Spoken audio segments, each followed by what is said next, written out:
Hello? Dean?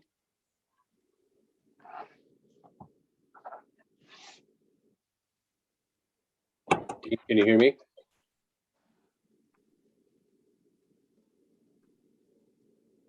I can hear you, Steve. I don't know if you can hear me. I can hear you, Sean. I can hear both of you. It says that it's still been disabled, the video. I can't get any video. I know Who's Dean hosting? had, I'm sorry, I know that Dean had the video turned off. I just got a message that says to start your video, so. Got it. Here we go. Got it.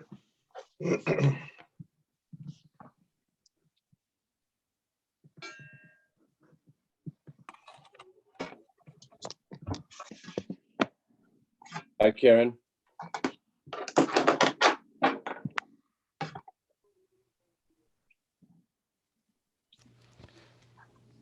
All right.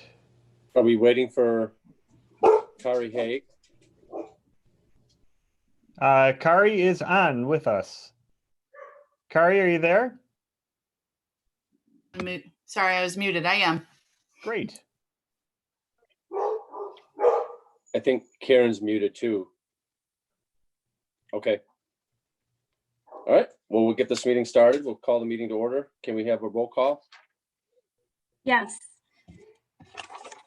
Commissioner Pearson, Here. Commissioner Hirschbein, Here. President Wiedmeyer. Here. We have a quorum. Thank you. Can we get a motion to approve the minutes of the meeting from April 15th of 2019? So move. Is there a second? Second. Thank you. All in favor? Oh, no, we're roll calling that, right? Yes. Sorry. Roll call vote, please. Commissioner Pearson, Yes. Commissioner Hirschbein, Yes. President Wiedmeyer. Yes. Motion carries. Thank you. Item for separate action. Sorry about that. Gotta stop in a minute. Approval of a recommendation to amend village code and conditionally authorize a liquor license. Yes, we do have an application from Kari Haight from the Haight Group. They are seeking issuance of a liquor license to permit the on-site sale or consumption of alcohol at the premises. It is for the church property. This is in connection with a proposal that the village has received for the sale of that property to the Haight Group. It's a preliminary application at this point in time. We understand that the applicant's desire is to determine from the village if the village would be supportive of having a liquor license at that premises, allowing for consumption on the premises. This is something that is not a terribly uncommon approach, where we would work with an applicant, receive an application, work with them on conditional issuance. In this case, prior to issuing a final license, we would work with the applicant on completing the background check. They do currently have a valid background check in the city of Elgin where their other establishment is, but we would update that and do a local background check. There has been some discussion about the potential for outdoor sales. That's something that we recommend would come back to the board for further discussion at a future date when we have a site plan showing what the proposed outside development is. So at this point in time, what we're asking from the Liquor Commission and what we'll be asking from the village board this evening is to simply indicate our commitment to working with them on the ultimate issuance of that license by increasing the number of licenses available so that there would be a valid license available for this establishment, and by providing a conditional approval that would be conditioned on, again, completing the background check that's required and working with them on what their site plan would be for outdoor entertainment or for live entertainment on the premises.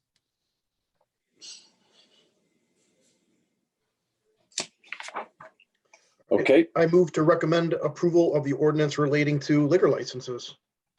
Second.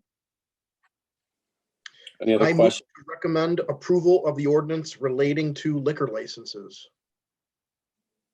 Yes, we got it first time. Oh, okay. I think trustee Pearson seconded you. Oh, Yeah. okay. That's correct. Is there any other questions or comments or questions from the applicant at all or for the applicant? No. Okay, we'll call the roll on this, please. Do we have to have the conditional part in this recommendation? The ordinance contains the recommended conditions, so recommending approval of it as drafted, as trustee Hirschbein indicated, that it would be acceptable. And Commissioner Sean, you, Hirschbein? Yep. Commissioner Hirschbein? Yes. Commissioner Pearson? Yes. President Weedmeyer? yes, Motion carries. okay. And Sean, you're okay with that process? Yes, I am. It's not a problem. We've done it in the past and it's a good way to go with this. This actually gives us a little extra time to work on the background check. Okay. Is there any other old or new business for Liquor Commission this evening? No. Just for reference for the Liquor Commission, we are going to be speaking with the board this evening about the potential to waive or offer a voluntary waiver of license fees for liquor establishments that are predominantly oriented towards consumption on premises, to work with them with regard to obvious major restrictions they've had operating in the current pandemic. Mm-hmm. I think we're all in agreement with that. Yes. But that's Well, all. are we wanting to do 100%, or since they do have the ability to sell liquor kind of package now, and hopefully they'll open up and have both liquor and food sales available later, would it be reasonable to do a percentage, a flat percentage, 50% off or some such thing? Or does that sound like we're being cheap? Well, we certainly are concerned about village revenues. The recommendation that's going to the board is to offer a one-time 100% waiver of the renewal fee. Okay, Sounds Karen, any fair. thoughts on that? It's fair. But that'll be before the board meeting at the 7 o'clock meeting tonight. Okay. If there's no other business, can we get a motion to adjourn? Motion So to moved. adjourn. And I think Charles seconded that again. yes. Okay, we are adjourned. Can we get just a voice vote on that, please? Sure. Is there all in favor? Aye. Aye. Any opposed? Okay, now we're adjourned. Thank you, guys. I'll see you at 7. Okay. All right. Bye.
best.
Good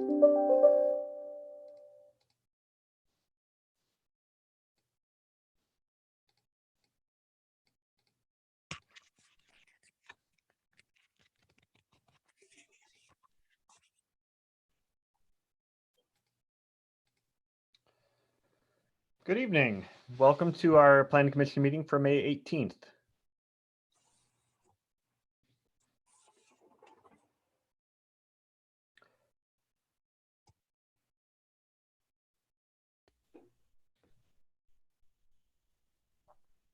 How's our status? Everybody Looks Uh, like in and connected? our plan commissioners are here. Most of our petitioners and staff are online as well. I think we are ready to get started when you are. Okay. Well, welcome again. This is a public meeting of the Village of Pingree Grove Planning and Zoning Commission.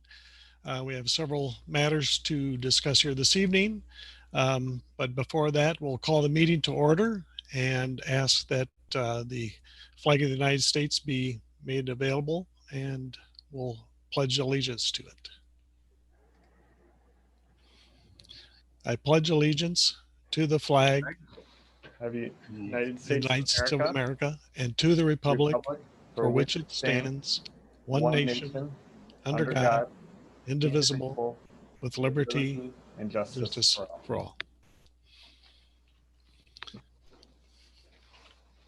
And then we would then move to have our roll call made by our village clerk, please. Commissioner Eckert, Present. Commissioner Grant, Present. Commissioner Nowashewski, Present. Commissioner Sutton,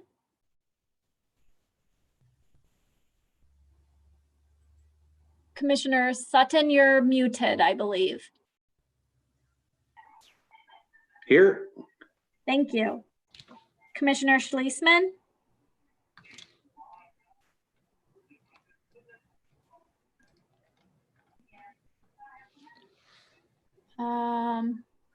Commissioner Schlesman.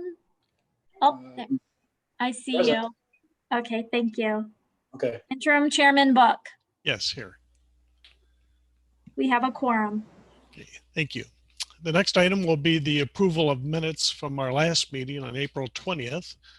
Has everybody read the minutes, and are there any comments or corrections that need to be made?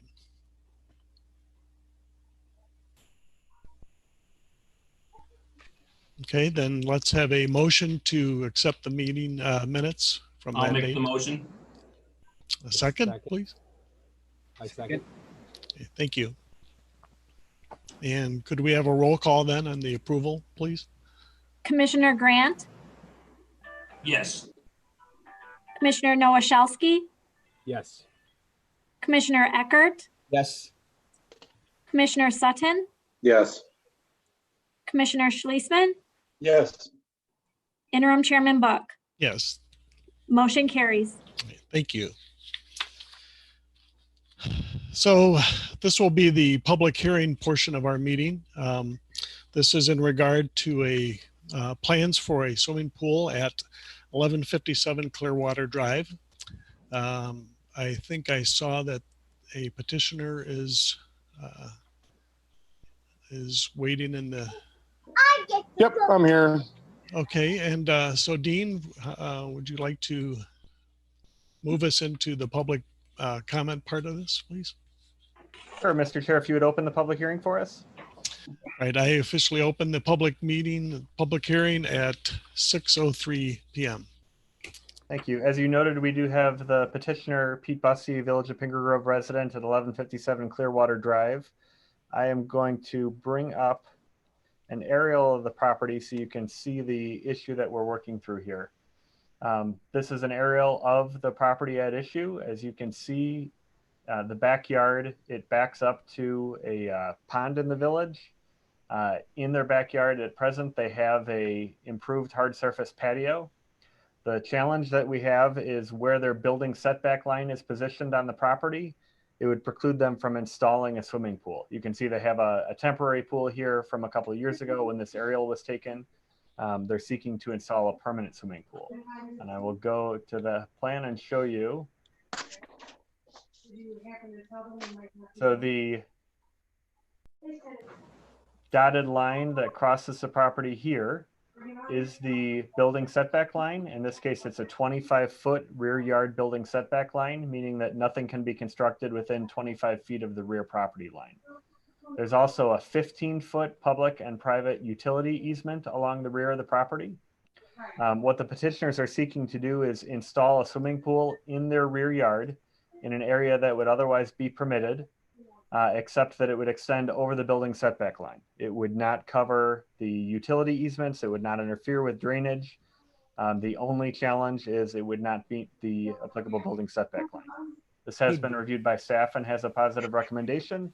And the petitioner is with us if he has anything to add to that. Sorry, first time using Zoom. Nothing to add unless somebody has questions or anything. I'd be more than happy to ask for them. Basically, right now, the way they planned it out, that if it does go the 20 feet, it's going to be breaking the patio that we just had done, I think, a year and a half ago, maybe 2 years ago. So just that the patio doesn't get destroyed, I guess. But I'm open to questions. We did not receive any public comments that were oriented towards the hearing, and we did not receive any requests from the public to participate in the meeting remotely. So we would request closing the public hearing. Well, let's go ahead and close the public hearing. It is now 6:05 p.m. Thank you. The next part of our meeting will move into considering items for separate action. Amongst our commission here, the first item is the discussion related to this request for a variance on the pool for 1157 Clearwater. So at this time, any commissioners that would care to discuss, please feel free. Hey, Dean, why do we have this 15 feet setback? Why is that a regulation in the zoning? There are two setback regulations. One would be the rear yard setback. The rear yard setback is typically intended to keep a portion of the building, the lot, as unbuildable to prevent too great of site density, and also to provide separation if there's a rear yard neighbor. So if 2 yards back up to each other, it provides some isolation between the properties so you don't have buildings right on top of each other. The utility easements are there so that we have a location to run public and private utilities in the property without having impediments constructed over them. In the village, we have lots that have building setback lines, that the rear yard lines that vary from 15 feet to 25 feet. And this particular one happens to be 25 feet. So let me ask you this. In an instance where you have a home that's backing up to where there are no utilities, because in my understanding, there's no utilities back there, correct? In the utility easement, the 15-foot easement? In this easement that we're discussing here, this 15 feet, this 15-foot, how do you say it again, is the back? So that's not a utilities easement, right? That's we're asking to reduce the setback so that the pool can, right now the pool can not be located closer than 25 feet of the rear lot line. I understand what the request is. 15 feet. I understand what the request is. I'm asking why this even exists on a property that has no neighboring people behind him, that has a pond behind him. Everyone on that lot has the same regulation that a neighbor. You said that it would exist to create a boundary and give more privacy between two neighbors. So why does this even exist on his property, and let alone any other property that has no neighbors behind them? Why do we have a generalized regulation that doesn't apply to homes like this? I'm asking for that purpose. It doesn't make sense to me. And I'm wondering if beyond this particular home, if there shouldn't be a move to change the zoning easement for anyone that doesn't have a neighbor. So I'm trying to understand the purpose that this 15-foot restriction even exists. Chris, if you want to jump in with any thoughts you have as planner, the building setback lines are a part of the platted lot restrictions for all of the lots. So these are approved by the Plan Commission and the Village Board when the site initially comes in for development. But Chris, do you have any thoughts on the applicability? Yeah, typically in the rear yard, you have your utility easements and there's also drainage easements in the back. So that 15-foot easement is not necessarily used for or specifically used for underground utilities. It could also be drainage. Could be a drainage path in the rear of that lot to assist in drainage for the property as well. But those are pretty typical in any development, whether they're backing up to open space or backing Okay. up to another residence. So there's a specific purpose for it. And so then with that in mind, is a change in this, for the change being requested, is there any issue that it would cause as far as drainage or utility infringement? And it sounds like no. Is that correct, Chris? Yeah, it sounds like no. It sounds like they're still encroaching into the setback, maybe 5 feet. Any drainage that's going to happen there is going to happen well past that. And any utility easement, any utilities that are run back there are typically hugging the lot line. Also, if there's multiple ones, there's usually a 5-foot separation between those at least. But it doesn't appear that there's any underground utilities back there. It's really probably meant for stormwater management.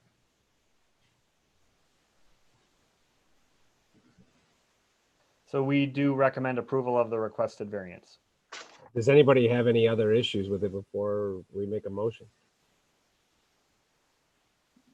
Then I'd like to make a motion to approve this this variance. Second. Okay. Shelley, could we then have a roll call vote on this, please?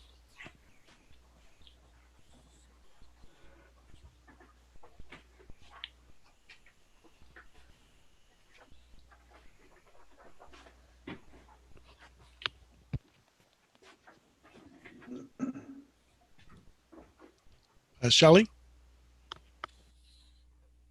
Sorry, I was having trouble unmuting. Commissioner Nowashowski, Aye. Commissioner Eckert, Yes. Commissioner Grant, Yes. Commissioner Sutton, Yes. Commissioner Schlesman, Yes. Interim Chairman Book. Yes. Motion carries. Good luck. Thank you. Appreciate it all. All right, the next item for separate action is a discussion and possible approval of plans for Central Tree as they further come further along with their overall plans for the property along Route 20. So Dean, can you add insight into this matter for us, please? Sure. As we indicated in the plans, Central Tree is looking to proceed forward with development of their site. Their site plan is consistent largely with what they had originally proposed, with an access point aligned with Bell Road, so that if the property is ever future developed or further developed with a greater intensity, there'd be the potential to have a street crossing there.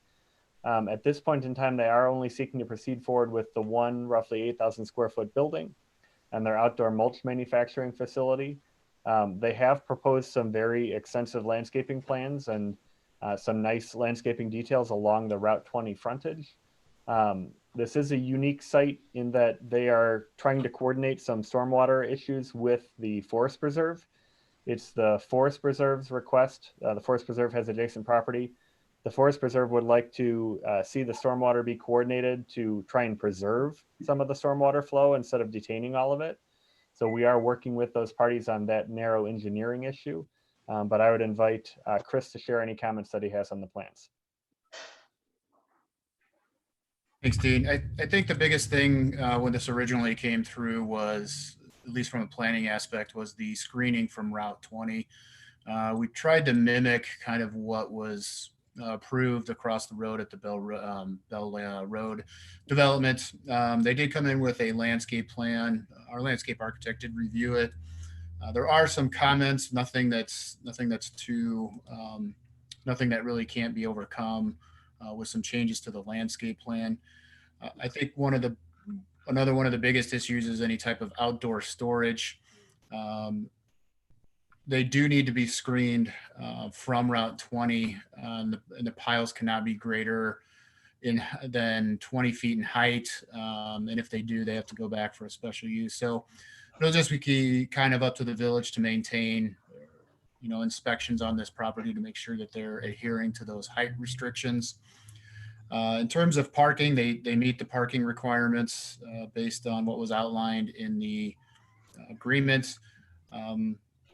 We did call for a photometric plan especially for any type of off or on-site lighting that may take place, especially in the parking lot, just to make sure that nothing's spilling over into Route 20.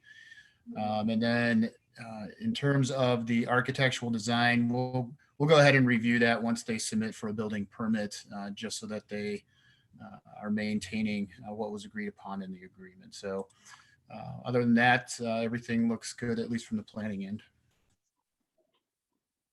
And our village engineer, Seth Gronwald, has just joined us. Seth, we are looking at the central tree plans. We had spoken briefly about the potential for stormwater coordination with the forest reserve. If you could comment on any engineering issues. Yeah, I mean, for the most part, all of the issues are laid out in that letter. Basically, what it sums up to is that we have to have some coordination with the U.S. Army Corps of Engineers as it relates to wetlands. And then also we have to have, or we were requesting an official letter from the Kane County Forest Preserve that just indicates that they are asking for the site to not detain the water more than what it already is existing, because basically that would require a variance from the Kane County Stormwater Ordinance, and that would be something that the village would need to approve. So we were asking for that to come officially from the Kane County Forest Preserve themselves. And we do have the petitioner here as well. And gentlemen, I'll unmute you. So on your screen, you'll see petitioner central tree. Gentlemen, did you have any comments you wanted to add this evening? I have no comments at this time unless Matt would like to add anything. I don't either. I guess for the outside storage stuff, we're going to do a chain link fencing, similar like across the street over at that Precision Pavement, I think is what their name is, where it's got the like a dark brown or some kind of slatting. So when you drive by, and it's going to be offset more than 100 feet from the road, I think, from the fence plan that we kind of got the concept going. So.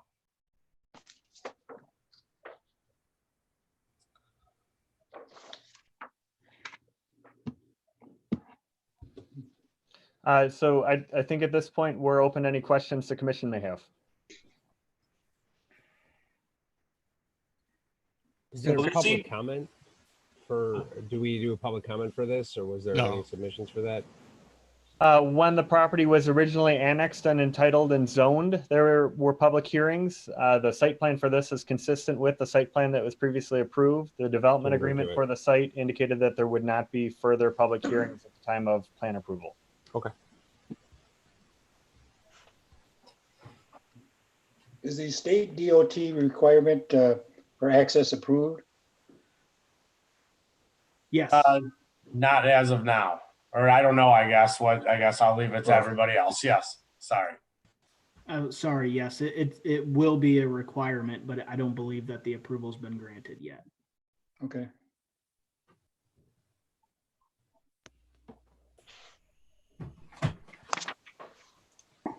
We had received the 5 pages of additional regarding this. Were those all those like laundry list of items addressed to the engineering and all that, or? We are working on revisions to the plan with the petitioner consistent with those comments. our request would be approval that requires compliance with them. So the proposed resolution that goes to the village board includes a requirement that all of those comments have to be addressed prior to plan approval. Okay. And that would be our customary way of approaching a project of this nature. Okay, then the other question I had was regarding the recycled asphalt. Is that, it wasn't real clear, at least to me, was that just in the parking area or is that in the undeveloped areas or? So the recycled asphalt was being proposed on the plan, not within the parking lot area itself for the development, but in the their staging area, I guess you would say, for where they plan on storing their materials. And the reason why, and please correct me if I'm wrong, was to try and limit, if they were to use gravel or something like that, it would be, dusty and create a mess on site. So their thought was that if they could use the recycled asphalt, that would be a way to, I guess, prevent that situation. So it's just in their staging areas. It's not planned to be used in their parking facilities. There are facilities across the street at the Bell Industrial Park that have outdoor storage with gravel. The recycled asphalt is an enhancement over that. We just wanted to work with them on an appropriate compaction specification for that. Okay, so then the parking lot is going to be compressed asphalt like a normal, and then, okay. I just wasn't sure with that and I wanted clarification on that, so.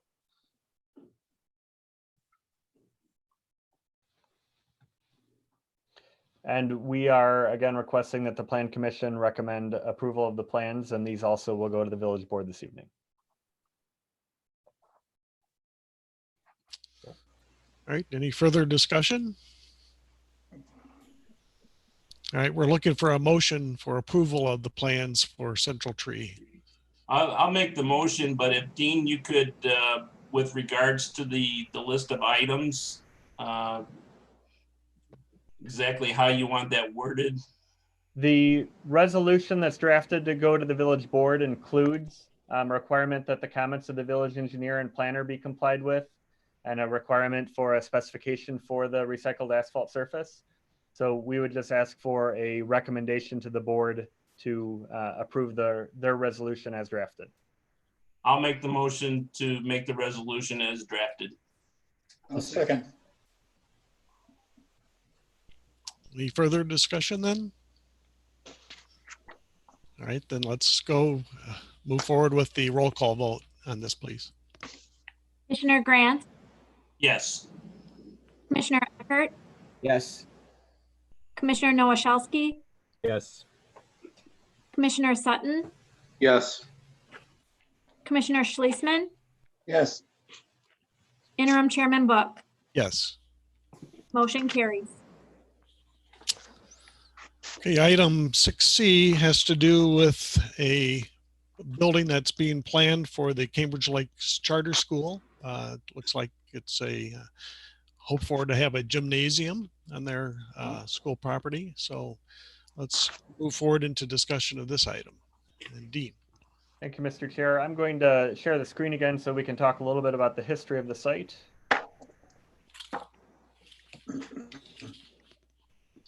The property was originally contemplated to be developed with a group of buildings linked together by hallways that formed a courtyard in the center.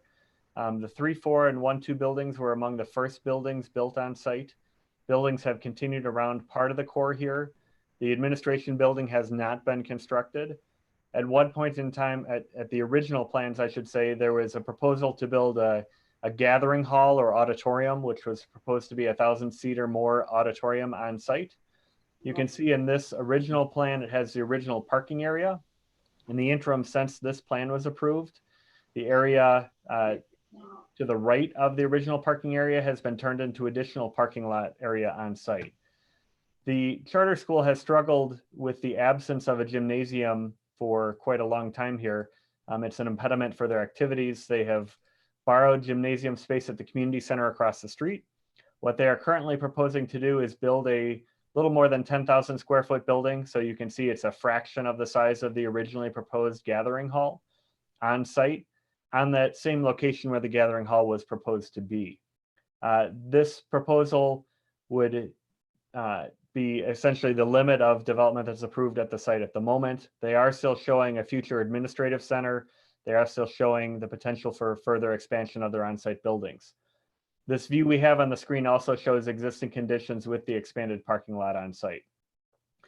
The charter school, as a public school facility, buildings are subject to review by the regional superintendent of education. They're also subject to review by the school district. Our involvement in this is simply from a planning perspective and a zoning perspective. The use of the building as a public school gymnasium is consistent with the property zoning.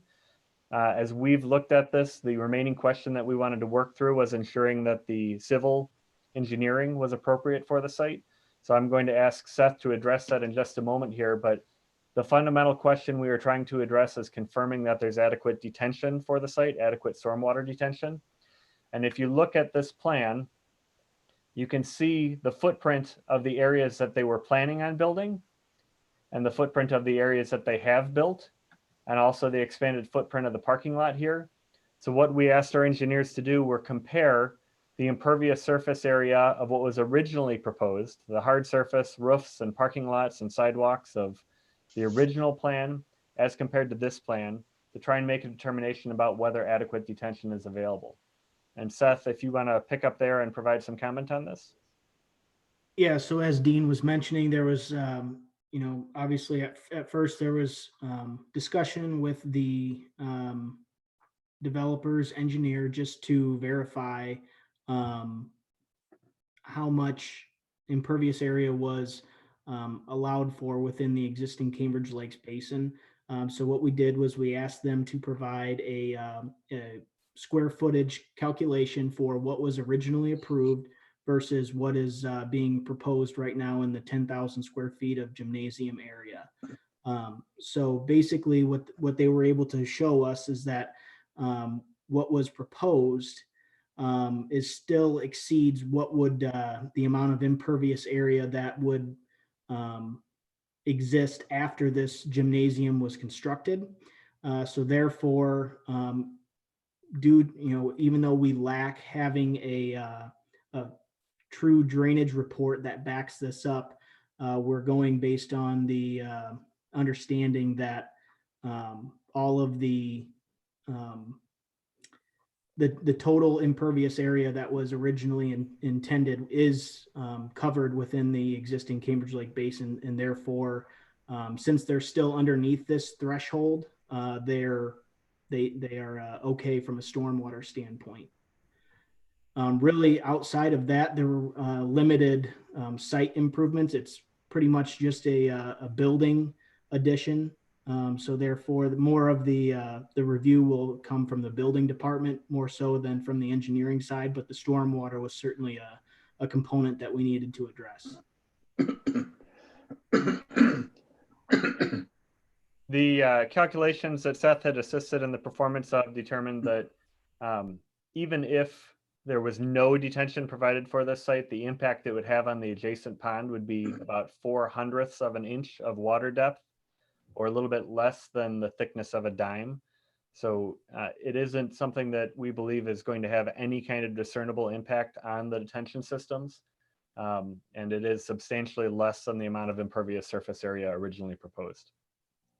And one other thing to point out is that as development occurs with the Cambridge Lakes Charter School, we will have to consider the amount of impervious area that remains to be allowed on the site. And if it exceeds the threshold that was originally planned on, we may have to discuss on-site stormwater accommodations at that point in the future. We did receive from the petitioner a proposed elevation of what the structure is going to look like. It is going to be essentially consistent with the existing architecture there. And it will look like this.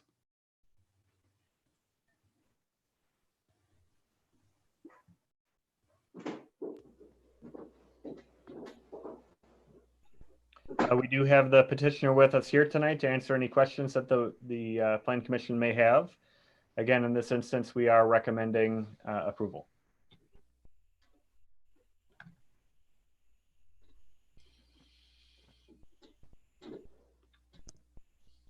All right, well, let's go ahead then with discussion. I just had the two questions. In the drawings, it shows the driveway in between the two current that are there along Wester. Is there a purpose for that driveway, or? The driveway is shown as a part of what was originally contemplated to be impervious surface area. So if you look, for example, the driveway at the left side of the property is shown as a through lane instead of being the cul-de-sac configuration. So it is not something that is proposed to be constructed. It was just demonstrative showing the original impervious surface. Okay. So at this time, it's not going in? That's correct. And then I guess the only other issue I have is with regards to the trailer. This is the third addition to the school. Is there any plans to eliminate the trailer? Speaking as a public body that recently moved out of a trailer ourselves, we're being careful not to throw too many stones on this, but the long-term plans are to construct an administration building that would house administration. At the current capacity they have in the school, they don't have a location for it. So we don't have a timeline on when they would propose to be constructing that. We don't have a timeline for removal of the trailers at present.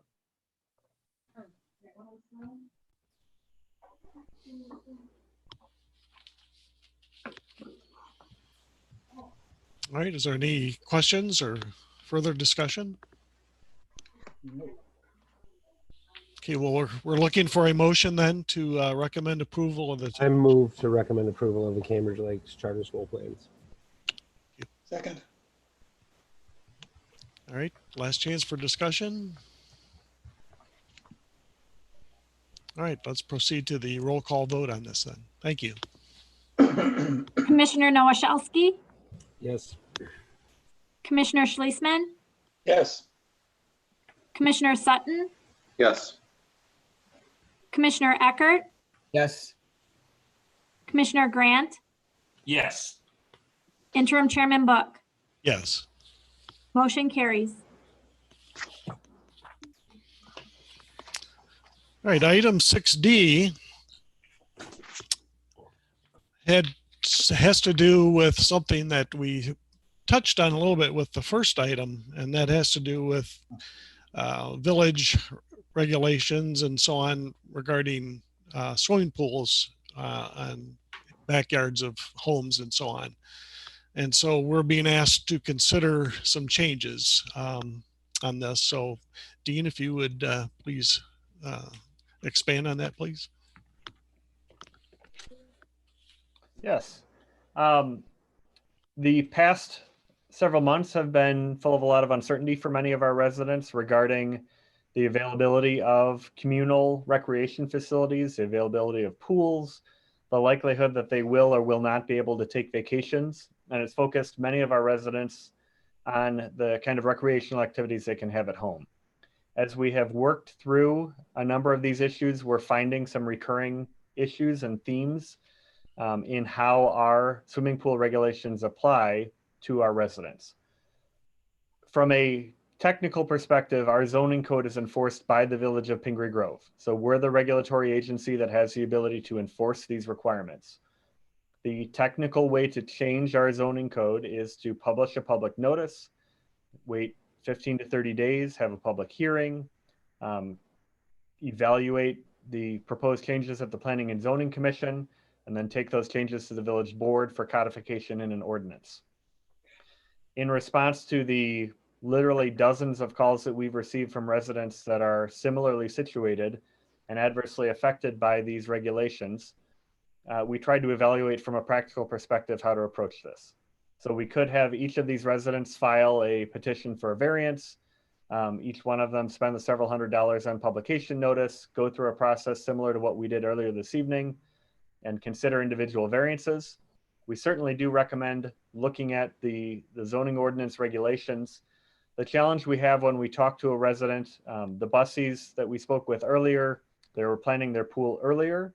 They were able to work with our timelines, but a resident that's looking at putting in a pool now is looking at a 45-day wait before they would be able to get zoning approval and then first be queuing up contractors to start installation.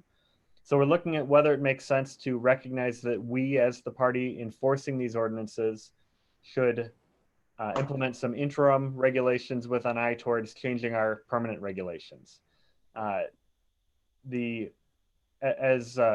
Commissioner Nowosielski mentioned earlier, there are times when our regulations don't make a ton of sense as they apply. So I'd like to kind of go through the current regulations we have and some of the proposed changes that we're recommending the village board look at. We are bringing this to the Plan Commission again, not as a final approval. It is looking at this issue and asking the Plan Commission if you concur with some of these recommended changes to see if they should be brought to the board for consideration. I'm going to bring up the share screen again.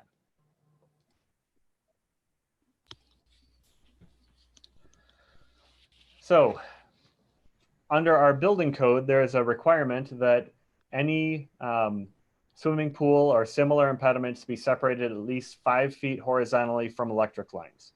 And that's a logical regulation for safety and also to permit maintenance or replacement of the electrical service line. We are not recommending a change from that.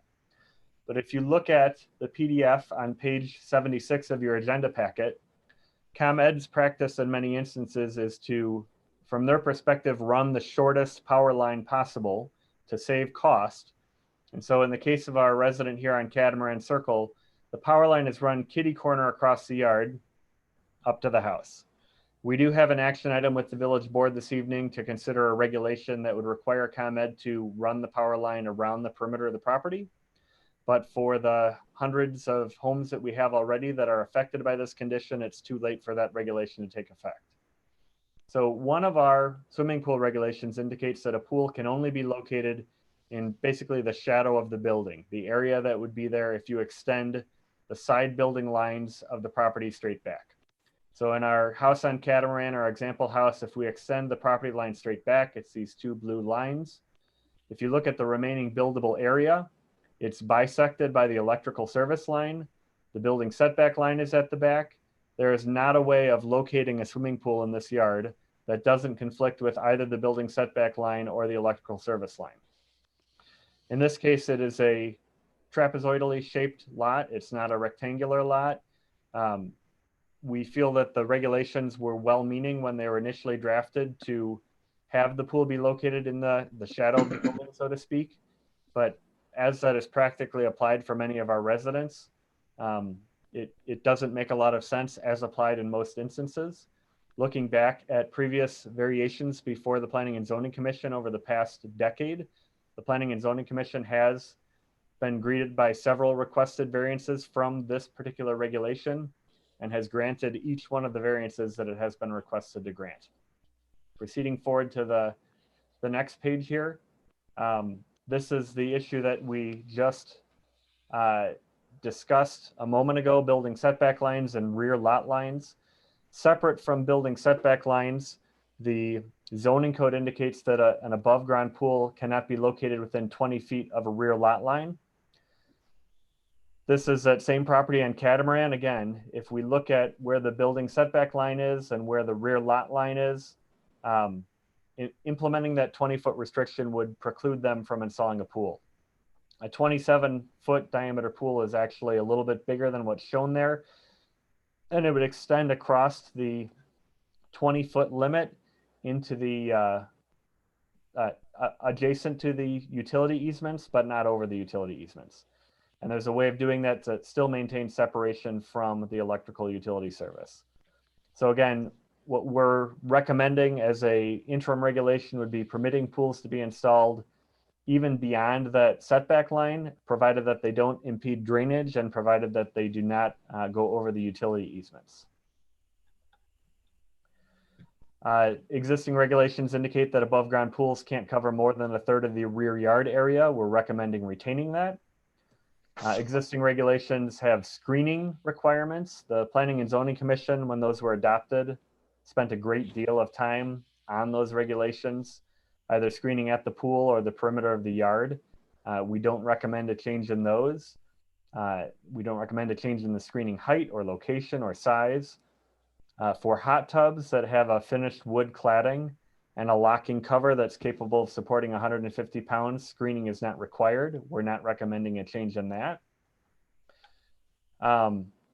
The current regulations do have very detailed requirements for landscape screening directly at the perimeter of the pool. So evergreen shrubs, deciduous shrub plantings, a specific spacing for them. The challenge that many of our residents are experiencing is many residents are looking to install some of the more modern temporary swimming pools that go up for several months out of the year with our relatively short swimming pool season in Illinois, and they remove the pools at the conclusion of that period. So the question on this point is, if someone is going to install a swimming pool and keep it in place for less than 4 months, if those screening requirements around the perimeter of the pool should be implemented or not.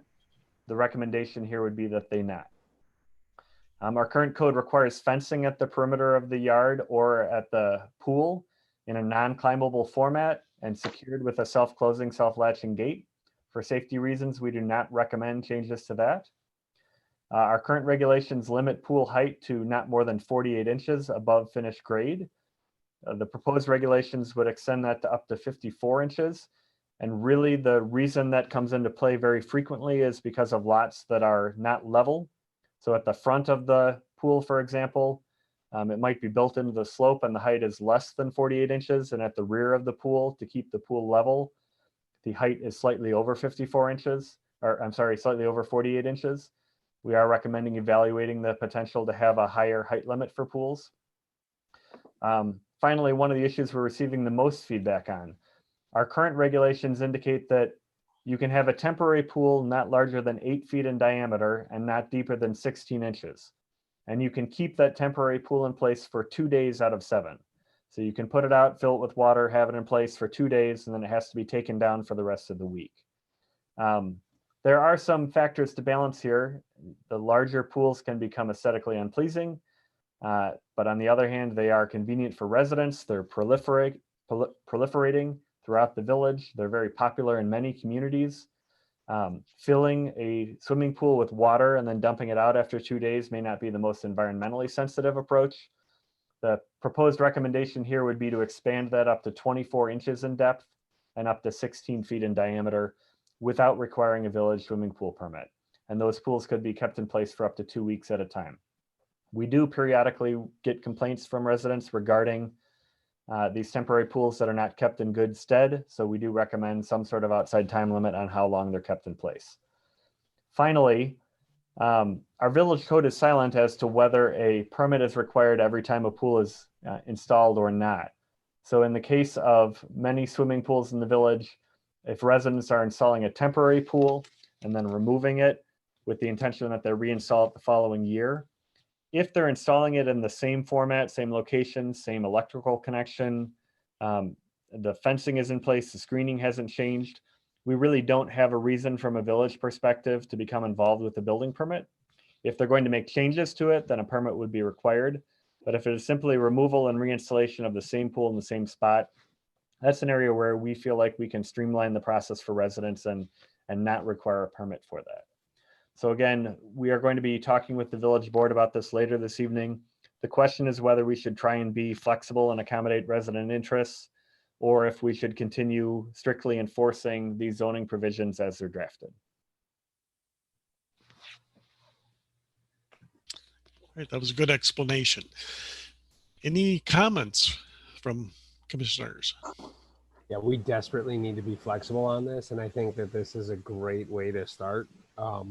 I can't think of anything that might need to change. I mean, Dean, you answered my question on the easement because I'd like to be able to go back further for some of these folks, but you know, it makes sense what you're proposing. I think what the village has put together here is great.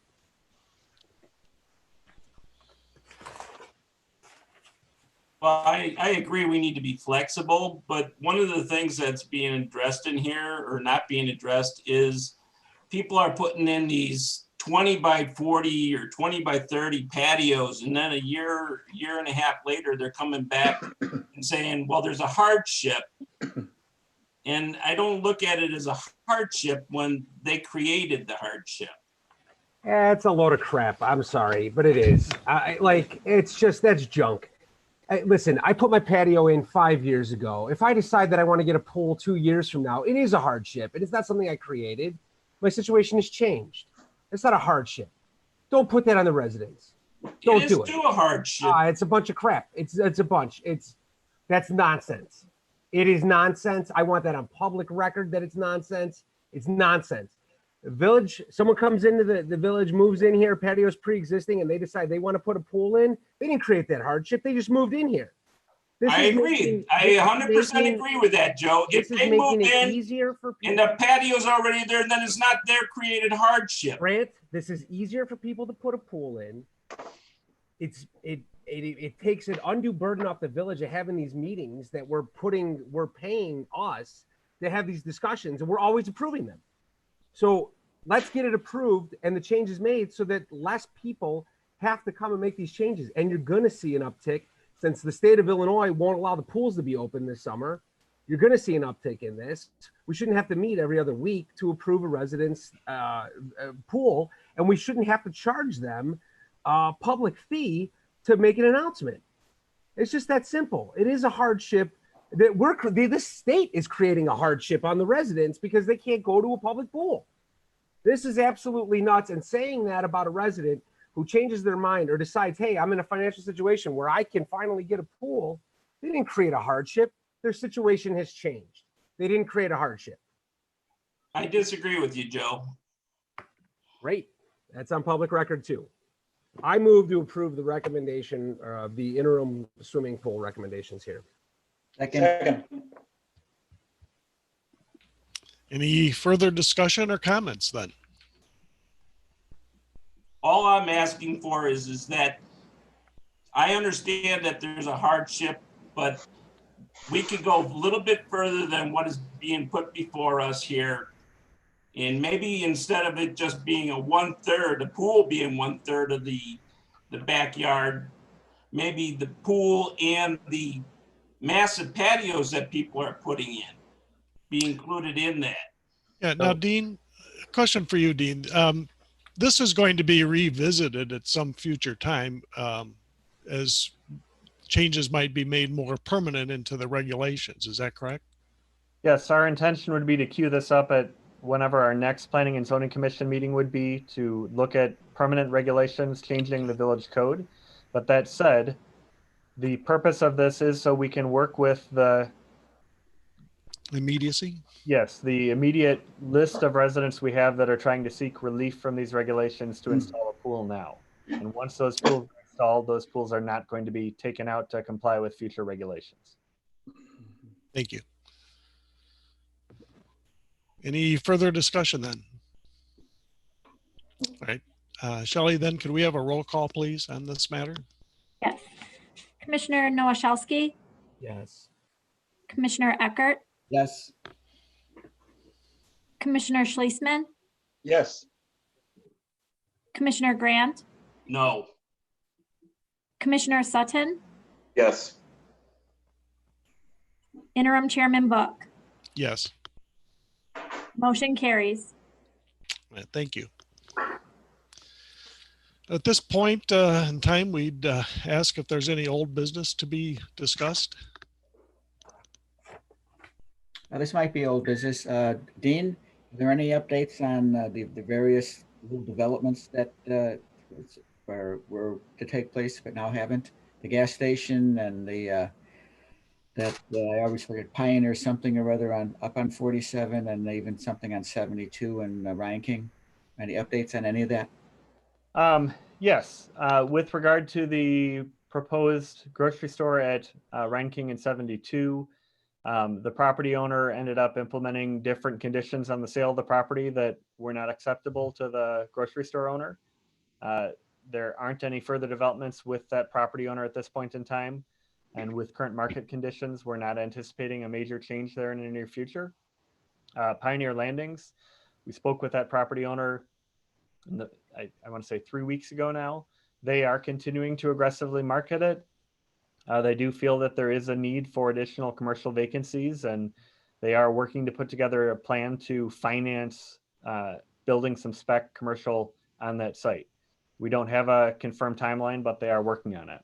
With regard to the proposed gas station at the North Starks Corners intersection across from the BP, they are actively going forward with that. They closed on the property. We're working with them on a daily basis, essentially, on reviewing their site plans, working with them on the potential to collaborate on storm sewers and stormwater detention, because we have the adjacent detention pond, and also looking at whether it's possible to preserve access to the property located immediately south of there. So there's the gas station, and then south of there is the creek, and south of that is the vacant property owned by the village adjacent to the water tower.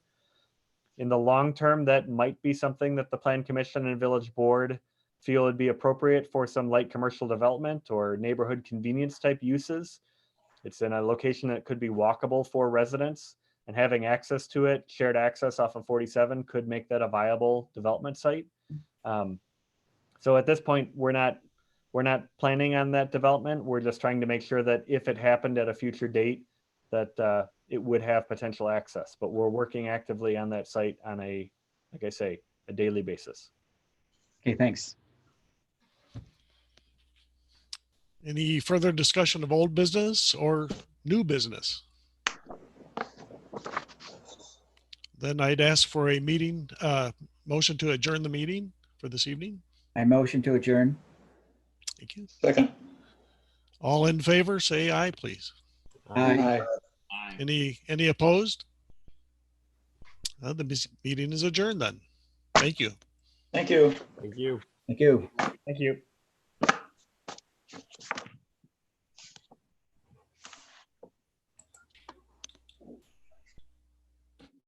Are you off?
Good evening. Everybody on? Yes. I'm here. Yes. Amber, you with us? Unmute your. Yep, thing. I'm here. Okay. Hope everybody's doing well this evening.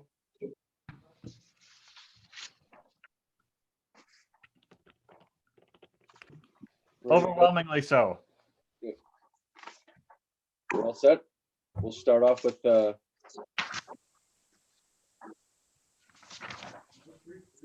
the meeting to order. Pledge of Allegiance.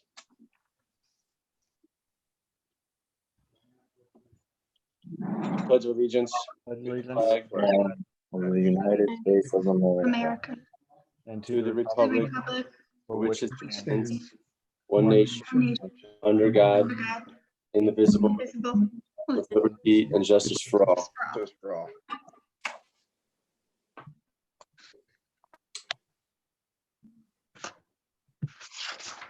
Shelley, you want to call the roll, please? Yes. Trustee Hall, Here. Trustee Pearson, Here. Trustee Kubiak, Here. Trustee Hirschbein, Here. Trustee Dalkowski,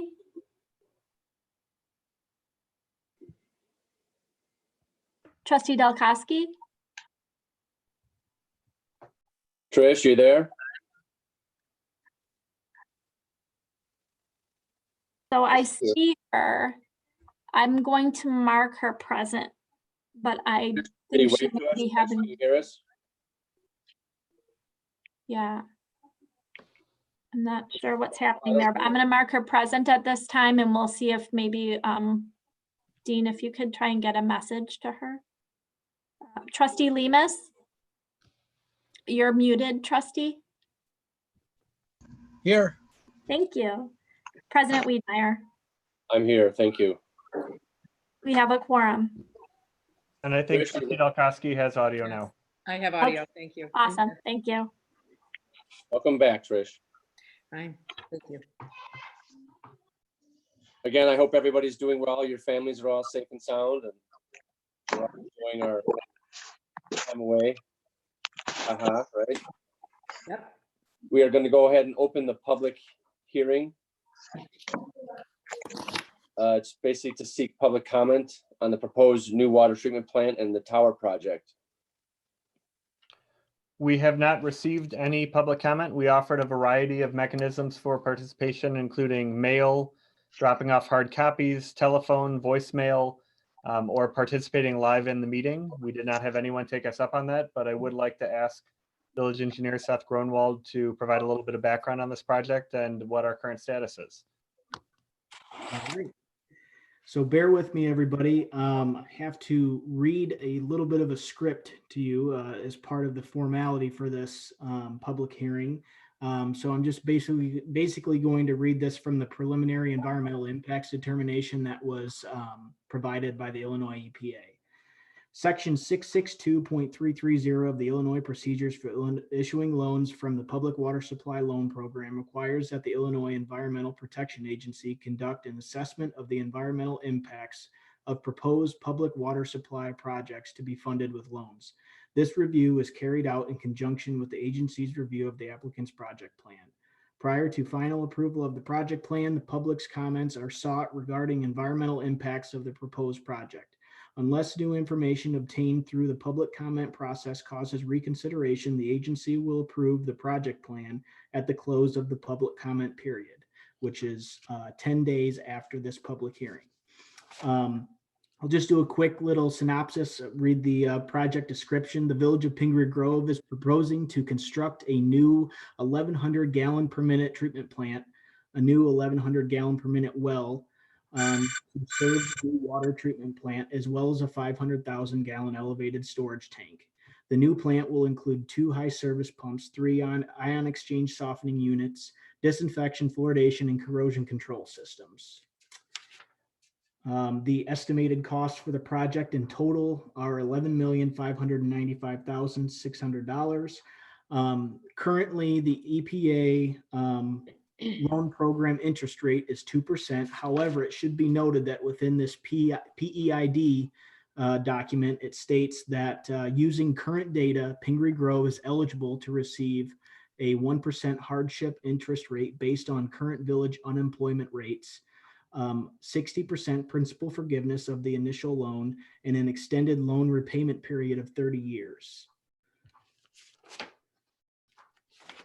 So that is the extent of the requirements that are needed for this public hearing.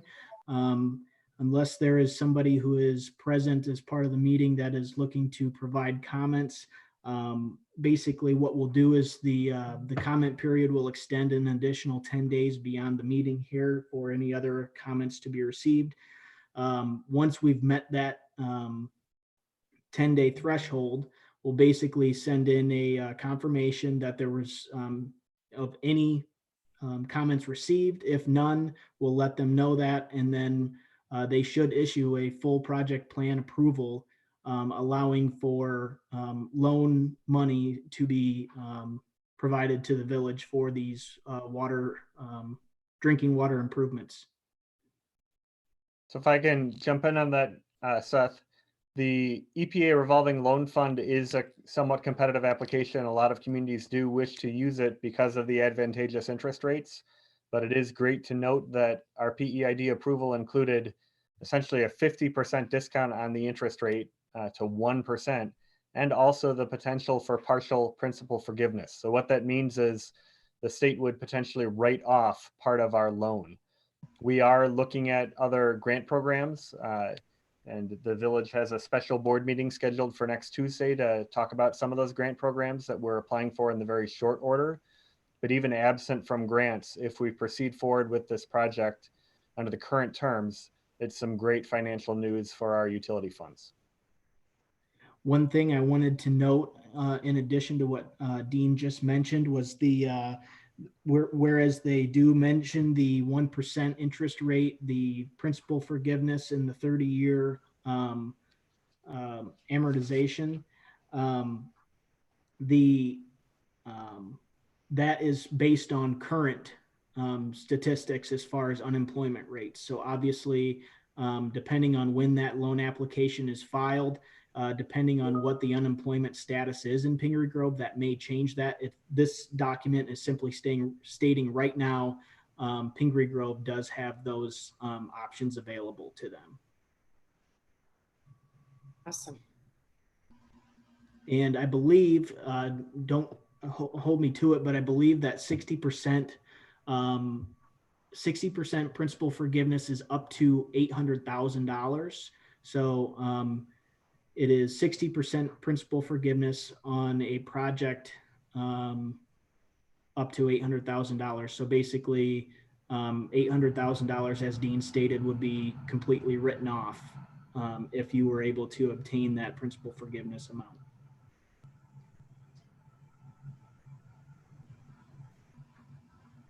And each year, each fiscal year, those increments change depending on the nature of the loan program. I believe that in the past it has been as high as $1.5 million in principal forgiveness. This year it's $800,000. There's really no telling what it might be next fiscal year, but it does fluctuate. So there's potential for it to go up or down. Can I ask a question? Sure. Did you say that that low interest loan, the terms of that loan are applicable as of the date that we apply for the loan or receive the loan, or the loan is funded? That's correct. Well, which one? That it's funded? I mean, because from application to funding could be months. Correct. So when you'll submit a loan application after bids have been received, and as long as EPA approves of the bids that were received and all of the design documents, they will write a loan agreement. And when that loan agreement is written, that'll be when they determine what the interest rate, the length of the loan, and principal forgiveness are. Okay. Okay, thank you. So we would request to close the public hearing, and as Seth indicated, we will continue to receive public comment on this project. Okay. We'll consider the public hearing is now closed. We'll move on to public comments. Dean, I think you said we have a few public comments to add to the minutes tonight. We do, and I would turn it over to Village Clerk Jerzyk. We received quite a few comments, so I'm going to try and go through each one of them and not miss any of the important comments. The first one was forwarded to us by Frank Leck on behalf of Carol Jones. To the trustees of the Village of Pingree Grove, the historical preservation of Pingree Grove has recently incorporated and obtained a 501c3 federal income tax exemption determination from the IRS. We are now qualified to receive tax-deductible donations, bequests, devices, transfers, or gifts. Now that we have acquired our 501c3 determination, our intention is to pursue fundraising that involves a combination of diverse strategies such as direct mail, online fundraising, grant applications, sponsorships, events, planned giving, and solicited donations. We are accumulating various historical artifacts, archival materials, and memorabilia of significance for the historical preservation of Pingree Grove. This historical preservation of Pingree Grove, regrettably, is not in a position at this time to put forth a proposal regarding the church property. The donation of the historically registered St. Peter's Evangelical Lutheran Church to the Village of Pingree Grove was originally intended by the donors to be used for the community of Pingree Grove. Unfortunately, the transfer was made in good faith and without any specific language restricting the church for that intended use. For this reason, we again request its historical preservation be mandated and the structure protected accordingly. Respectfully submitted, Carol Jones, President, Candace Leck, Vice President, Historical Preservation of Pingree Grove, NFP. Okay, then we received a number of emails that were very similar. They had a base comment, and then they added a few things that were individual for each comment. So I'm going to give you the base comments that were included in all of them, and then I will let you know who added additional comments. So this first one is signed Bill Indeli from High Point East. And he writes, I am writing in support of the Height Group purchasing the church property that is village owned. I am, and he did not designate, it says resident of, neighbor of, or business looking to move to or do business within Pingree Grove. Having an event gathering place in Pingree Grove would be a positive addition, and I would like to reiterate that I'm in support of this sale.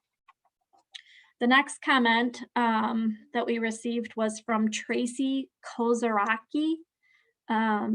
She used those same comments. She, again, did not designate whether or not she's a resident or neighbor or business, but she added to the previous comments that we need more local options, again, supporting the sale. The next one is from Thomas and Kathleen Burke. They indicated their address is 910 Clover Lane. They added their comments to the base comment that they would see that this is a positive addition and would generate revenue to grow the village. Again, supporting the sale. The next comment was from Caitlin Rapaz, R-A-P-A-C-Z. To the base comments indicated before, she has added, the Height Group has brought so much to the downtown Elgin area, and I would love to see the same thing for Pingree Grove, in support of the sale. The next one is from Gina Lawrence. She indicates she is a resident of Pingree Grove, and she added to the base comments, hopefully bringing more business into our community in the future, again, in support of the sale. The next one is from Andrea Gross. She says she is a current resident of Pingree Grove. She added to those base comments, having an event gathering place in Pingree Grove would be a positive addition, and I believe could help support local businesses, small businesses that offer parties, wedding services, etc. While we have some places like that in nearby towns, we don't have many places available in Pingree Grove. Again, in support of the sale. The next comment is from Brett Burke. He indicated that he has family in Pingree Grove in the Cambridge Lakes community, and they support that idea as well. And he believes that this would help breathe new light into the historical part of the community. Again, in support of the sale. The next one is from Claire Lewandowski. She says she is a resident of Pingree Grove, and she believes it would bring in revenue that is needed for the community to thrive. Also allows for visibility to other members of other communities to see what our community has to offer, so we can expand on for future building endeavors. Again, supporting the sale. Another one with the same base comments from Jennifer Rainey.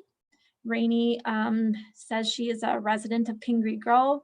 She says that she believes it would benefit a lot of the Pingree Grove residents, and we are always seeking venues closer to our town. Again, in support of the sale. The next comments are a little bit more individual, I believe, so I'm going to read them in their entirety. This one is from Don Konieczny. That's K-O-N-I-E-C-Z-N-Y.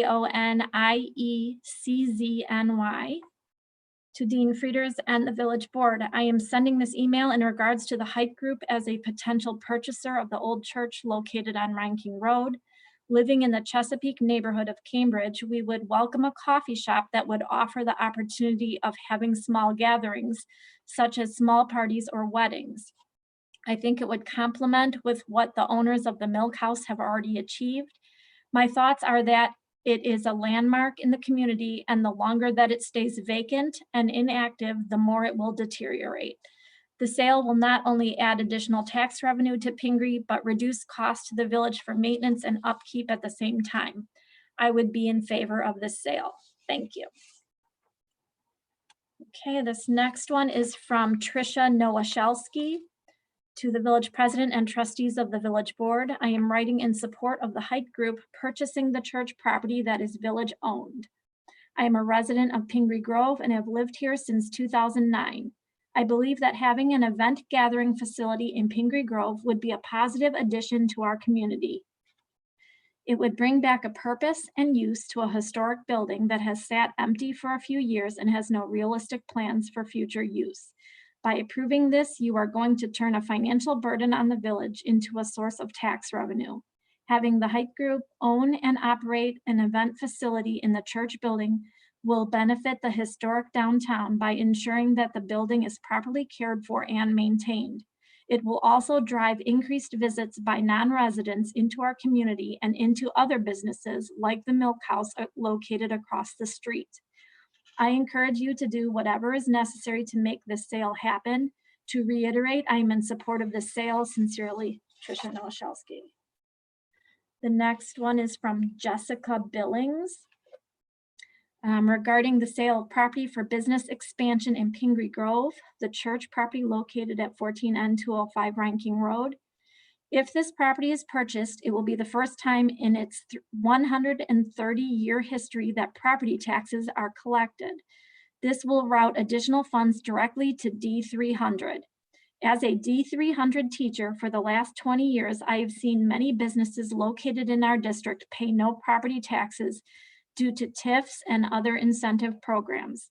I think a tax-paying business could only help the school district and the economy of Pingree Grove. And so she signs it off. She is an English teacher at Jacobs High School in Algonquin. The next one is from Leanne Valdez. To whom it may concern, I am writing to you today in support of the Hite family's intent to purchase land in Pingree Grove for the purpose of expanding their business from Elgin. The Hite family is deeply rooted in Elgin and surrounding communities, and they have been for many years. They have worked very hard to develop a successful business and also support the community through a variety of efforts and for a variety of causes. They are wonderful, hardworking people who strive to make everything around them better. They have worked to create jobs, provide a gathering place for community and nonprofit events, and support local families in their milestone celebrations. Pingree Grove would be blessed to have the Hite family and their business join their community as well. The next one is from Mark Link. He is the owner of Uncle Bub's Barbecue and Catering. To whom it may concern, as the proprietor of Uncle Bub's Barbecue and Catering, our company is currently a preferred caterer at 18 different venues throughout the greater Chicagoland area. One of those venues in particular is the Hite in Elgin, which we have had the pleasure of working with for the last 5 years. Having catered and attended many chamber events, charitable fundraisers, and countless weddings, I can personally attest to the professionalism, thoroughness, and dependability of both Carrie Hite Goodmay and Dory Hite, I'm sorry, I don't know how to pronounce it, M-O-T-L.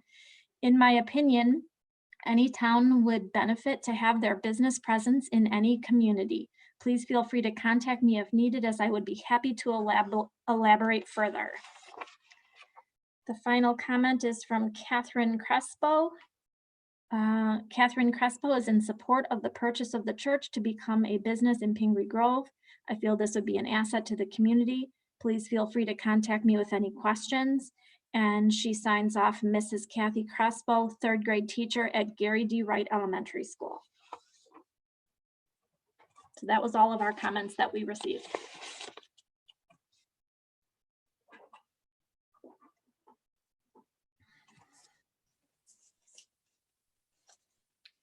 Okay.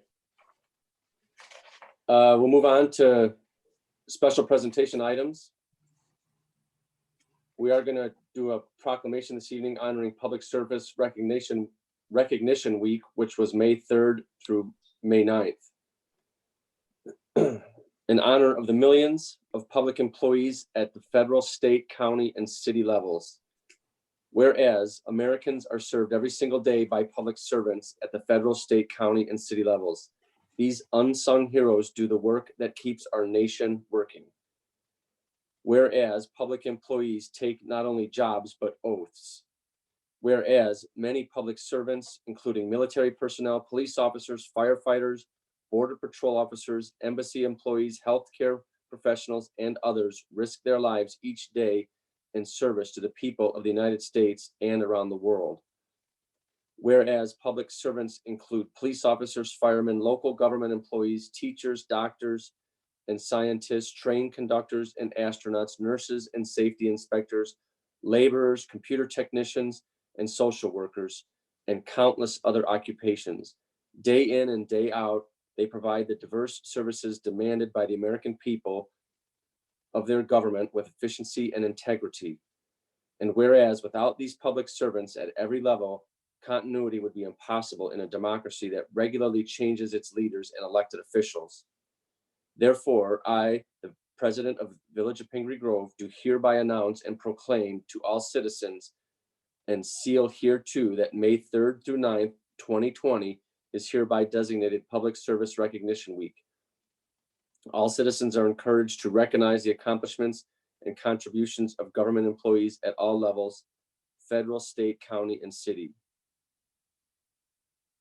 So again, this is, we didn't have the first meeting in May, but if anybody gets a chance to thank one of our public servants, we should do that.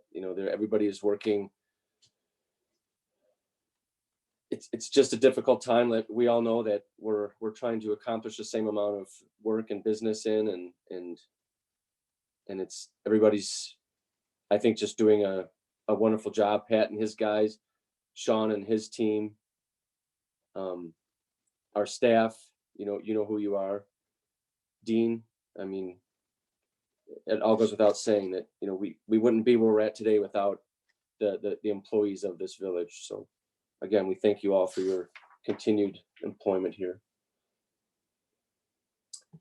The other special presentation item we have is the opening of the property bids for the church property.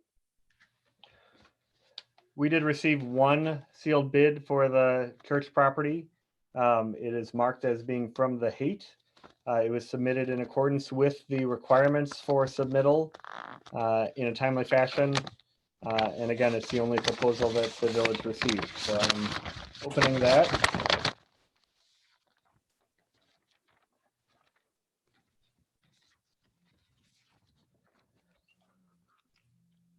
Dear Mr. Frieders, it's our pleasure to submit this bid to purchase land use and related approvals for the redevelopment of the church property. Please feel free to contact us for any additional information needed.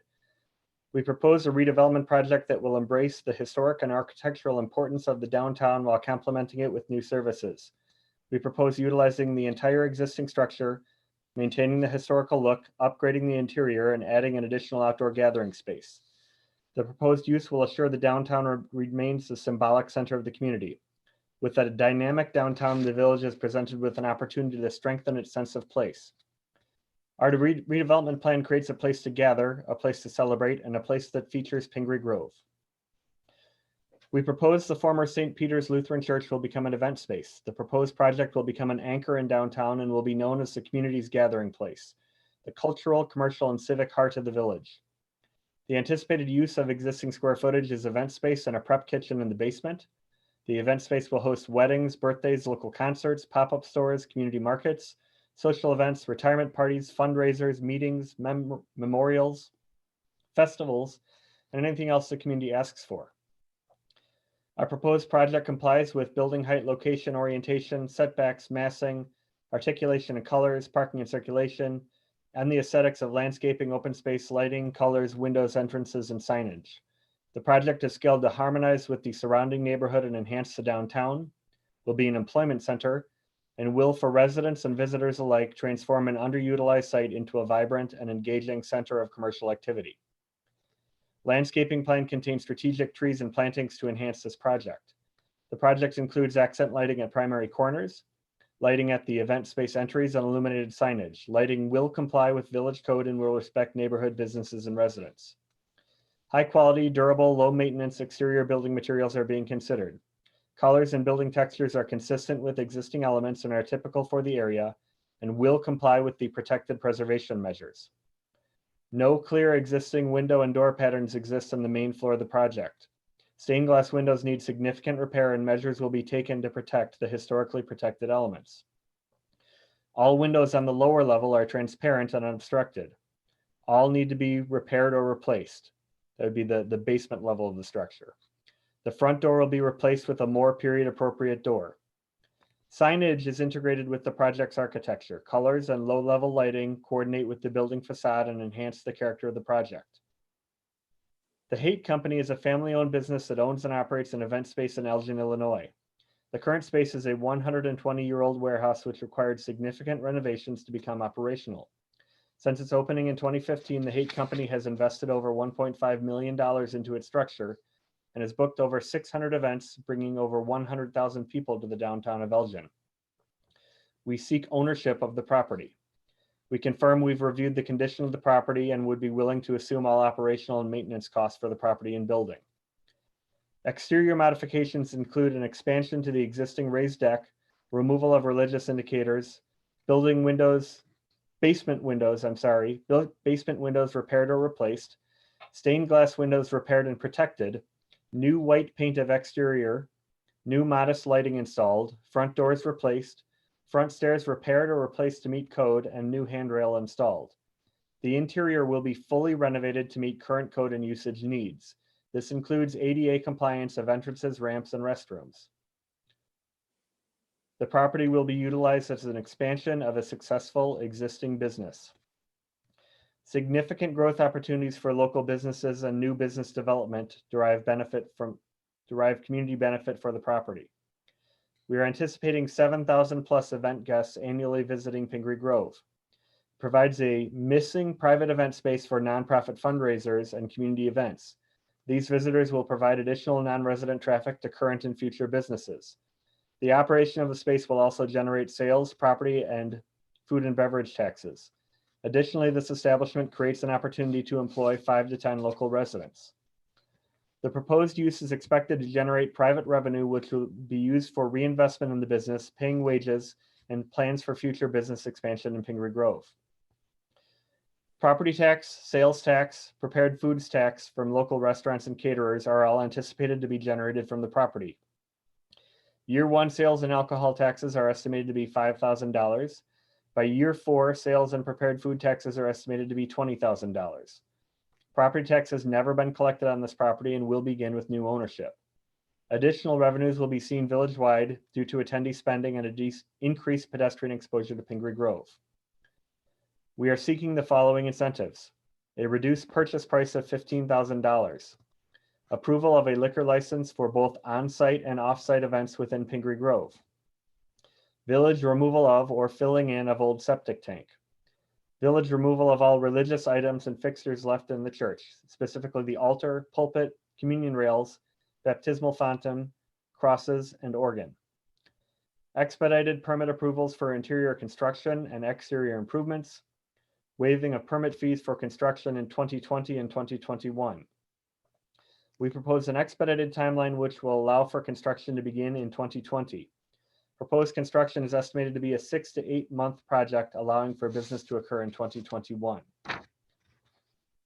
Contingencies the village should consider in evaluating this proposal include the issuance of a liquor license and the removal of the existing septic tank and religious items indicated above. The Haight Company currently operates an event space in downtown Elgin. The space hosts nearly 140 events per year and employs nearly 40 people. The operations model has proven successful and will be duplicated in the proposed space, which describes the respondents' previous experience at the same or similar operations. They include a number of citations here being identified as best of the knot for wedding facilities by the Northern Kane Chamber of Commerce in 2018, 2019, and 2020. Being identified as a Daily Herald Readers Group Reader's Choice for best facility. Being recognized for community involvement by the Daily Herald Media Group and the Chicago Tribune. Comments from the Elgin City Manager and City Council in support of the establishment and its professional operation by the Haight Group. And client reviews on theknot.com, weddingwire.com, yelp.com, and facebook.com. In closing, we look forward to working with the village throughout the approval process to transform this key site in the Pingree Grove downtown corridor. And again, that is the only proposal that was received.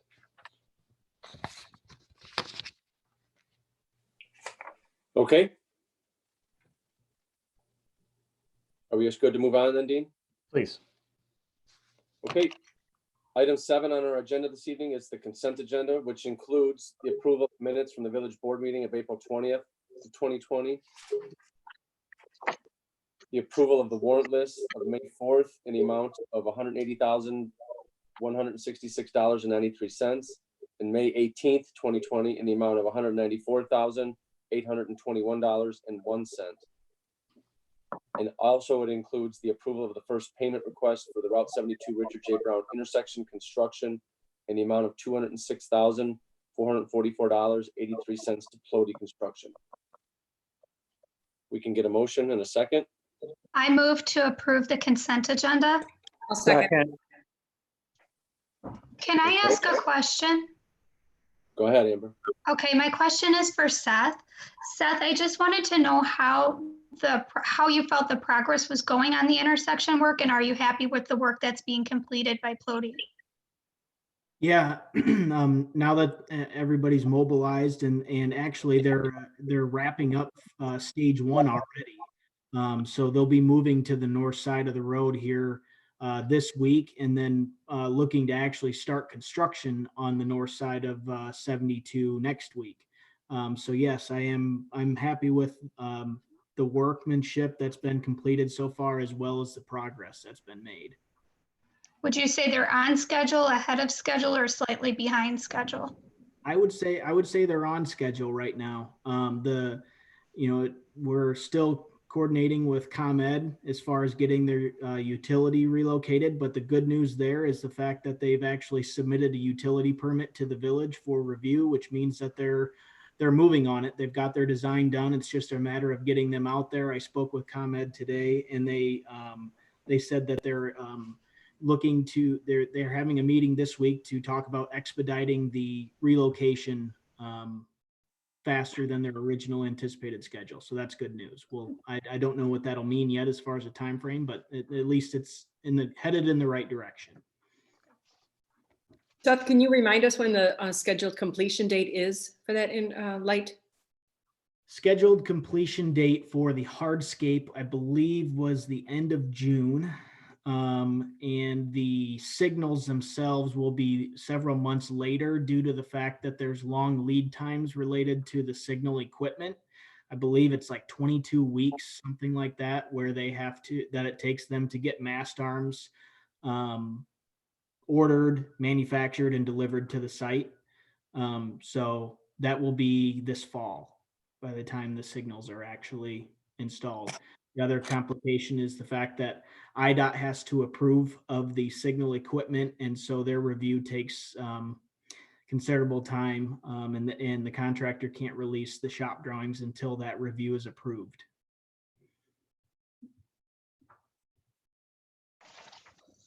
So Seth, will we be seeing the temporary traffic lights then before the final?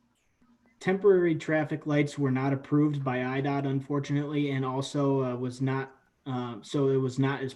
included as part of the permit that they issued.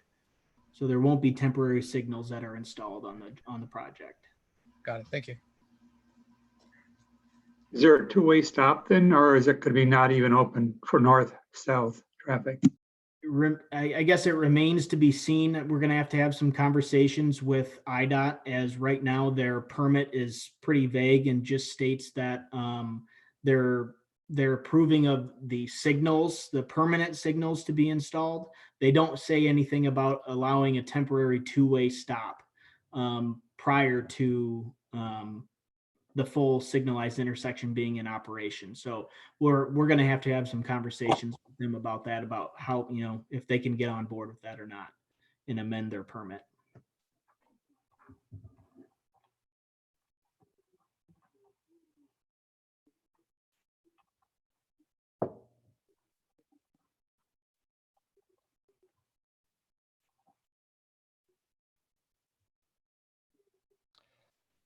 I believe we've temporarily lost Village President Wiedemeyer. So while he is rejoining the meeting, you can give me just one moment here. We'll get him back in here.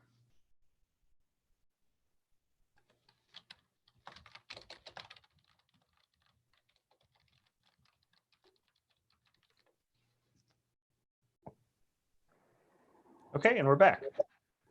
So we had Is that just it? included Is it? questions relating to the consent agenda, and I believe we're ready for a vote. Okay, Shelley, you want to call the roll, please? Yes. Trustee Kubiak, Yes. Trustee Hall, Yes. Trustee Pearson, Yes. Trustee Hirschbein, Yes. Trustee Dalkowski, Yes. Trustee Lemus. Yes. Motion carries. Okay, thank you. Moving on to the items for separate action, you can see we have a very long list tonight. We'll try to get through them as quickly as possible.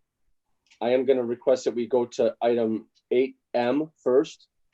Approval of an ordinance approving a zoning variance for 1157 Clearwater Drive. I believe that petitioner is with us this evening, and we thought we would put him up on top of this for the long meeting if he doesn't want to. Thank you, Mr. President. The petitioner is with us this evening. We do have a little bit of background we'll give you very briefly here from the agenda packet. The view on your screen is an aerial of the property in question, 1157 Clearwater. You can see at the rear of the property, it backs up to an existing pond. There are no rear yard neighbors. The Bussies, the family that live there, have a hard surface patio in their rear yard. The challenge with this site is with their existing home and the patio behind it, if they try and locate a pool behind the patio, it conflicts with the building setback line. So despite not having any rear yard neighbors, this lot was platted with a 25-foot building setback line. The requested variance is from that to allow them to shift the pool back to the 15-foot public utility easement, maintenance utility easement. So the pool would not be located on top of the easement. It would be just off of it, but it would allow the pool to be maintained without regard to that building setback line. This was presented to the Planning and Zoning Commission this evening. They did have a unanimous recommendation of approval for a variance in this instance. This is also consistent with a number of variances the village has granted under similar circumstances in the past. And in this particular case, the absence of any rear yard neighbors really obviates our customary concerns about rear yard building setback lines. As indicated, the petitioner, Mr. Bussey, is on the meeting with us this evening. Hi there. How you doing, Mr. Bussey? Good. How are you? Good. Thanks for sitting in tonight. Well, thank you. Questions on the plan? No, everything seems. Talking to the zoning committee or the zoning board, it seems everything was good to go for them. Just a matter of I didn't want our patio to be ruined, I guess. We got it put in about 2 years ago, year and a half ago, and just wanted to make sure that it didn't get destroyed by this.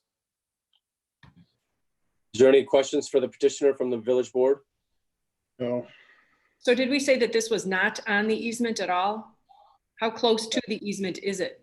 It would be adjacent to the easement, but not extending onto the easement. So if NICOR ever needed to come through there again, if that's the same easement, that wouldn't be an issue? This is not one of the primary gas service mains. This isn't the major NICOR easement, but no, there would not be any issues with any of the existing utilities that are in the easement. And so the only thing that we're seeking approval on, that the petitioner is seeking approval on, is the location of the pool, not any other requirements for pool safety or fencing or anything like that, correct? Correct. And that was unanimous by the planning and zoning? It was, and it also has staff support. I move to approve the ordinance authorizing a rear yard setback variance for 1157 Clearwater in accordance with the Plan Commission recommendation. Second. Any further discussion or questions? No. Shelley, call the roll, please.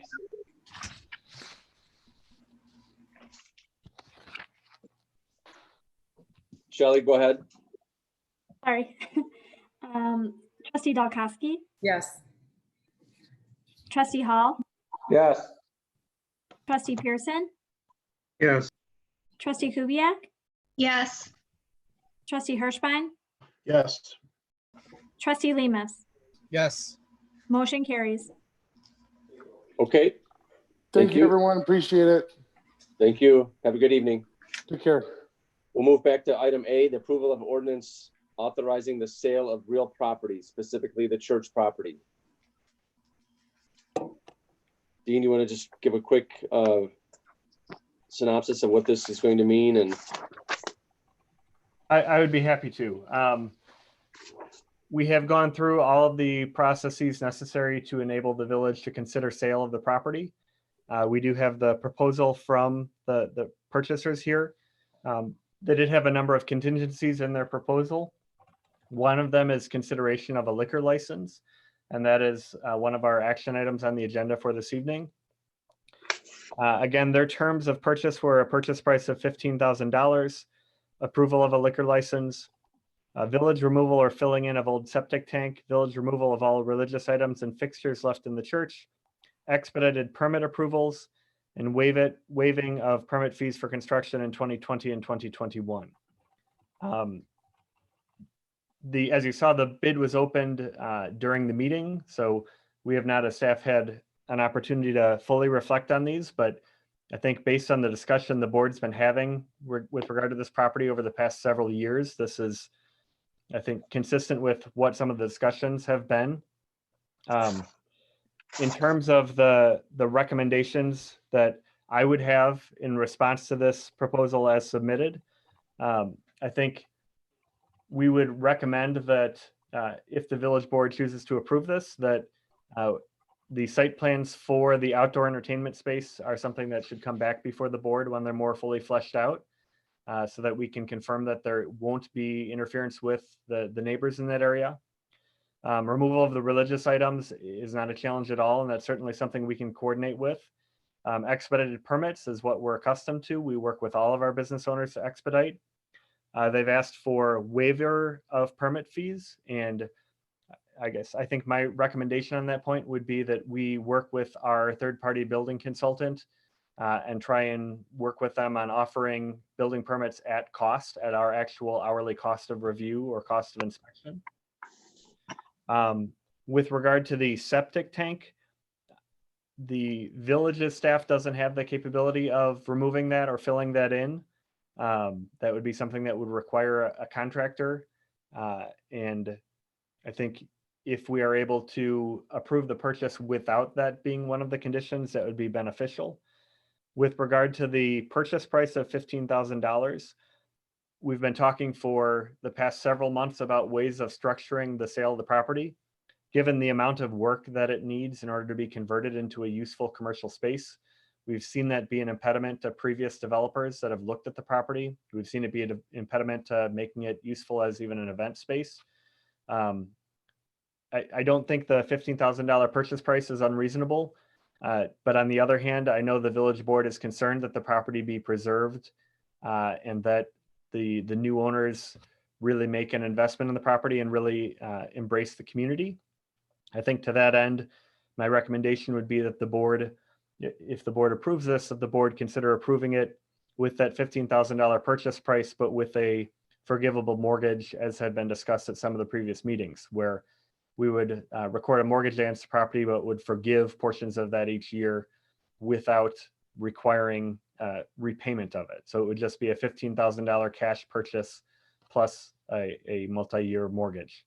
And I think that could be structured as a 5-year agreement where the village would forgive the mortgage over that 5-year period. We do have the petitioners with us on the meeting this evening. Both Kari and I believe Dory's with us this evening as well. I would certainly invite any comment from them. We did receive in the 16 years that I've been working here now, I think that was the most public comment we've received on any topic that's ever been presented to the village board. And the commentary was very supportive on the whole. We did have commentary from our historic preservation group that continued to express interest in the property. In our discussions with the county historic preservation coordinator, Again, her comments were that seeing an adaptive reuse, a commercial reuse of a historic property is beneficial because it provides a long-term sustainable funding source. And the county has seen with other historic properties that reliance on grants or similar programs, donations is not always a reliable source of funding. So I, again, haven't had a chance to review this with all of our staff. My recommendation to the board would be that the board consider approval subject to the conditions that I outlined. We've worked with a number of different parties that have expressed interest in the property. This is the most thorough and complete presentation we've received. It is from an organization that has familiarity with historic properties and knows what they're getting into. They have certainly demonstrated their due diligence working with architects and contractors to understand what all the costs are. It's a use of the property that's consistent with the church as a gathering space. It's compatible with surrounding properties. It's likely to benefit the Milk House and other downtown properties as they grow. And it's something that provides an economic benefit to the village, and as one of the comments pointed out, an economic benefit to all of our other local taxing districts, bringing this property back on the property tax roll. Again, both Kari and Dory from the Haight are with us this evening, and I am happy to answer any questions the board may have, or they may wish to address the board as well. Kari, are you with us? There she is.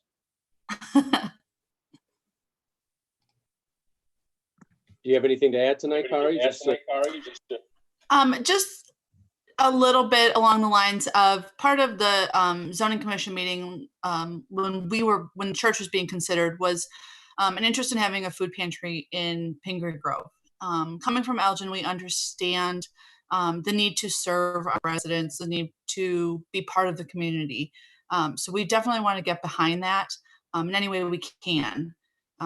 Right now, for example, when we host open houses at our space, we charge admission by cans of dog food or things for Anderson Animal Shelter. We are more than happy to duplicate that process in any way that Pingree Grove needs us to, as well as just building a relationship with any of the other community needs. If there's a way some of the money that we're putting forward to purchase the property can go towards the food pantry, we definitely would welcome that, encourage that, and support that. As well as just reach out to us if there's something else that we can be doing to make the community, piece of our business, important. It's important to us. We're not just a Target or a Walmart coming into town. We are part of their community, and we hope we're received that way, and we want to be leaned on that way as well. That sounds great. Is there any questions of the petitioner from the village board? I do have some questions. One of my many concerns tonight is that this proposal has many facets to it, and I don't think that I'm even comfortable voting on this tonight. There are, many things going on here that I think that further discussion would be of value. I do support the Preservation Society, so that I can put that out there. And I do know that they just received last week a certification for their 501(c) charity. I feel that we owe it to them to put their efforts into motion, which they have been doing a lot of work on getting that together. They haven't brought it to the board yet. My understanding is because they were waiting for the 501(c), but they have grant applications. They do have a plan, and I would like to hear that plan from them. Tricia, can I interject here? I guess I have a problem with that. We've been sitting on this building for years now, and I just wonder, how long are we going to sit on this building? And my other question is, what type of village do we want to build here? Do we want to build a village that has some type of tax-based revenue coming from businesses, or do we want to have the downtown stay as it is?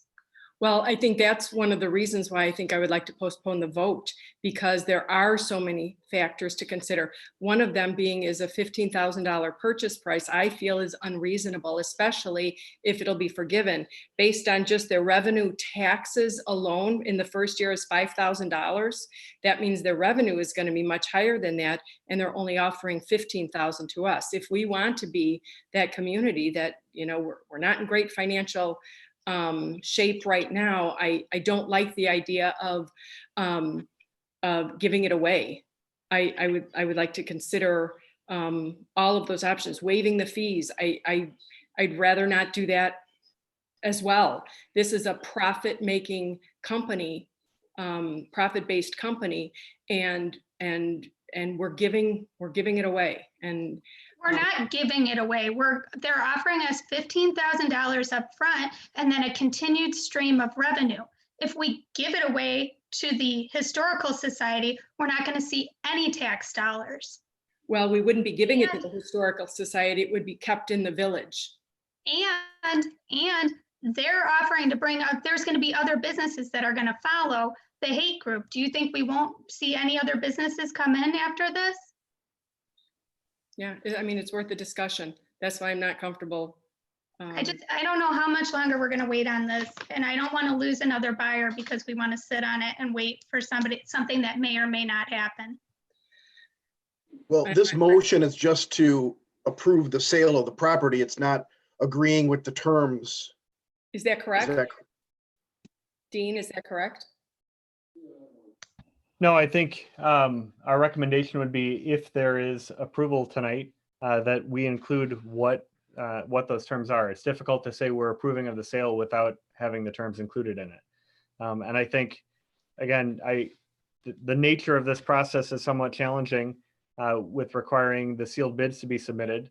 But in response to the items that were outlined, I don't know if Kari, if you have a response or if you're able to respond, what your level of comfort would be on some of the issues that I discussed. If we work with you on building permits at cost, because we have a third-party cost for that. If we worked with you on a $15,000 cash purchase price coupled with a forgivable mortgage, and what the level of importance on the septic tank removal is, because that is not something that we have the internal capability to address. No problem. I can weigh in on all of those. The forgivable mortgage is definitely something we are tabling, and that's acceptable to us. The waiver of the permit fee based on the fact that the estimates to bring this building to code are $250,000. The structure being a church did not have to comply with stair heights and ADA entrances meeting current code. We have to rebuild every staircase in there. All these little things add up to $250,000, which was quite a bit more than we thought we were going to be getting into. So waiving of the permits or doing them at cost is something that we would be welcome to that thought process. The septic tank was an issue because it's been abandoned now for 12 years. We're not going to be able to build on top of it or do anything with it without filling it in. One of the plans and hopes was to build an outdoor space for acoustic music for the community, be able to do that without the septic tank being handled. So that is something that should have been handled at church prior to donating the property, and they didn't handle that issue. So we're kind of getting into a big unknown with the septic tank, which is a little bit scary.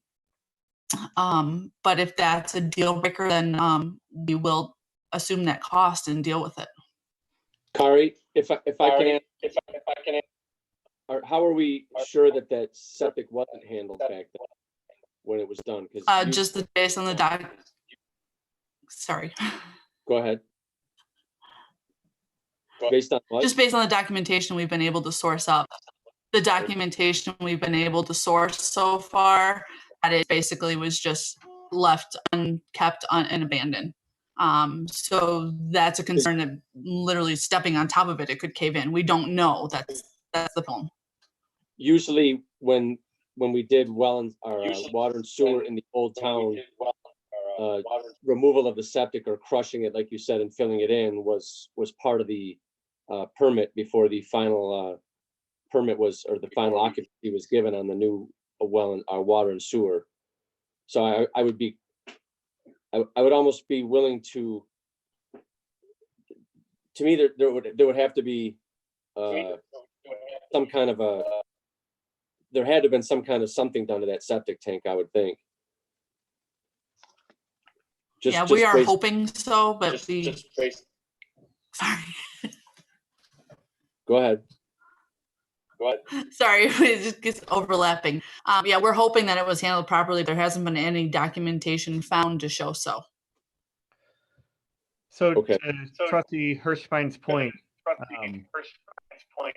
when we drafted this, we included a provision to allow the board to amend the ordinance to include a list of terms, conditions, and restrictions. And my recommendation to the board would be a recommendation of approval of that ordinance inclusive of the following conditions. One, that the property return for consideration at a future date with site plans showing the proposed outdoor seating areas and expansion area.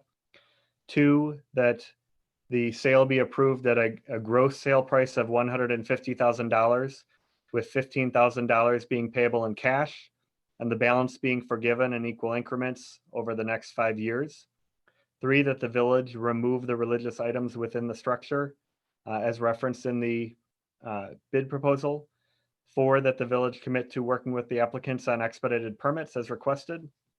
Five, that we work with the applicant to charge any of those building permits at cost instead of at whatever the code specified amount would be, so that we don't charge anything extra. We're doing that as an incentive to bring a business here, mindful of the fact that they're looking at spending $250,000 on this project. And finally, that the village not be involved in the removal of the septic tank. But my recommendation would be that the board consider approval of the ordinance with those amendments this evening.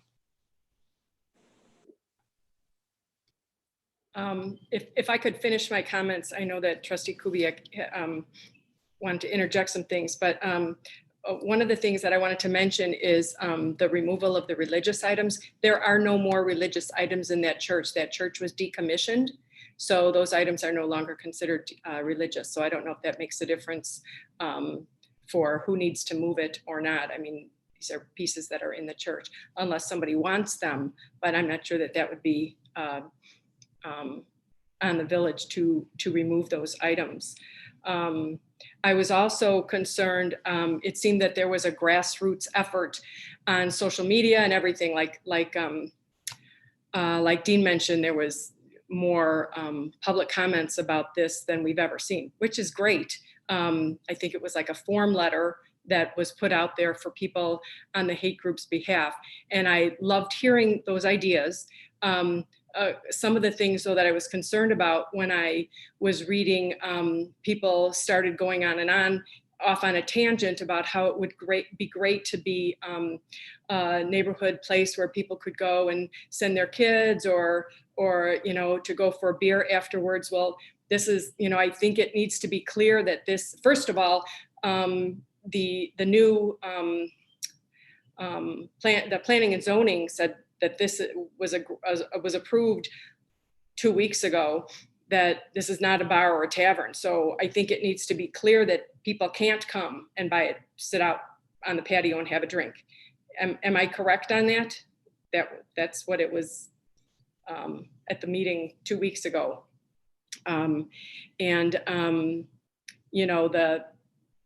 That it's an event space. It's an event rental space. So I'm hopeful that people who are, who read all of this on Facebook and got all, excited about it, don't think that it's a place that they can come and get a burger and a beer, because it's not. It's a private event space, unless I'm missing something on that.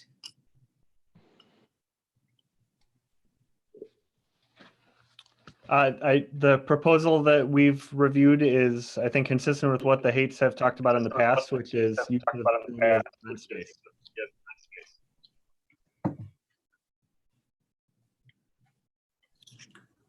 That is correct, Dean. We have no interest in running a bar. That's not our agenda.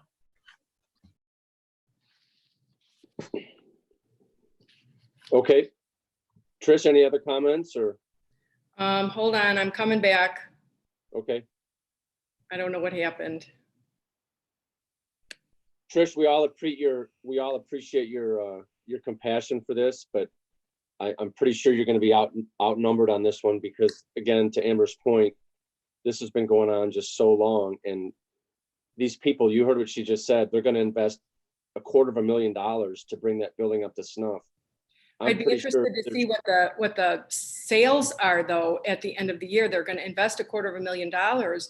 They're going to give us a lot of tax revenue. That means that their sales are going to be through the roof. And like I said, I understand that the board might approve this to sell it. I just don't. Would you rather have those sales occur in Pingree Grove or in, let's say, Gilbert's or Elgin? Right down across the street in Elgin or out in Hampshire. That's mixing apples and oranges. Of course, I'd like to see sales revenue in Pingree Grove, but if their sales are going to be so high, then why are we giving it away? Is what I'm. Because it needs $250,000 of work. Yeah, I think we see what they're going to do, and I think from what I'm getting from this whole proposal is, they want to be part of Pingree Grove, not just they just want to put up a cash cow business and run the meter every other weekend, have a whatever the case may be. If they want to host the food pantry, possibly they want to be part of all of our community events if they can help out. You heard what she said, lean on her any way that we can, and you know us. But that is exactly what the Preservation Society wants to do as well. And they wouldn't need to put in $250,000 because they would only be needing to make ADA compliant the bathrooms or whatever. But they do want the food pantry and they want all of those other services. And their goal, as they told to me today, is to be self-sustaining, to get that grant funding, to start donations, to get social media, and to get people on board. And they were not able to do any of that yet. So it's not like they haven't been doing anything, but they had to wait for the 501(c) certification. And it just was a week and a half ago. Trish, how long? This is not sustainable. How long is what they're doing even sustainable? I don't know. I just want to give them a chance. Well, we have something on. I'm sorry, Luke, go ahead. We have something on the board right now that's going to be a great deal for the town. They're going to work with donations. They're going to do everything. They got to work with donations. What do you mean by that? They're going to do the food pantry. They're working with the community. They're keeping the church figured. We don't know if this preservation is even going to have funding, or even if they get funding for a year, what happens the next year?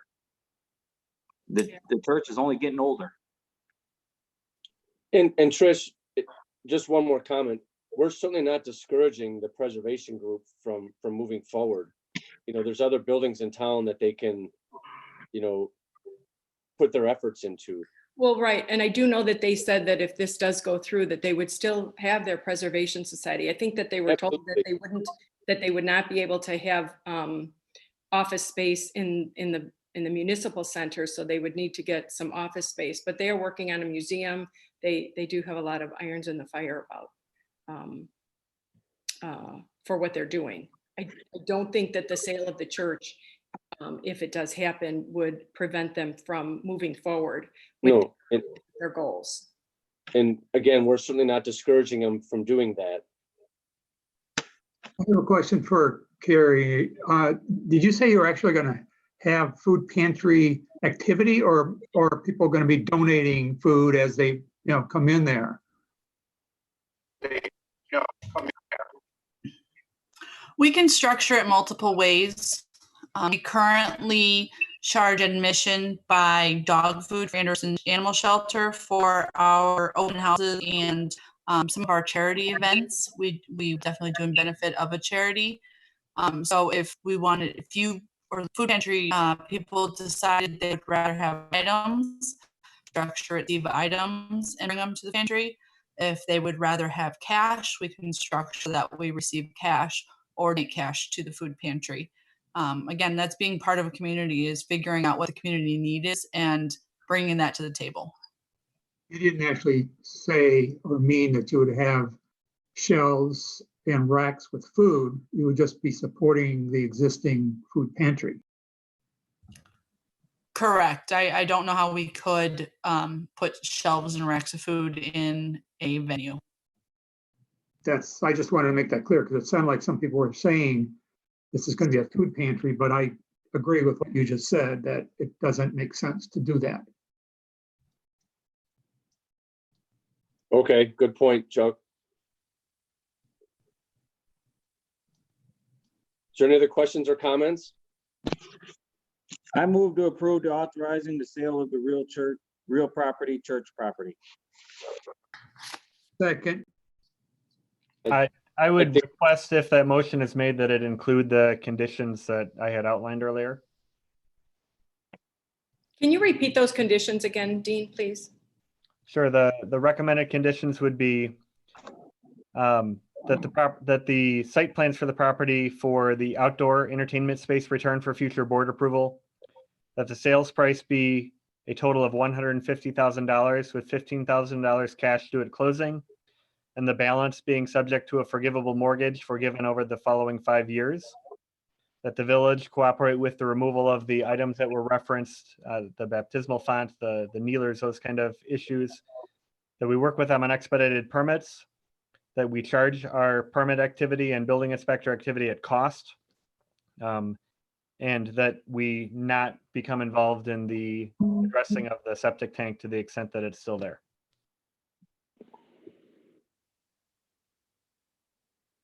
And so why are you considering the $150,000, $15,000 down with the rest forgivable over 10 years, as opposed to the proposal of $15,000 cost?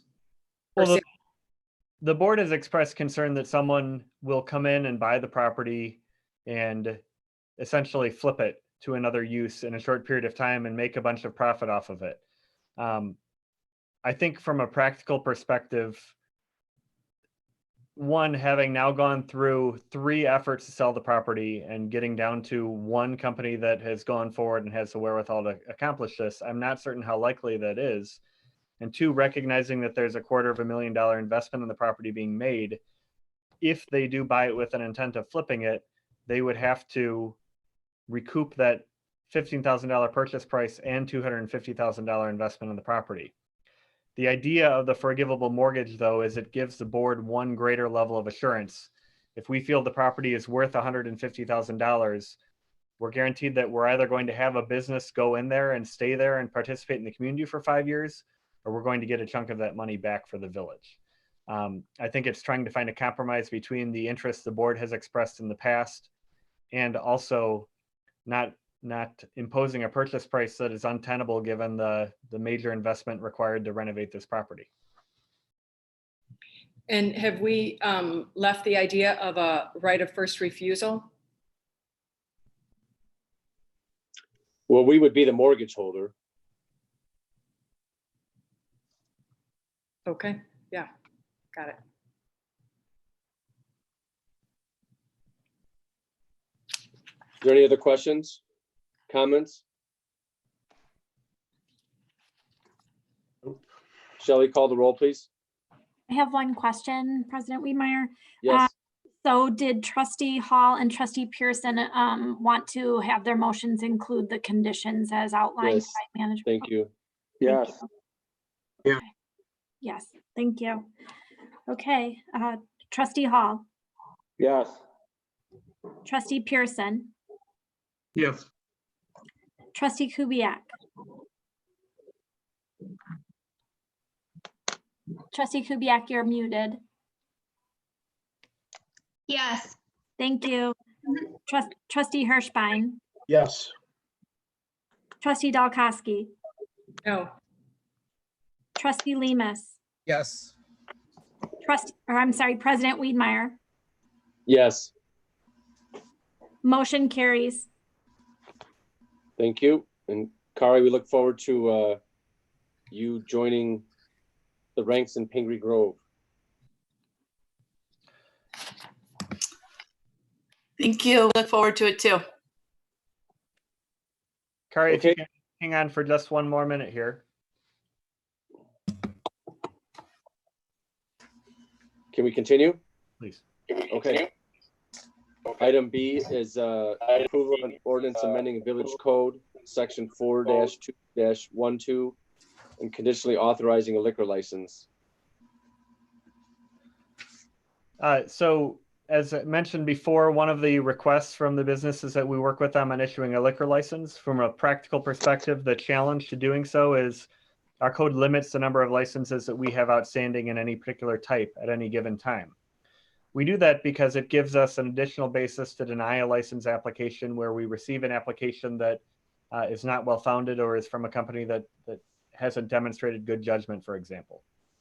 In this case, we have reached out to the city of Elgin. The Hate Group has an existing liquor license there. They've been operating a facility serving alcohol for some period of time.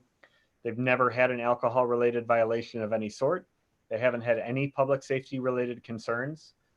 So the approach that we're recommending taking is amending the village code so that we are creating that extra license to be available for them and conditionally approving the liquor license, again, contingent on completing our local background check. As I mentioned, the city of Elgin background check was done. We would repeat that locally.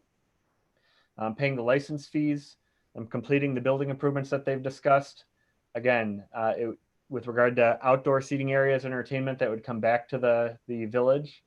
And then we always work with our licenses on an operational plan and standards of conduct. So this is conditionally saying, once we get through these steps, we will have the license available, which is demonstrating our commitment to this incoming business that we will be accommodating to the business model they're proposing. This is an approach that we've used in the past on conditional approvals, and it's something that's very common in other communities as well. Chief Bean, do you want to comment on that?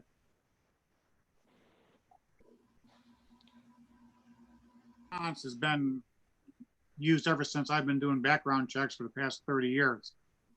It's not uncommon. It's an acceptable way of doing business. And in this particular case, this gives us a longer time to do the background check because we're not going to be under the gun. I completely agree with the agenda item as of tonight.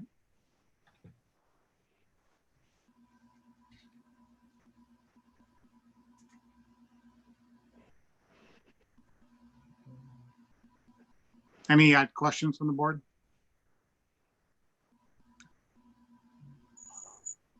Dean, back to you. We would request a motion to approve this ordinance as drafted. I move to recommend approval of the ordinance relating to liquor licenses. Second. I do have another question.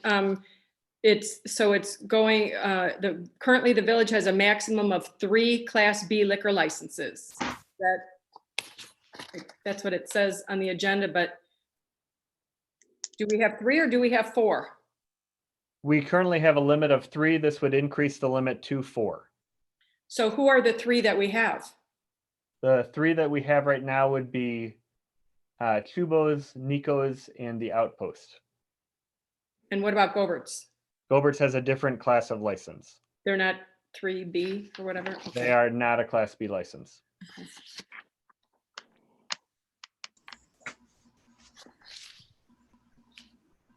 This creates the 4th license.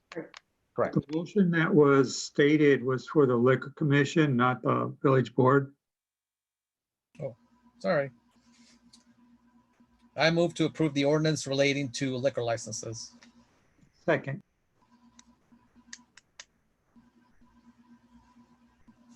Is there any other questions or comments? Call the roll, please, Shelley. Trustee Lemus, Yes. Trustee Pearson, Yes. Trustee Kubiak, Yes. Trustee Hirschbein, Yes. Trustee Dalkowski, Yes. Trustee Hall. Trustee Hall, you're muted. Yes. Thank you. Motion carries.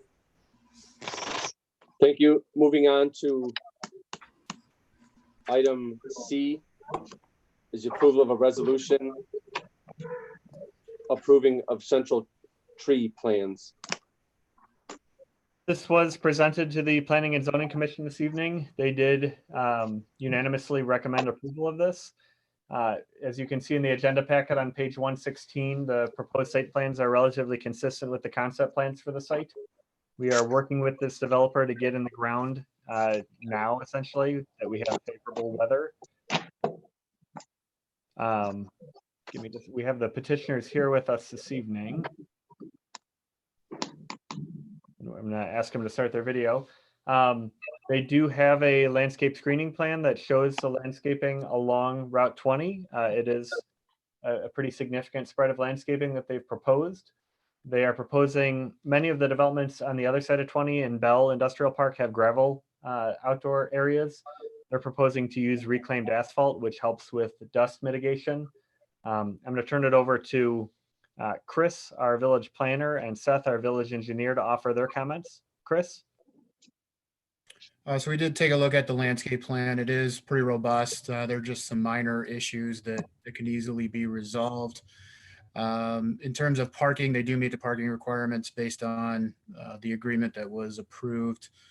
And in terms of outdoor storage, the villages just have to keep track if any of the piles get higher than 20 feet or 45 feet, depending on how far set back from Route 20 they are, that they would just have to be taken down in height from that. So that's really just more of an enforcement issue.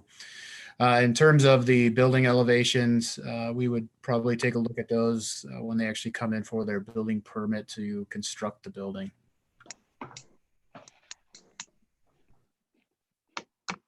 Seth, do you have anything to add on this? I guess I'll just briefly reiterate some of the remaining comments that were brought up during the Planning and Zoning Commission meeting. The plan looks great. As far as during the review, they were very easy to work with in accommodating all of our comments from an engineering standpoint. Their only remaining items just mainly pertain to wetlands and stormwater. We have to figure out they've requested or mentioned that the Keene County Forest Preserve has requested an agreement related to discharge of stormwater onto their site. And also we've requested that they provide the U.S. Army Corps of Engineers wetland permitting information. So outside of those two items, everything else is just a matter of providing permits as they're obtained as it relates to IEPA and IDOT permits.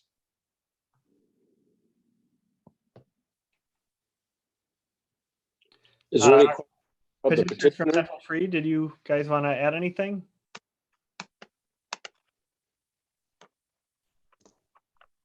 I have nothing to add, unless Matt does. No, same here, nothing to add. Is there any questions of the petitioners from the village board? I was wondering where the mulch is being made. You know, you're doing grinding, is that correct?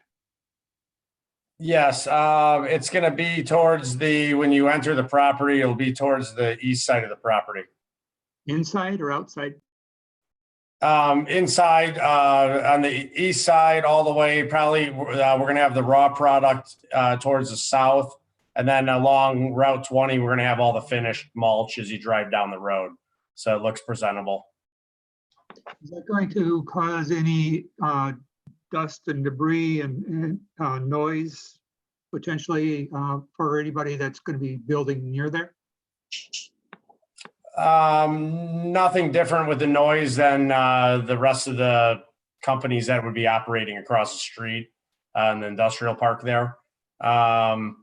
Dust wise, usually if it's blowing too windy on certain days, we don't operate because the mulch never ends up on the ground. So besides that, it usually just stays put where it is for the most part.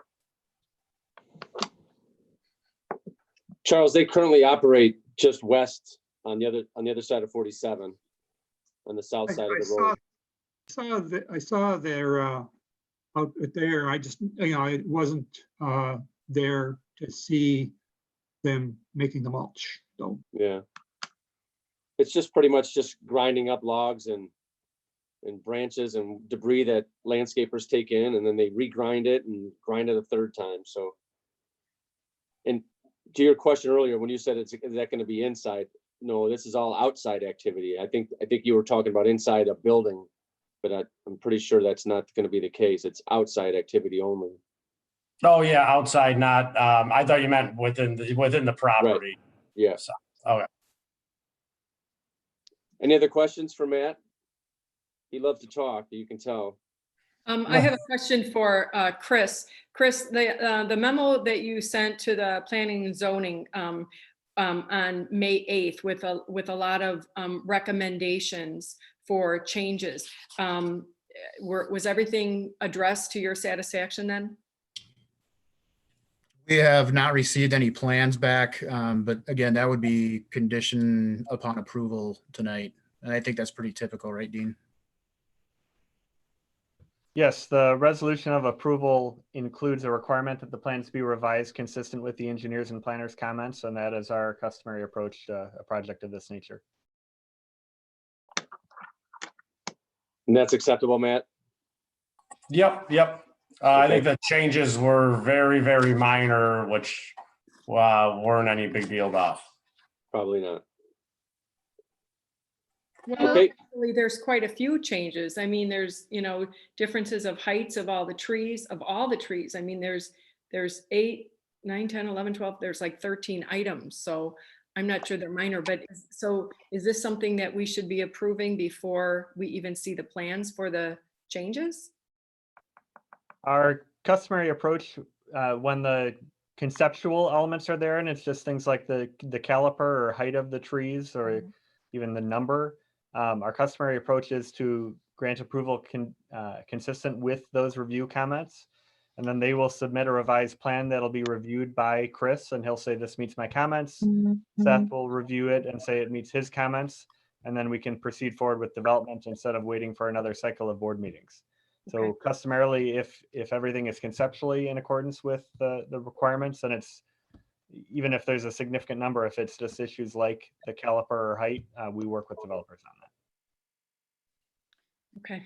I move to approve the resolution approving of central tree plans. Second. Does this include then the 2 items brought up by the zoning committee?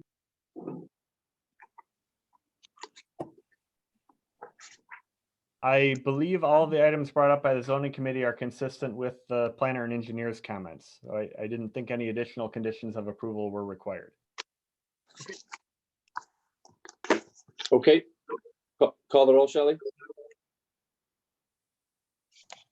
Trustee Hirschbein, Yes. trustee Kubiak, Yes. trustee Dalkowski, Yes. trustee Lemus, Yes. trustee Hall, Yes. trustee Pearson. Yes. Motion carries. Thank you. Thanks, Matt. I appreciate you coming out. No problem. Have a good night, everyone. Good night, everybody. Thank you. Item E is approval of resolution approving an optional waiver of certain liquor license renewal fees. We should be on item D, President Wiedmeyer. Just making sure you're paying attention, Shelley. We'll go back to item D. Approval of a resolution approving of Cambridge Lakes Charter School plans. Page 149 in the packet. We will bring up the agenda packet and focus first on the staff memo, the site depiction from when this site was originally contemplated. This was the conceptual plan for the Cambridge Lakes Charter School that was developed at the very start of the Cambridge Lakes Charter School project. So it shows the existing 3-4 building, the 1-2 building, buildings extending around, and some of these have been constructed, as we know. This parking lot has been configured with a cul-de-sac instead of with an access on a Cambridge Lakes Drive. The administration building has not been constructed, and the gathering hall has not been constructed. The gathering hall or gatheratorium was a 1,000 or more seat auditorium facility that was originally proposed, and it's something that the village has expressed concern about over the past several years. You'll also note this shows the original parking configuration and not the additional expanded parking lot area on the site. So this was what was originally proposed, and it is ultimately not what the charter school is proposing to go forward with at present. What they're proposing to go forward with at present is a roughly 10,290 square foot gymnasium on the site. It would be located on the footprint of the existing gathering hall, and it would be configured in a way to connect to the existing buildings. The gymnasium features one regulation-sized basketball court, some bathrooms, a storage room, and an employee office space. So this is an overview of the existing site as it is. So you can see the new parking space on it, the proposed gymnasium, and you can see the layout of the footprints of the buildings that have not yet been constructed but were once contemplated. I'm going to turn it over to Seth to talk about some of the stormwater detention issues and civil engineering issues for this site. From a building perspective, the building plans are reviewed by the Regional Superintendent of Education. Our review relates to zoning, planning, and civil engineering. And in particular, if you'll note, the footprint or what would be impervious area for the buildings that were originally proposed as compared to what's actually here in the parking lot. And Seth, if you want to take that over. Sure thing. This site plan review was actually really simple, considering that the improvements were limited to really just a building addition. However, the complicating thing was obviously had to do with the stormwater management. Because the existing drainage report is not in village records for the existing Cambridge lakes, we were unable to determine how much of the site was accounted for within the original Cambridge lakes for stormwater detention. So what we did was we requested the charter school's design engineer along with our review to provide an exhibit that overlaid the approved plan and calculate how much impervious area was originally planned for versus what's built out now, and basically show us what the incremental difference is between the two. After review of that, we were when including the gymnasium, the 10,200 square feet, they're still underneath what they were originally planning for impervious area. So that means they will be able to build this addition without needing to provide on-site stormwater detention, and it should be able to be included within the Cambridge Lakes Basin. That does not mean that in the future, if they go beyond the impervious area threshold, that they won't have to, at that time, complete stormwater detention approaches for future expansions, but for this one itself, they do not need to. So that was really the major part of our review, and I think we've got that handled now. We also have the petitioner's representative with us this evening, Mr. Gillespie. Thank you for having us, and thank you for your consideration. It's a pleasure to be here virtually. And this is a very straightforward plan. We respect the efficient layout of the school, the U-shaped corridor. It's a straightforward addition, gymnasium addition with support spaces, 10,290 square feet. We understand the requirements for stormwater management, and we respect and appreciate the collaboration with village engineer Seth Grunwell. And we understand what the requirements will be in the future if there's future additions planned.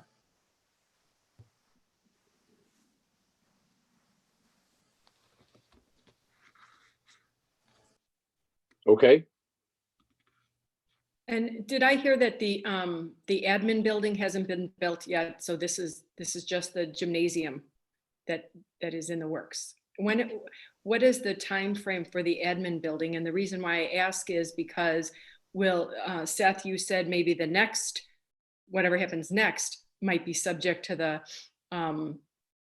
groundwater, or the stormwater survey or whatever. So will that admin building require that? And if so, and if that's going to be built soon, why don't we require it for this building? So we've brought back up the share screen again. The admin discovery center is in this location. It has not been constructed. Uh-huh. And this building has also not been constructed. And the proposed gymnasium is significantly smaller than the originally proposed gathering hall. Mhm. We don't have a construction timeline. The charter school doesn't currently have funding to construct additional expansion beyond the gymnasium. So we don't have a construction timeline for when those projects would be built. We have very clearly indicated that as we work forward, when we hit that threshold of using all of the available accounted for impervious surface area, that they will have to make on-site improvements to provide additional. So they are aware of that constraint, but we don't have a definite timeline for when that may be. But Can I ask a question? We assume that will happen before building the admin building or the building next to it? Like that this is the last one, that we can be pretty sure that this last one will cover all of the impervious grounds? Seth, do you know how much additional impervious surface area is remaining? Or Dave?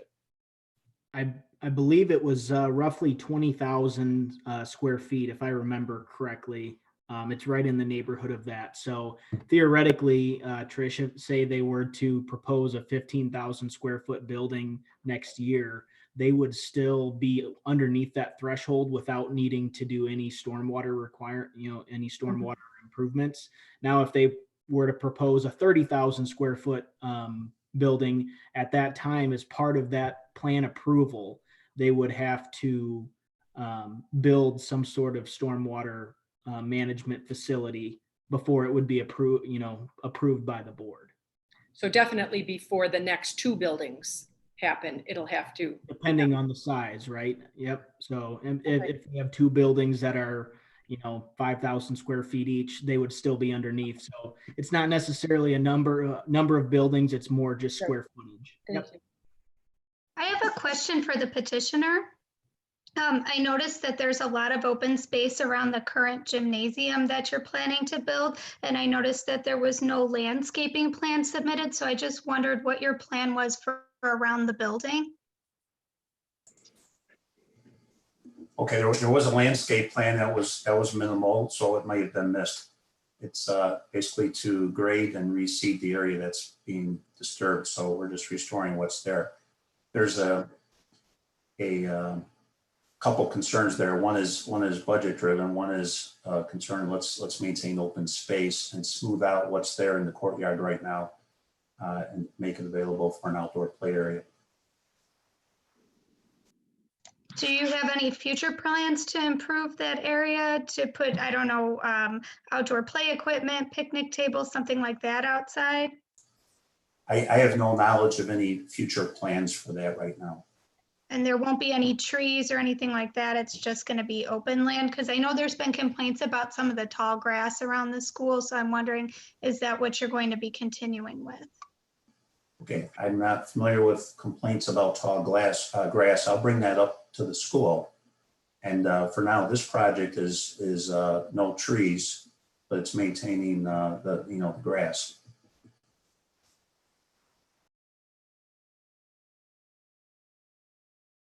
Is there any other questions?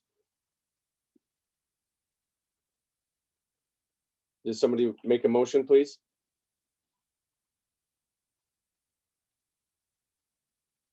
I noticed that there's a question about the color palette. Is that resolved?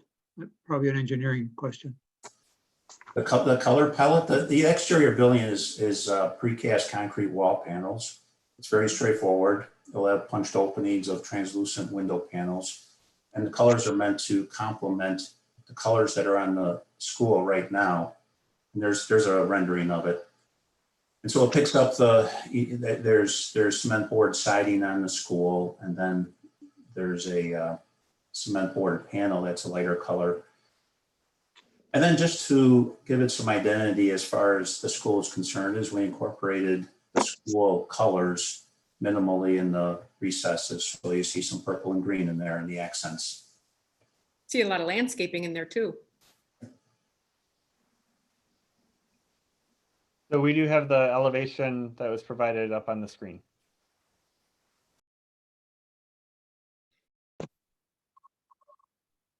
Thank you. I move to approve the resolution approving of Cambridge Lakes Charter School plans. Second. Any other questions or comments? Call the roll, Shelley. Trustee Pearson, Yes. trustee Hall, Yes. trustee Dolkowski, Yes. trustee Lemus, Yes. trustee Kubiak, Yes. trustee Hirschbein. Trustee Hirschbein. Is He's a he here? yes. I think his video may have currently frozen. Okay. It's a great profile shot of him. Yes. Or he's sleeping. Yes. Okay. Motion carries. Okay. Do you have a estimated time of construction on that, a start time? Yes, actually bids are due tomorrow for most of the building. We had a preliminary bid release a couple months ago for the precast and a couple of the trades. The rest of the building bids are due tomorrow, and hopefully with the school board approval, we can start construction mid-June or early June, sometime in there. So it's coming up soon. And I heard that Lamp is helping you with this project, Lamp Construction. Land Construction is the construction manager, correct? So we're all familiar with them and we know what kind of product they produce. So we should have, I'm sure they'll be in good hands. Yes. All right. Thank you so much. Okay. Appreciate Thank you coming very on. much. Thank you for your support. Okay. Now we're going to move on to item E. Approval of a resolution approving an optional waiver of certain liquor license renewal fees. Dean, do you want to explain this to the board, please? Certainly. As the board is well aware, based on current public health restrictions, our establishments that customarily allow for on-site consumption of food and alcohol are greatly restricted in their operations. They're restricted to carry-out service only.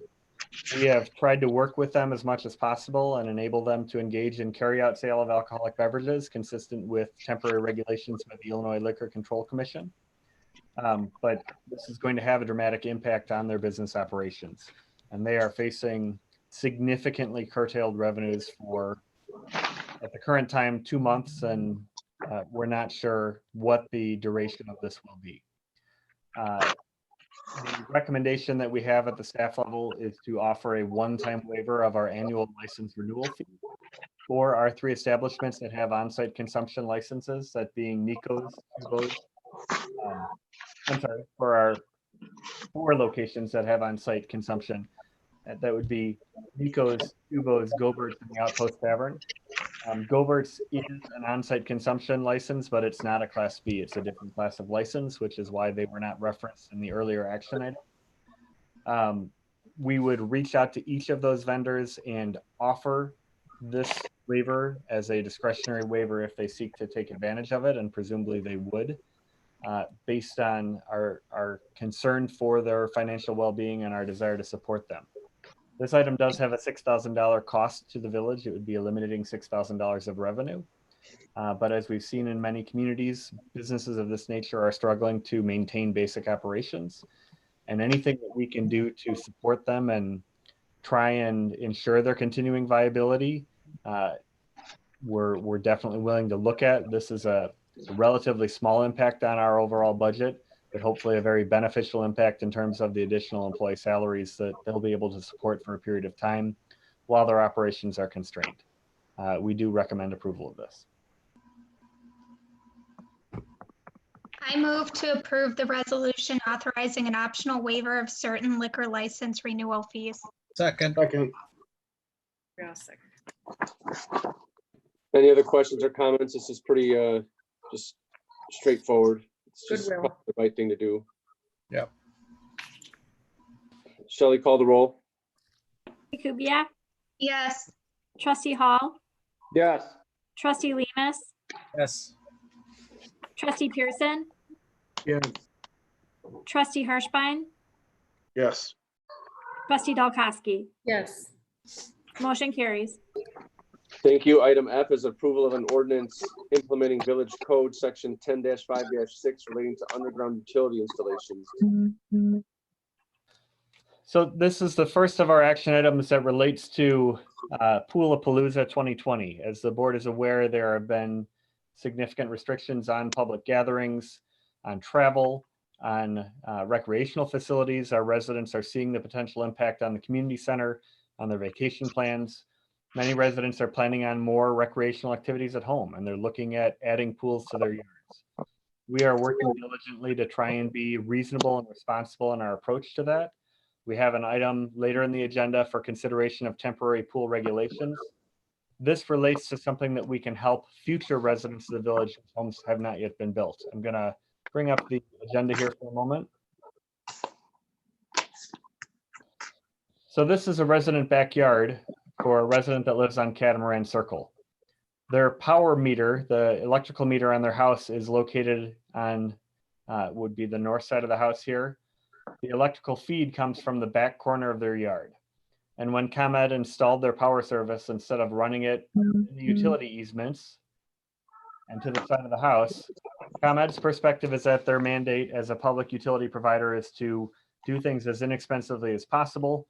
And so they ran the shortest distance wire possible, which means the cable is run kitty corner across the yard to the house. Looking at how that impacts this particular house, it means that they cannot install a swimming pool without running afoul of some of our other village zoning codes, which we'll address later in the meeting. Our goal with this action item is to change our regulations to adopt an ordinance that would require ComEd to use a more sensible routing for their services that preserves the open space in resident backyards for their use and improvements. Under our building code, we require a 5-foot lateral separation from the power supply line for safety reasons. This enables more of the yard to be useful, which benefits residents whose homes have not yet been built. This obviously doesn't have a retroactive impact for the residents whose homes are built, but it is something that we have worked with ComEd with, and ComEd has indicated that they would honor this regulation prospectively whenever they look at building new houses in the village. It is no cost to the village. There is presumably a small cost increment in the difference in running a little bit of extra wire and trenching that in, but that's something that would be borne between the developer and ComEd at the time of building new houses.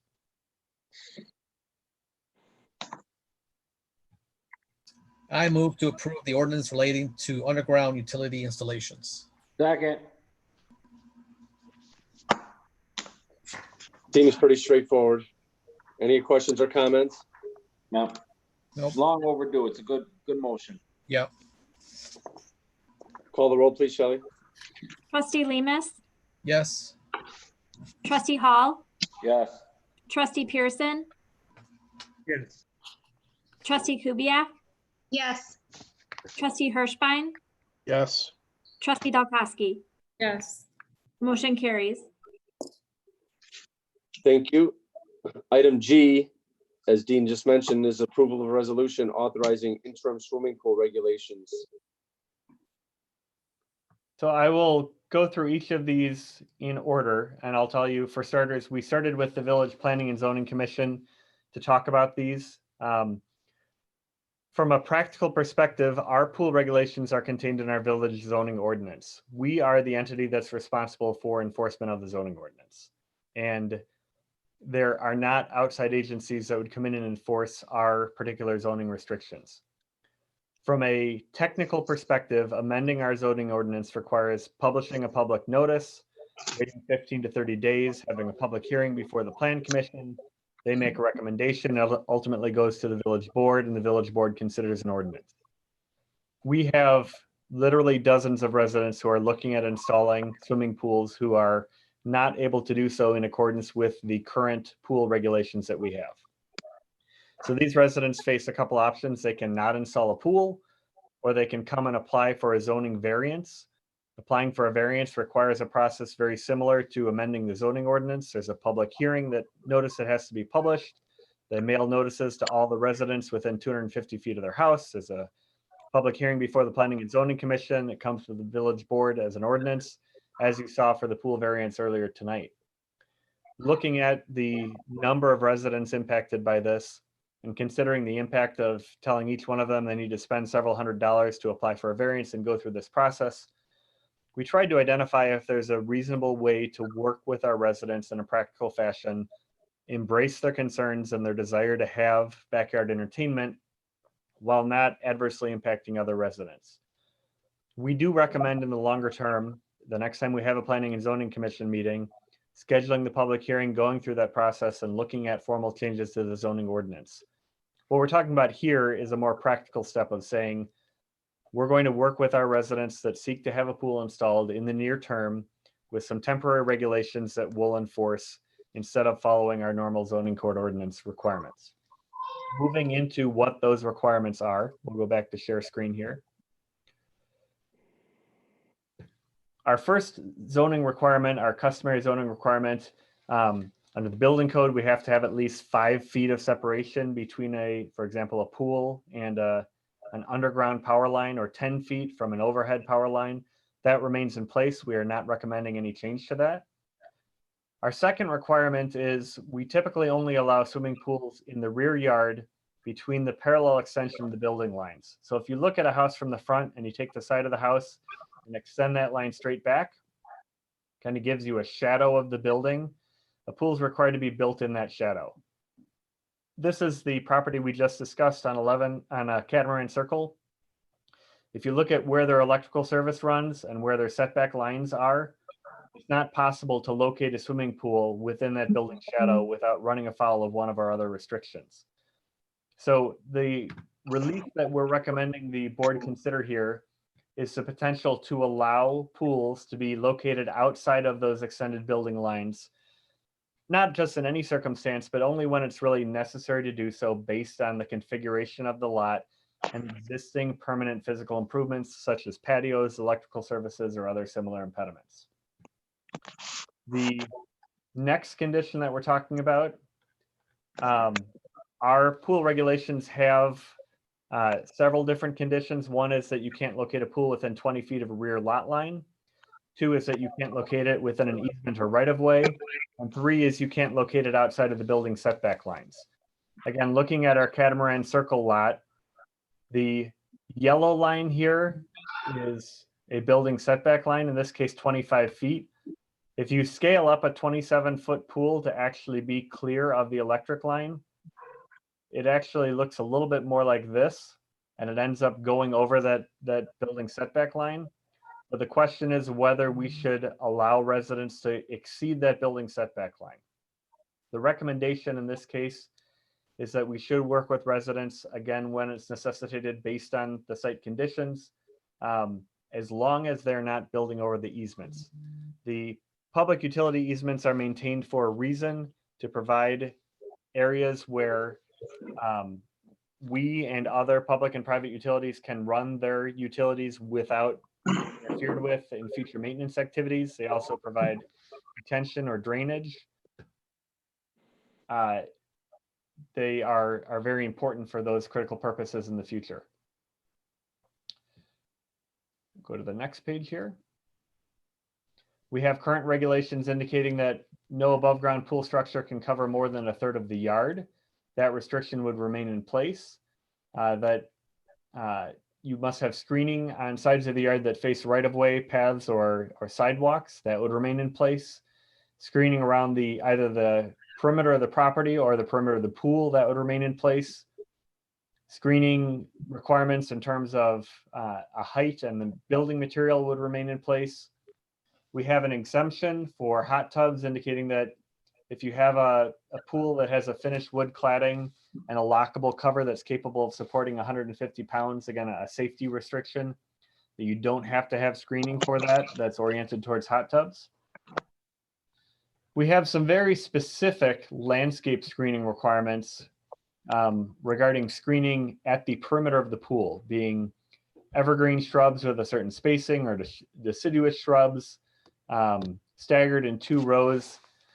The challenge with this restriction is that many of our residents are looking at installing temporary swimming pools that can be installed, kept in place for a few months, and then taken back out. And installing screening around the swimming pool when it is going to be taken back out doesn't necessarily make a lot of sense. So the recommendation that we have on this item would be if a resident plans on putting in an above ground swimming pool and keeping it in place for not longer than 4 months at a time, that they would not have to do the screening at the perimeter of the pool, provided that they're still meeting the other requirements. They still have a fence, they have other screening in place at, for example, the perimeter of the yard. One of our existing requirements is that pools have a self-closing, self-latching gate and a fence around them to secure them. We recommend keeping that in place. Despite the fact that that's an impediment for some residents, from a safety perspective, we recommend retaining that requirement. We have a provision indicating that above ground pools may not extend more than 48 inches above previously finished grade. The challenge with this becomes lots that are uneven. Many of our lots taper off in the backyard. And so the front of the pool will be slightly built into the ground and will be less than 48 inches in height. At the rear of the pool, though, we see many pools that are approaching 54 inches in height. So we're recommending working with residents up to that 54-inch limit. And finally, and this impacts more residents than the dozens I've talked about that have addressed the village with regard to wanting to install a true above ground pool. Our current regulations say if you're installing a temporary pool, a wading pool, a kiddie pool, that it can't be deeper than 16 inches or larger than 8 feet in diameter, and that you can only have it out for 2 days out of 7. So you put it out, you fill it, you can have it in place Saturday and Sunday, and then it has to be taken down for the rest of the week. We've seen a proliferation of temporary pools that are larger. We have many residents expressing interest in them. We do believe you have to draw a line and delineate between a true above ground pool that's going to be permitted and go through a review process and a temporary pool that isn't going to require that same level of rigor. So the delineation we recommend at this point would be going from that 8-foot diameter, 16-inch depth to 16 feet in diameter and 24-inch depth. And if you're filling a pool of that size, that it can be kept in place for up to 2 weeks at a time. These are typically pools that don't have extensive filtration or chemical systems. There is a logic to requiring them to be removed, not be kept in place indefinitely, particularly if they don't have all the screening and other requirements. But if you're filling a pool of this size, keeping it in place for 2 days and then draining it is not necessarily an environmentally sensitive approach either. The final issue to address here is, when do we require permits for pools? So as I indicated, we have a number of residents that are looking to install above ground pools that are large enough that they require a permit, but they're temporary in construction. So you can put it up, keep it in place for the summer season, and then take it down. And many of these residents have asked, do we have to apply for a permit every year if we get an original permit and if we're reinstalling the pool in the same location?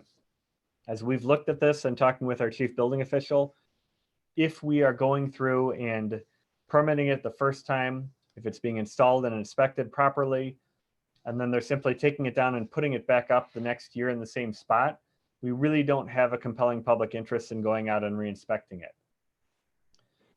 As I referenced, this too was presented to the Planning and Zoning Commission, again, in recognition of a somewhat unorthodox approach to this. The Planning and Zoning Commission, 5 members of the commission voted in favor of this regulation and indicated they felt it was a reasonable way of trying to work with residents. 1 member of the Planning and Zoning Commission voted against the proposed regulation and expressed concerns about, I think, lack of resident planning when they're laying out their yard and laying out some of the improvements in their yard.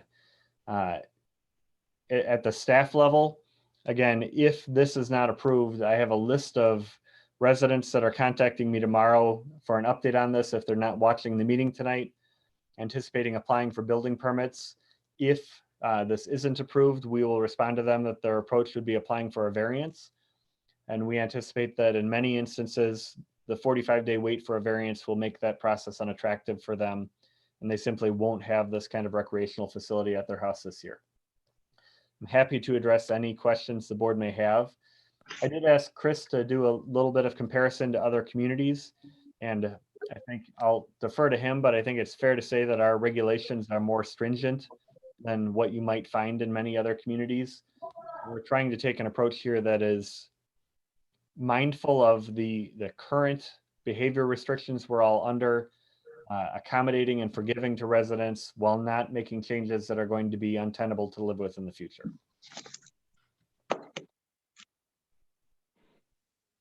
Chris, do you want to respond on that?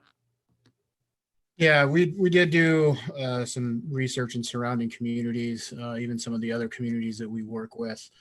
A lot of communities treat swimming pools as more of as accessory structures, and most of the times, most municipalities have setback regulations just for accessory structures, so swimming pools, detached garage, sheds, things of that nature. So where Dean had mentioned that, you know, you may be encroaching slightly in that rear setback.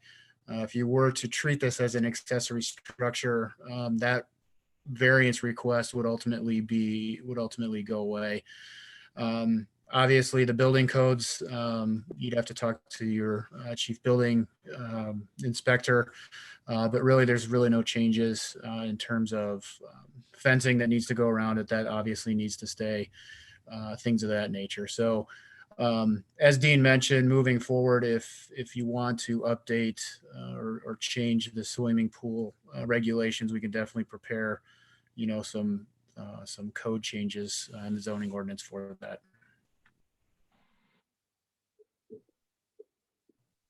Okay, thanks, Chris. Any questions on this? Hey, Dean, on the changes we're talking about making, what would be your opinion of how many would be approved? Would this be like 100% approval through our history? In terms of the variance we had earlier tonight would have been approved. Looking back at past variances we've had, I've identified about half a dozen we've had in the past several years that also would have been approved. In terms of working with residents now, we do have some residents that come in and say, hey, I have a unique lot. I want to put this in my front yard or my front side yard. Yeah. I think these regulations would allow us to work with all of the residents that have expressed a concern about the existing regulations in a reasonable fashion. There are some residents that will still, you know, I can't put a 40-foot diameter pool in my backyard unless you let me build over a utility easement. We wouldn't recommend that. We think the easement should be preserved. I think this is a reasonable approach to trying to partner with our residents and be accommodating and be versatile in a way that government ordinarily is not. So I guess my statement would be, if these items you're talking about would normally be approved, why don't we make this permanent instead of interim?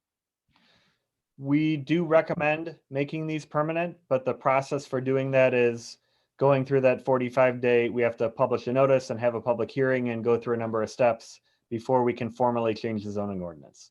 So we do recommend doing that, but we don't want to make our residents wait 45 days before that relief is available.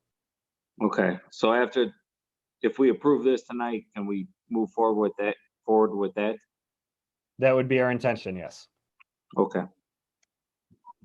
So the ordinance is not only to make these changes, but to bypass planning and zoning? Or to have to not go through them? No. Because they won't need variances because we're making these changes? Correct. So they would not require variances. We would not make the property owners apply for variances. We would still go back through Planning and Zoning Commission to formally update the zoning ordinance. Okay. I do have a question on number 9 for that, for the 4-month temporary pool. So those pools still need permits, correct? Because they're not the 16-inch or. Yeah. So if I want to put up a 20-foot pool that's 3 feet deep, I still apply for a village building permit. I put the pool up, I can have it in place for 4 months. I can take it down. I can put it up the following year without getting a new permit. I just don't have to put the landscape screening around it. And when does the 4 months begin, and who is going to monitor that it is down in 4 months? So I anticipated that was going to be a question, and I'm pleased to report that we have a number of very helpful residents that currently monitor the pool conditions. And when we have a pool that is in place for longer than the period of time that code allows, we regularly get concerns from residents and we go out and follow up on those. From a practical perspective, we think it's likely that where the pools are causing issues, we will get calls from the neighbors reporting the pools.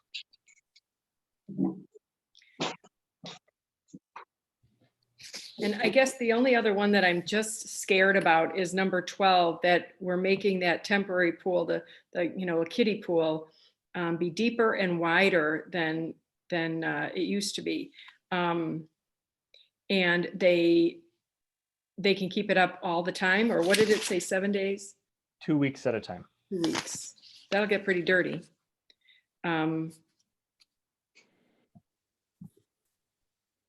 And we're not concerned that there's a danger because they don't need fencing around that that little pool, correct?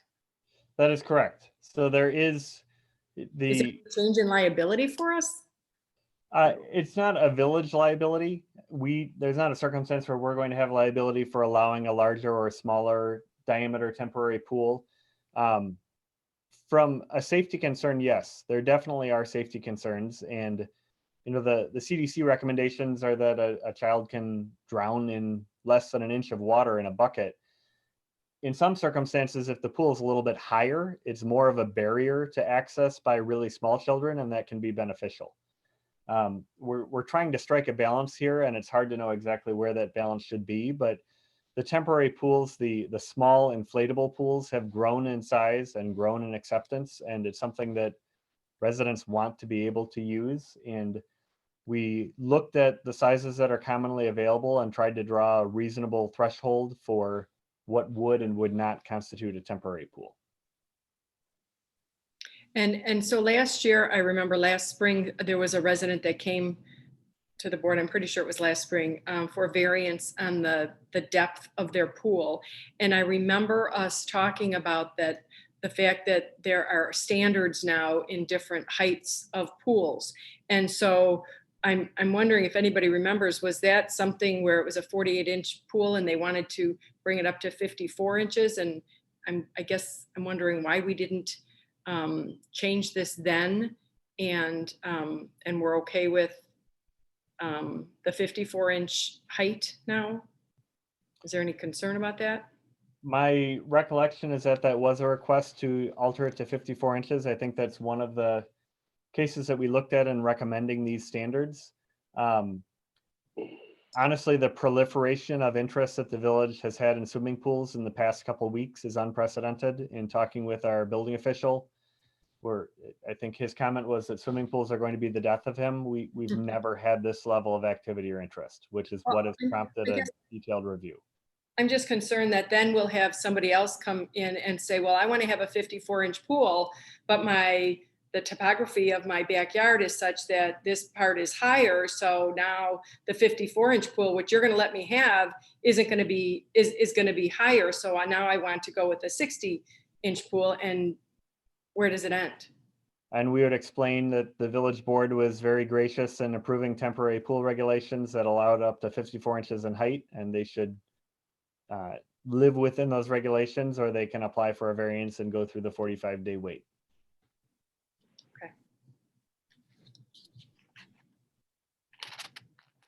I move to approve the resolution authorizing interim swimming pool regulations. Second.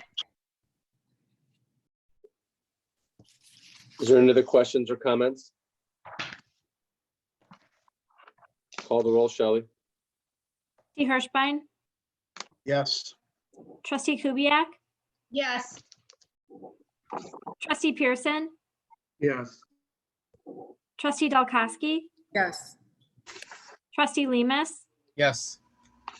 trustee Hall. Yes. Motion carries. Thank you. Moving on to item H, approval of an ordinance amending village code relating to payment of bills and warrants. So this is the process that we've been utilizing for the past several years when we have a meeting cancellation. We periodically cancel meetings because of holidays or because of a lack of items that require village board action or consideration. The concern that we have when we do so is always our ability to pay our recurring expenses and or to reject expenses that we think are inappropriate. the Local Government Prompt Payment Act has a 30-day window typically for us to pay expenses. And by the time we receive an invoice, process the invoice and go through that process. And I apologize. I believe that's a 60-day timeline for the review and approval of the ordinances. Our concern is maintaining currency on the invoices and complying with that statutory timeline, or having the ability to say this invoice is not appropriate, we want to reject it. In the past several years, we have brought one-off resolutions to the board on about 6 or 8 different occasions with the authorization for staff to go forward and do a one-time payment of the warrant list. For the past several months, we've used a more detailed process where we are sending out the warrant list in advance, soliciting comments and feedback, and getting approval from the village president, manager, and finance director before doing so. We can continue doing those one-offs. From a practical perspective, we're not always sure when a meeting is going to be canceled or what's going to trigger a cancellation. And so our recommendation was just to codify this approach so we have a high level of disclosure to the board about our financial activities. And so we bring back these expenditures at the following village board meeting for consideration of ratification. This is the process we've been using for the past several months. It would simply be putting that into our ordinance that the finance director is authorized to proceed in that fashion in the ordinary course whenever a meeting is canceled.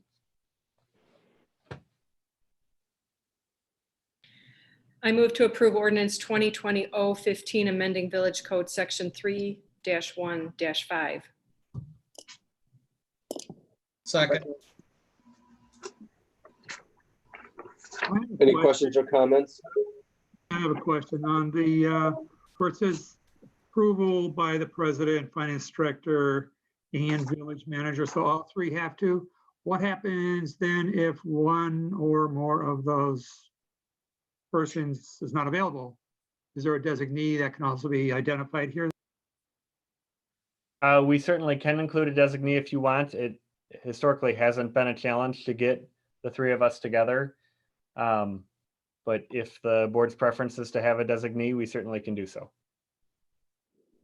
I think longer term, as we've looked at, we've talked about succession planning, and we've talked about kind of a line of responsibility for if the president isn't available, if the manager isn't available. I think that's something we should look at terms of codifying in village code generally, separate from this ordinance.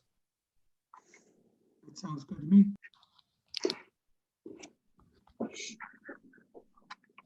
Any other questions? Shelley, call the roll, please. Trustee Dolkowski, Yes. trustee Lemus. Trustee Lemus, you're muted. Yes. Trustee Kubiak, Yes. trustee Hirschbein, Yes. trustee Hall, Yes. trustee Pearson. Trustee Pearson. Yes. Okay, thank you. Motion carries.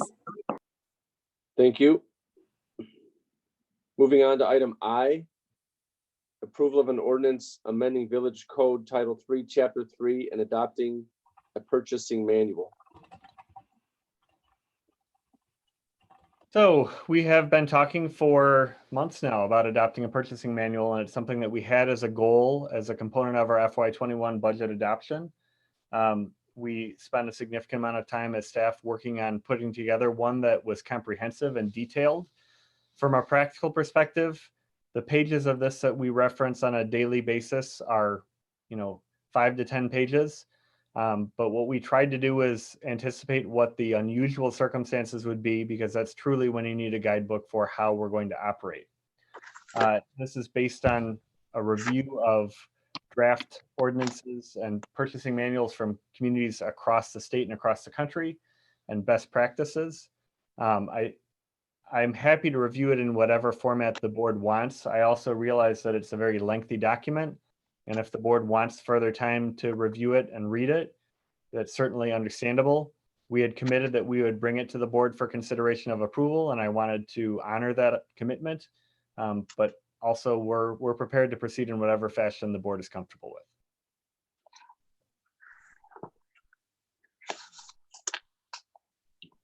Any opinions? Well, I had a question for Karen. I mean, I'm okay with it. I don't need to push it off to another meeting, but I did have a question.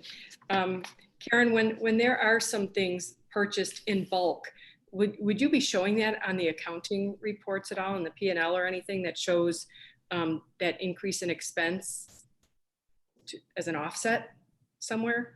Or will you just show that, you know, in March you have, you know, $10,000 more in expenses? Or do you do it strictly monthly like that anyway? No, we don't do that today. We don't track bulk purchases like that at all. In the new system, we'll be utilizing purchase orders, and the bulk purchases will be processed against a purchase order. So we would be able to show you the encumbered balance and then what's remaining of that, what hasn't been purchased.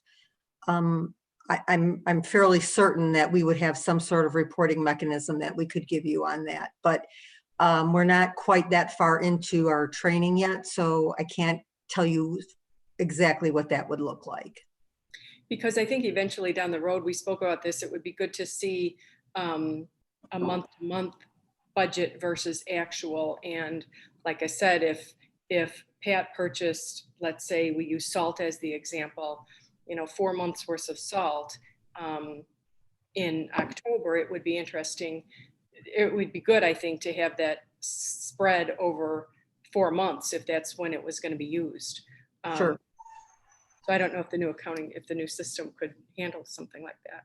Right, and I think the other part of that is that you could have multiple bulk purchases charged to the same account. Mm-hmm. So our standard reporting is by account number, mm-hmm. but the a purchase order oriented report would be a little more specific for you to see that salt has been purchased, a particular type of salt, or the. And it's more by vendor? And yes, it would be by vendor because it would be, and also by purchase order, yes. Okay.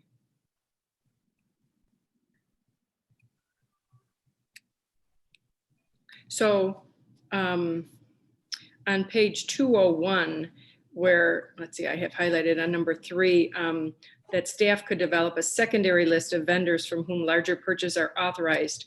So, so we would be approving this purchasing manual, but that list is not created until after the ordinance is passed? Actually, you're going to see that in item J, the recurring vendor list. Oh, yes, yes, yes. Right. I did. That's why I had it scratched. Okay, thank you.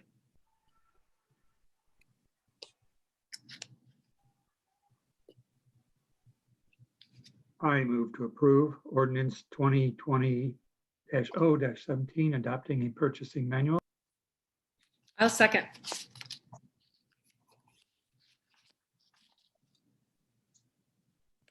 Any other further comments? Shall we call the roll? Trustee Pearson? Yes.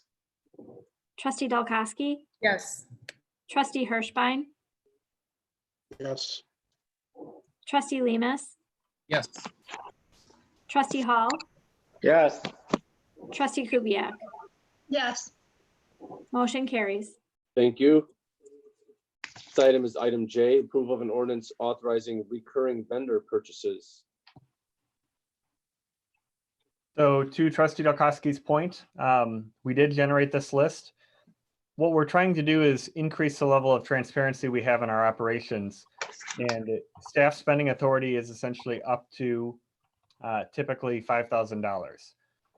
Using that as a threshold, we looked at where we're spending more than $5,000 with vendors, and then we broke that into 2 classes.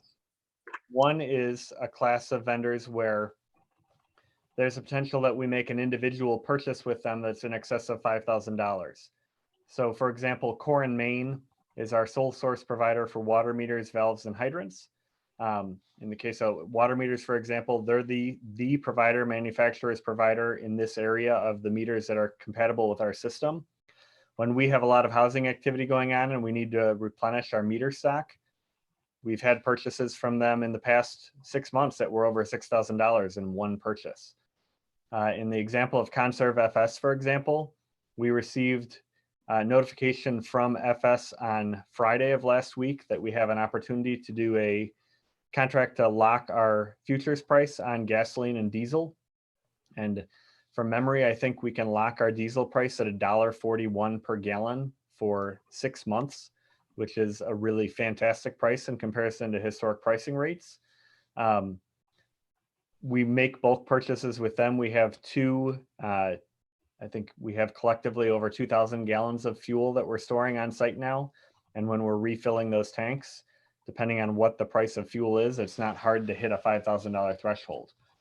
So those are the relatively limited list, and also Midwest Salt, the salt provider for our water plant, for our softener salt. That's the relatively limited list of vendors that an individual purchase might go over $5,000. They're vendors that it's not typically practical to bring a purchase agreement to the village board. So for example, we spend way more than $5,000 with our road salt purchase, but that's a contract we can anticipate and bring to the board in advance with fixed pricing. The second group of vendors are ones where in the course of a year, we're going to spend more than $5,000, but no individual purchases. So example, Menards. We shop there frequently because they are close. When we do cost comparison, they're very cost effective. We can get parts very rapidly, and we have good customer service from them. In the course of a year, we're going to have a number of purchases of between $50 and $500, and cumulatively, they may hit $5,000.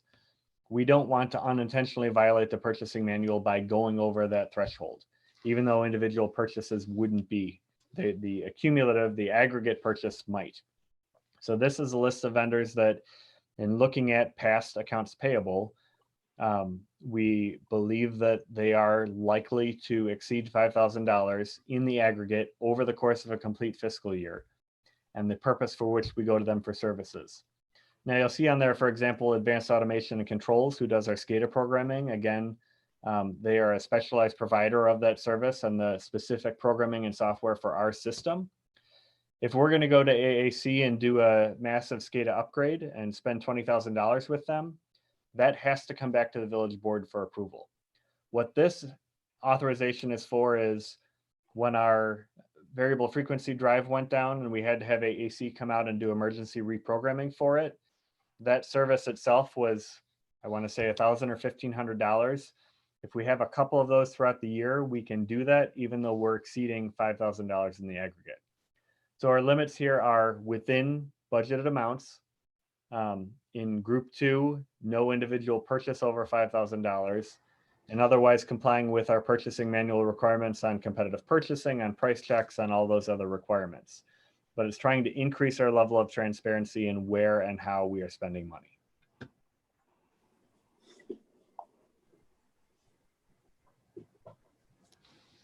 Would it be brought to the board if a vendor was dropped and a new one added? We'll just use like Buck Brothers, for example. If you decided another tractor supplier was going to be used. Dropping Buck wouldn't require going to the board, but aware to the board. Yeah, if we're adding a new vendor, if this list having it replaced of someone, they would definitely have to come to the village board for approval. All right, thank you. I move to approve ordinance 2020-0-18 authorizing recurring vendor purchases. Second.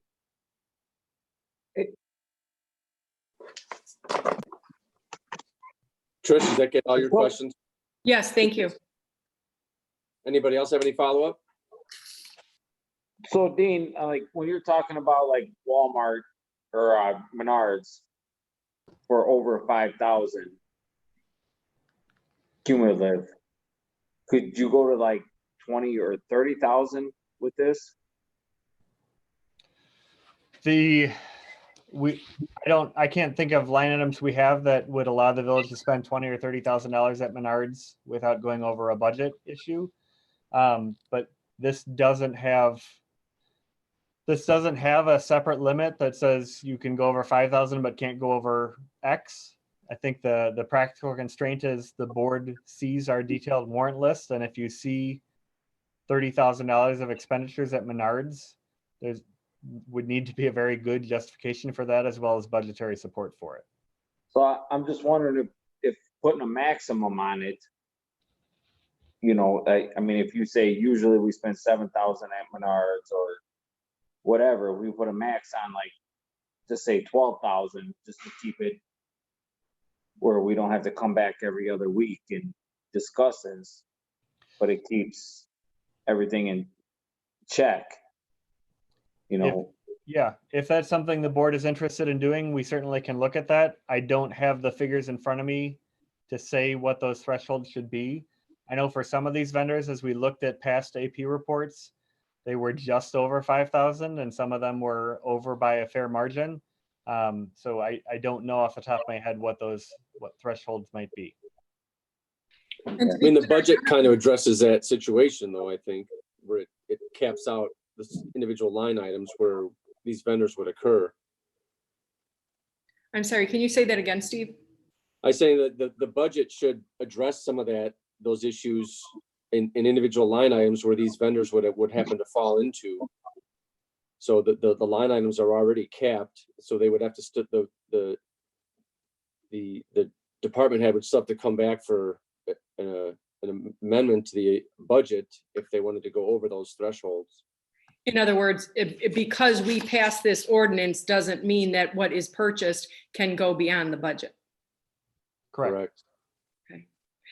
Karen, can I ask your opinion on this ordinance? Does this help things or make things tricky at all? No, I don't think it makes it tricky, but I do think it, as Dean mentioned, brings another layer of transparency to our expenditures so that you're actually seeing how the numbers are accumulating under the budget. I don't think that Trustee Hall's idea is a bad one. I do think that the budget is a good control on that, but if there is a maximum on these numbers, I think that's something that can be accommodated in the new system. And one more layer of safety. I was thinking the same thing. No, I mean, I was agreeing with him. I didn't think of it, but I don't think that that's a bad idea.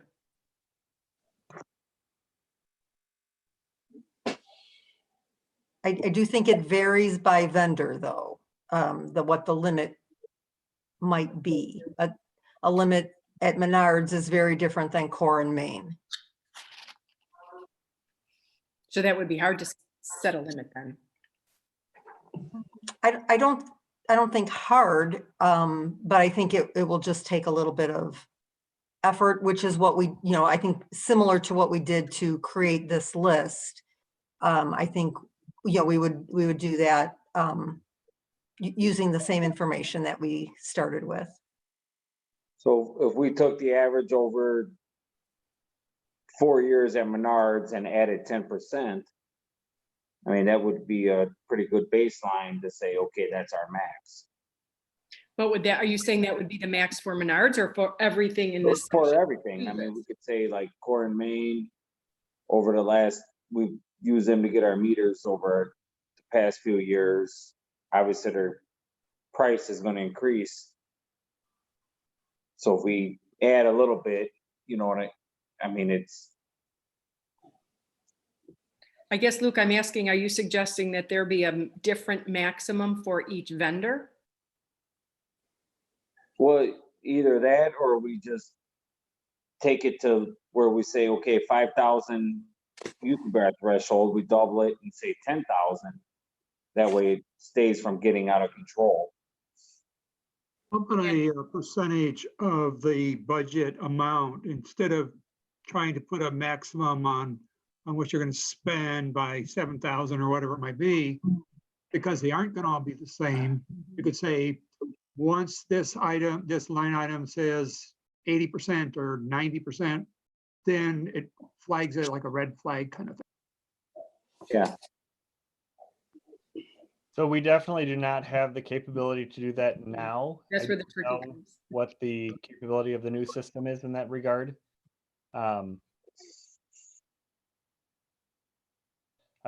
what we were trying to do here is make sure that we were not, at least in the interim, running afoul of the spending authority limits that we have, because if you look at past expenditures, this is the first time the board has had a discussion of this item. In the past, these expenditures would just happen and they'd go on the warrant list and be approved without any discussion about the aggregate amount that was being spent.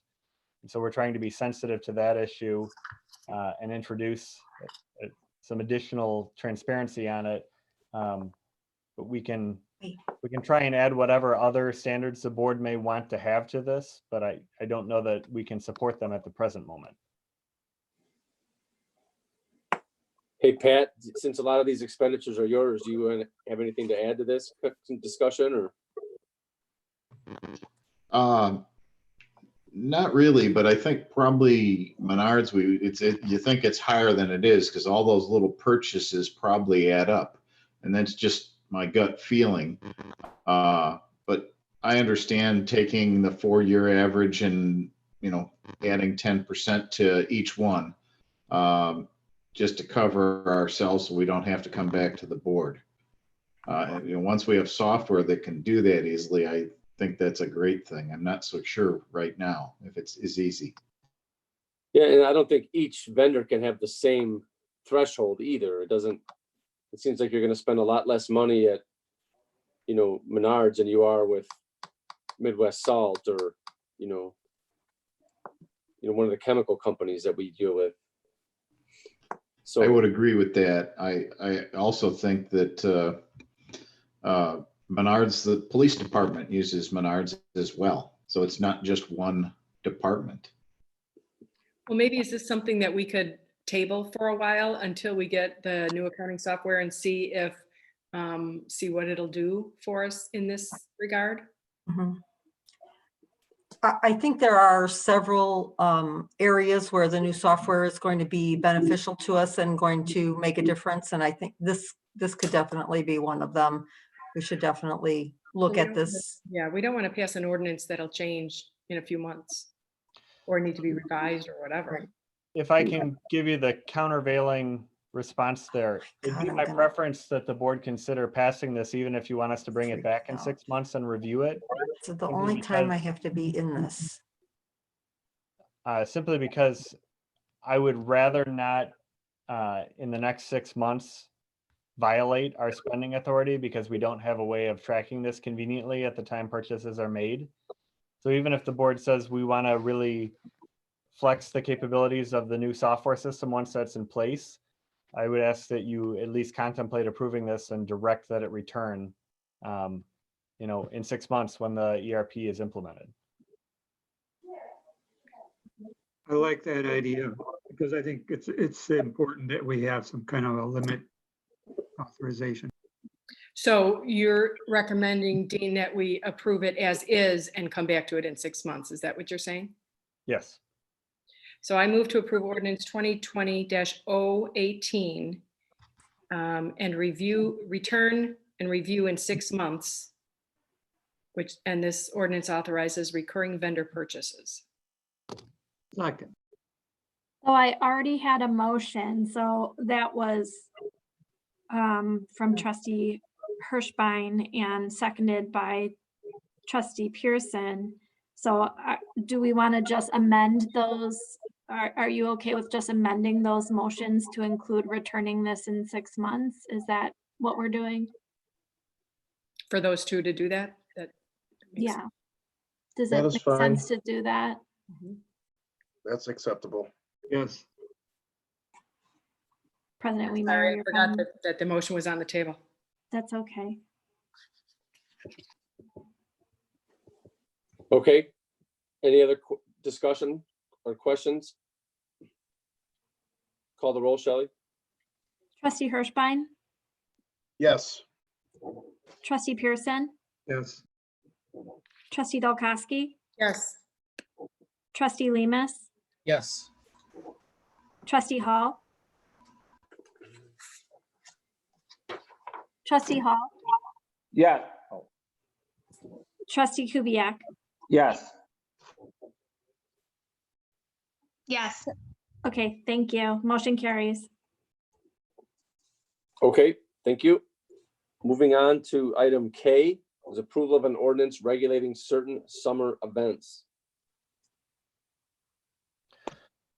So this is something that that we're obviously not happy about. Our summer events are some of the highlights of activities here in the village. We have a really dedicated core of volunteers that make them possible, and business support that financially supports them and makes it so that they're not a drain on the village's limited financial resources. But we also live in a really unique time when there are a lot of external constraints that are impacting our ability to run our operations in the normal fashion. I had indicated to the board, I had reached out through the Metro West Council of Government to find out the status on fireworks in other communities and summer festivals in other communities. Many of the river communities that typically have summer festivals are canceling them. To date, none of the communities that are members of Metro West that host their own summer events have responded and said that they are committed to having the events this year. And actually during the meeting, I received an email that the city of Batavia just had their board meeting and voted that they were canceling their Independence Day celebrations. This ordinance includes Who was that, Dean? the city of Batavia. Thank you. This includes two different items. One is our Independence Day celebration. Our Independence Day celebration is customarily the weekend after the 4th of July. In this year, the 4th of July is on a weekend itself. And so Independence Day celebration for us, our Stars and Stripes celebration, as it's been called, would be a full week after. As things are currently standing, the conduct of that event would not be lawful under the state regulations and would not be recommended under the federal recommendations.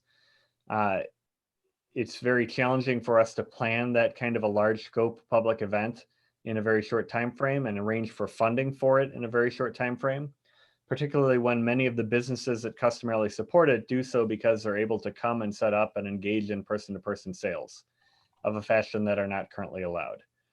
In talking with the events committee and events committee chair, they expressed significant concern about being able to put together the events in a shortened time frame and without certainty about in what fashion the event could be conducted.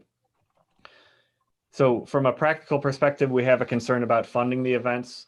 From a practical perspective, we have a concern, even if funding weren't an issue, that they do pose a potential threat to the safety of our residents.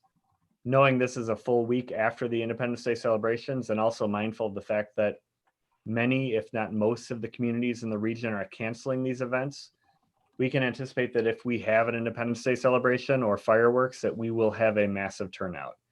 And it simply isn't practical to think that we can prevent people from gathering in a way that likely poses significant public safety concerns. We recognize that there's a lot of disagreement over what the thresholds are or should be, over what the role of government should be, over who has authority and jurisdiction over these actions, over whether state regulations are or should be enforceable. From a practical perspective, our number one concern is the safety of our residents and the safety of our employees. And it's very challenging to think about hosting an event that is intended to cause people to gather together in a time when we know that to pose some significant health threats. That's separate from questions about whether businesses should reopen, whether other activities should be conducted or not. We're talking simply about whether we should be intentionally planning a large public gathering that we know is going to draw a significant audience. So as much as we want to have an Independence Day celebration that weekend, it's challenging to recommend that that is a responsible thing to do. The ordinance as drafted indicates that we would be suspending it indefinitely and looking at the potential of hosting a fall event. If the health conditions moderate and if it's possible to safely do so, we would certainly look to do so.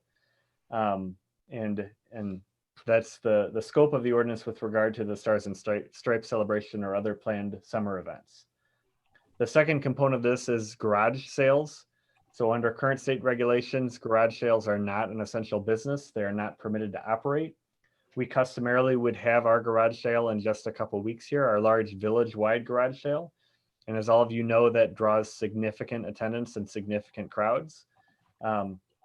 One, as we currently sit here, the state's indication is that they're not lawful. And two, again, we're talking about large public gatherings where people are going from house to house and touching communal items in a fashion that likely doesn't promote our residents' safety. So our recommendation at this point is that we not conduct the community-wide garage sales and that we not issue village permits for garage sales until we're at a point in time where the health restrictions have moderated enough that small gatherings are possible. At that point in time, we'd recommend going to a limit of issuing not more than 15 permits in the village at one time. And ultimately, once all the restrictions are lifted, going back to our normal process. And again, we can certainly definitely look at the potential for hosting a community-wide garage sale later in the season if circumstances allow us to do that in a responsible fashion. I know I've said this a couple times. I want to reiterate, all of our departments enjoy participating in Independence Day. It's one of our signature events. It's something that always draws a great turnout. The village, we are way above our weight class in terms of the event that we put on, the fireworks display that we have. We have wonderful relationships with our vendors. And it's really tragic and gutting that we're talking about postponing or potentially not having it this year. But we're facing a circumstance that has not been faced in over 100 years. And we're trying to approach that in a way that is respectful of the health of our residents and the health of our staff. And so the very challenging recommendations that we have, the difficult conclusion we came to, that's what we've presented in this ordinance, and we're asking for your consideration. Should we also be discussing block parties with this ordinance? I mean, that's something that residents get a permit. That is something that, yeah, that would be an excellent suggestion to add block parties to the section 2 of the ordinance with regard to the garage sale restrictions. It is certainly a related public health and group gathering restriction on village permit issuance. So I think from an Open Meetings Act, perspective, it's related to this, and certainly poses the same type of concerns. Can I ask, I'm sorry, from a legal perspective, is this something that needs to be an ordinance, or could legally the village make the obvious and I think only choice to cancel these events? Does it need to come to the board for approval? Well, there are two components of that. With regard to garage sales, as it stands here right now, under the state law, as has been interpreted by the federal district courts in Illinois and by the state's attorney in our county, garage sales not being an essential business, they're not something that would be permitted to be conducted. We wouldn't issue a permit for something we know to be unlawful. Mm-hmm. So even though we're not the agency that has primary jurisdiction to enforce those restrictions, we wouldn't issue a permit for something that we knew violated other state laws. Mm-hmm. With regard to the Stars and Stripes celebration, again, as we sit here right now, it violates the restrictions that are in effect. And we think that that's likely to be the case even come the 4th of July. We're very hopeful that we'll get to stages where larger gatherings are permitted, where we're returning to some level of normalcy, but it's unlikely that an event with 15,000 people at it is going to be happening in accordance with state recommendations, or for that matter, federal CDC recommendations in the next 8 weeks. So could it be canceled without board feedback? I suppose that it could, and that certainly is consistent with the recommendation from the committee, but the approach that most communities are taking is to review this with the board. Given the significance of this item, we wanted to review it with the board. If it was something that staff was making a unilateral decision on, our decision would be, as challenging as it is, to not host these events.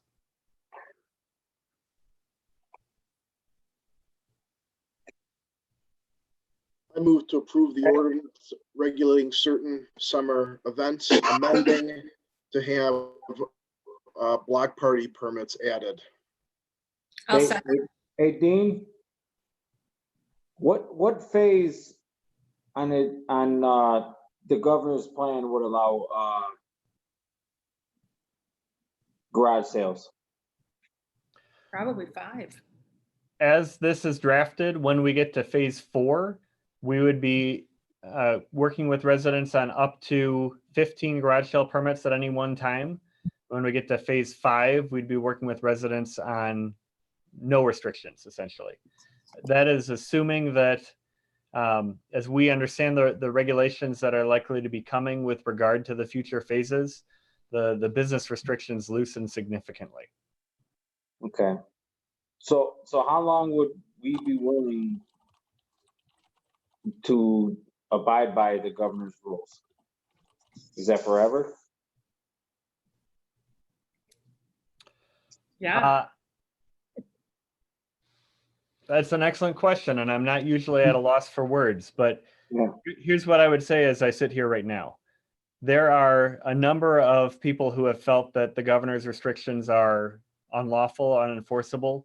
As I sit here right now and having spent a significant amount of time participating in local and regional and statewide and national discussions about the underlying health recommendations, separate from the question of whether the governor's action is legal or not, the underlying health recommendations are dire enough and consistent enough at every level of local, state, and federal government that that as we sit here right now and as we're looking a couple months down the road, I would recommend following the governor's recommendations.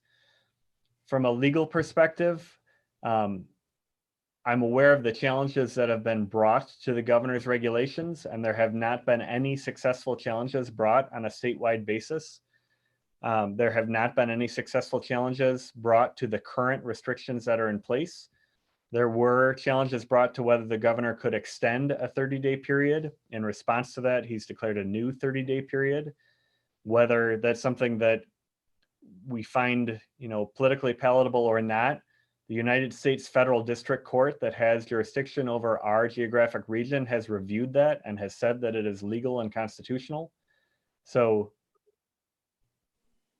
provided that we're in a period of time where the governor's orders remain legal and constitutional and courts continue to uphold them, I would be hard pressed to give you a recommendation that we should run afoul of them. Okay, so these two things, are we putting on delay or are we just canceling for the year? So what this contemplates with regard to the Stars and Stripes celebration is postponing it indefinitely, and it says we will continue holding it at a future date when the public health recommendations permit their conduct. With regard to garage sales, we'd be canceling the one that's coming up in just a couple of weeks here, the community-wide one, and we would be looking at starting to issue permits when we hit the phase 4 restrictions in the program, and lifting all restrictions when we get to phase 5. Okay. And if the board wants to reconsider that, if you want to put a timeline on this and say we're going to come back in a few months and look at this, more than happy to entertain that. And if the board approves that, that's certainly an understandable approach. Okay, so theoretically, as far as the garage sales going, we're waiting until phase 4. Phase 4 would be resuming garage sales again. Assuming that there's not some new restriction put in place that we're not aware of, we'd be resuming them at phase 4 and allowing up to 15 to happen at the village at any one time.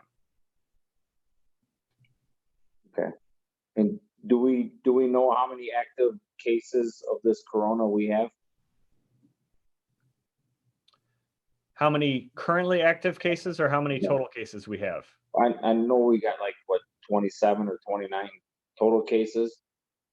But the active cases, because I know some of those are back in March. The active case information is being provided through our dispatch center to public safety responders that are going to houses. It's not something that is subject to public release. We're simply not allowed to release that. Okay. And it also, though, we're not talking about just the people in Pingree Grove that go to our garage sales and come to our Stars and Stripes celebration. It's people from all over, and especially to your point, Dean, which was a good one, that if we were to be the only ones to break the law and to have our Stars and Stripes celebration, then we would have everybody in the state coming to our wonderful Stars and Stripes celebration, and that would be not good. And we've taken an oath to follow the law, to uphold the law, and that's the law of the land right now. I don't see how. I think it's a moot point.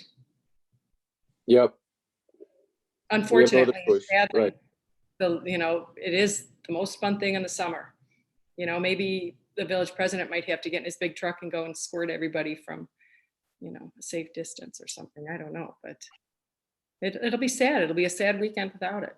But I think it's something that's the responsibility. That's what everybody's going to be missing the most, I'm sure. I'm sure.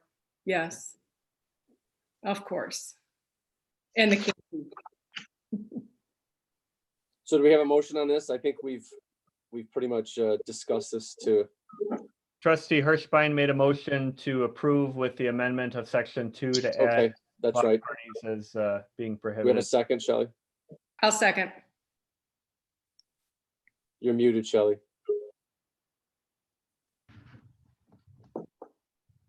Still muted. Sorry. There you go. Okay. Yeah, I have the second, Tricia. Yes. Okay, so call the roll, please. Trustee Hirschbein, Yes. trustee Dalkowski, Yes. trustee Lemus, Yes. trustee Hall, No. trustee Pearson, Yes. trustee Kubiak. Yes. Motion carries. Okay, thank you. Moving on to item L. One more ordinance extending a local state of emergency and authorizing temporary emergency measures. Another pretty much housekeeping item, isn't it, Dean? It is, we bring this because we have passed our previous ordinances and say that they're effective until the next regular village board meeting. So we're having this board meeting, which ends the previous declaration.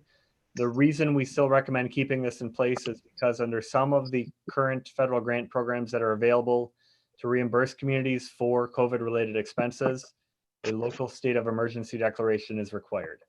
We are, again, not anticipating taking any kind of emergency action under this.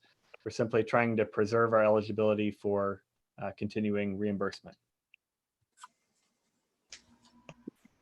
Was the reimbursement, was that for villages or towns that had a population over 500,000? There are 3 different reimbursement programs in effect right now. One is a FEMA grant program that's available to communities of any size. That's on an application basis. We are working on our application for that. In fact, our finance director and our accountant worked this week to put together the numbers on what that reimbursement could look like, so we can make a determination about applying for it. Second is federal legislation that has already been passed, which provides relief to states, counties, and communities of over 250,000 population. The third is there is federal legislation that is currently being considered. In fact, we had a teleconference with our federal Congresswoman week to discuss that program. There is the potential that that federal legislation will be passed that will provide economic relief to communities with regard to revenue loss from COVID-related business closures and impacts on sales tax and various other forms of revenue. So we're looking at all 3, but the emergency declaration relates most to the FEMA grant eligibility.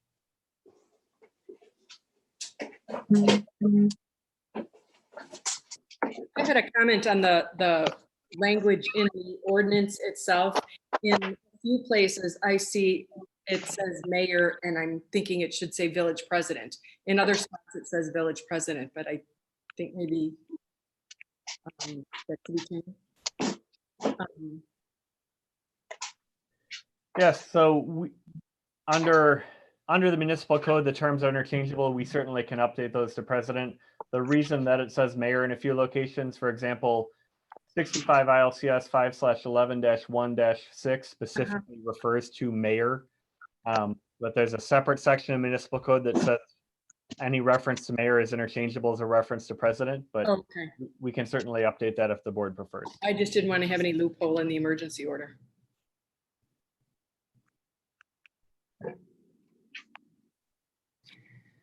Can we get a motion, please?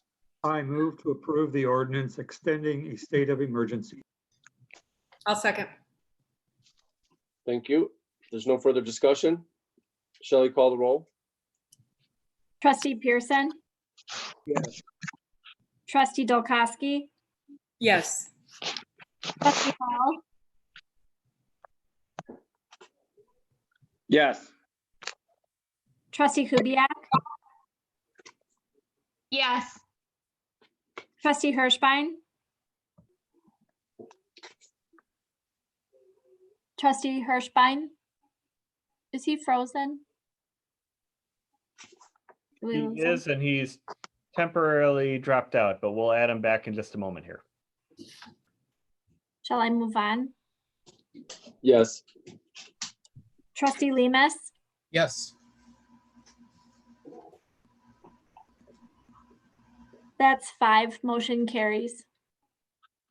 Thank you. The last item for action tonight is approval of an ordinance authorizing a fast track grant application and committing local funds for the hashtag Pingree Grows Water Project. We are requesting that the board continue this to our next village board meeting. We are hosting a special village board meeting next Tuesday evening. We've been working with the Department of Commerce and Economic Opportunity to ensure that our applications are eligible for consideration. As a component of that, because there's a potential for a commitment of village funding, we are going to be holding a public hearing pursuant to publication notice that I think was in the newspaper on Saturday, if I recall correctly. So no action on this is required this evening. Okay. Moving on, there's no real report for me, so we'll go right into staff reports. Dean? As you can see, we have been continuing to maintain a high level of operations. We're working with a number of different development projects to try and keep them moving forward. We're also talking with the proposed gas station on 47 on a daily basis, and their project is proceeding forward. We anticipate that we'll be seeing them in the next couple months with site plan approval requests. We're maintaining all of our village operations despite some of the current challenges to operating. We appreciate the board's diligence in working through a 3-hour online meeting with us. I know that's not a fun thing, but we have a lot of exciting business to work on, and we wanted to keep everything moving forward as expeditiously as possible. Do you anticipate having a meeting in June, the early June meeting? I'd like to check in with staff and get feedback from all of them on that. At this point, I don't have a list of items that are time critical for the first meeting in June, but I would want to check with staff and see if others may. Okay. I had a question, Dean, then. So that special meeting next week, is that solely to approve the ordinance of the fast track application? Yes, we are bringing that. There will be an ordinance and a resolution both relating to that application. So there will be a public hearing, an ordinance and a resolution. And at this point, those are the only action items we have for that meeting. Is there any way we could postpone the discussion of the capital plan to that meeting? Absolutely. Because that seems like a big discussion, and it, like you said, after a 3-hour meeting. Come on, Trish. I would like to see it moved. I think we're all in agreement with that. Say, don't give me a hard time. Well, the only other thing I had this evening was I was going to go through and read the purchasing manual to make sure everyone was comfortable with all the provisions in it. You can do that on I'm your gonna turn off my video. That's all I have this evening, Mr. President. Thank you. Sean, you've been quiet all night. Is there anything you got to add? Nothing to add, Mr. President. Thank you. Okay. I have a question for Sean. All right. Sean, how is your team doing? They're doing well. Everybody's got good spirits and staying as active as they can with the circumstances and trying to keep from having too much personal contact. And you've been staffing wise, you've been okay? Yeah, we're okay. We did hire the one party, a part-timer. We got another one coming up on the line. So those will be a large fill of any gaps that we have. Good. What we need is the calls to go back to being normal. So that's what we need. Thank you for asking.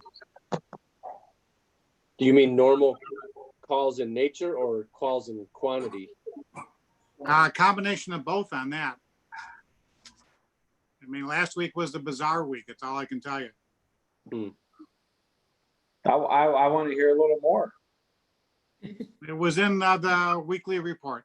Read in the report. That sliver moon or whatever, it was crazy. Okay. Thank you. Thanks, Sean, can I jump in for 1 second? Not related to police, related to IT on the Office 365 issue. Can you share a little update with the board on that while we have everyone? Sure. So we upgraded the system from Exchange on our server to Office 365 email, which will now change your login process if you want to log in remotely to obtain your mail. Most of you are getting your mail bounced to you to get it. So the login will change, and we will have those instructions out to you tomorrow in writing for all of you in case you do want to do the other. Remember that there is a mailbox that you can go into if you lose an email, or it's a way to retract it. So, but we'll get it out to you tomorrow. This all came today at about 5 o'clock this afternoon. So we'll get it out to you shortly. Thank you. Good thinking, Dean. Thank you. Okay. Karen, anything else to add tonight? I do not have anything else to add tonight. Thank you. Pat? I don't have anything to add either unless anybody has any questions. I do.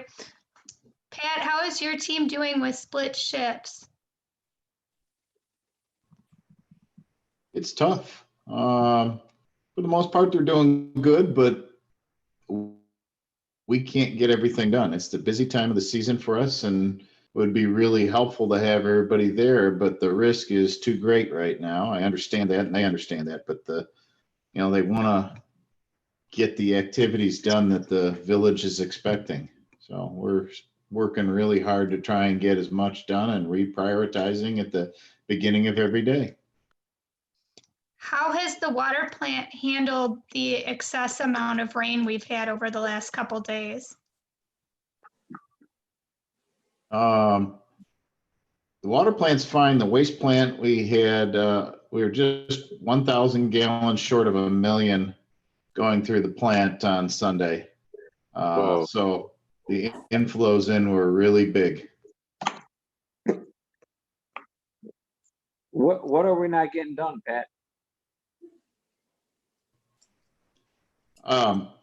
We're cutting the grass, but we're not spending as much time string trimming and weeding. We did finally get weeds sprayed almost everywhere. We got a couple lift stations left, and between the weather and short staff, it's difficult. We're about 20 man hours short every week, and with half a crew there, the routines that everybody has, 4 guys have to make up for what the other 4 guys were doing. So it takes us about to noon or a little bit later to get into doing all this extra stuff or going back to other stuff.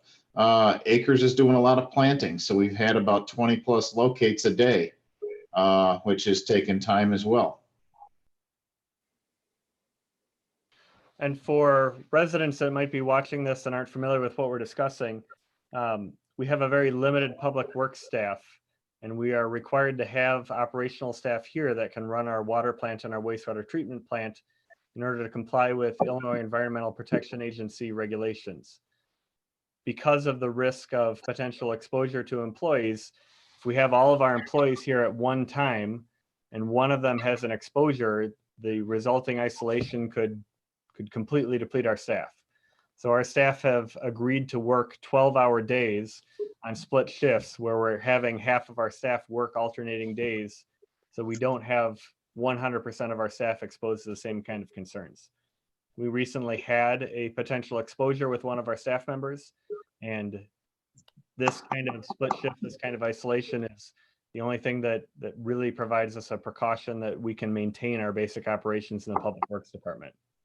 It is, as Pat noted, it's really a pain for the employees. It's a detriment for them and it's challenging, and no one likes working a 12-hour shift, but they have stepped up and accepted that because they're aware of the risks and they're aware of the limited staffing we have.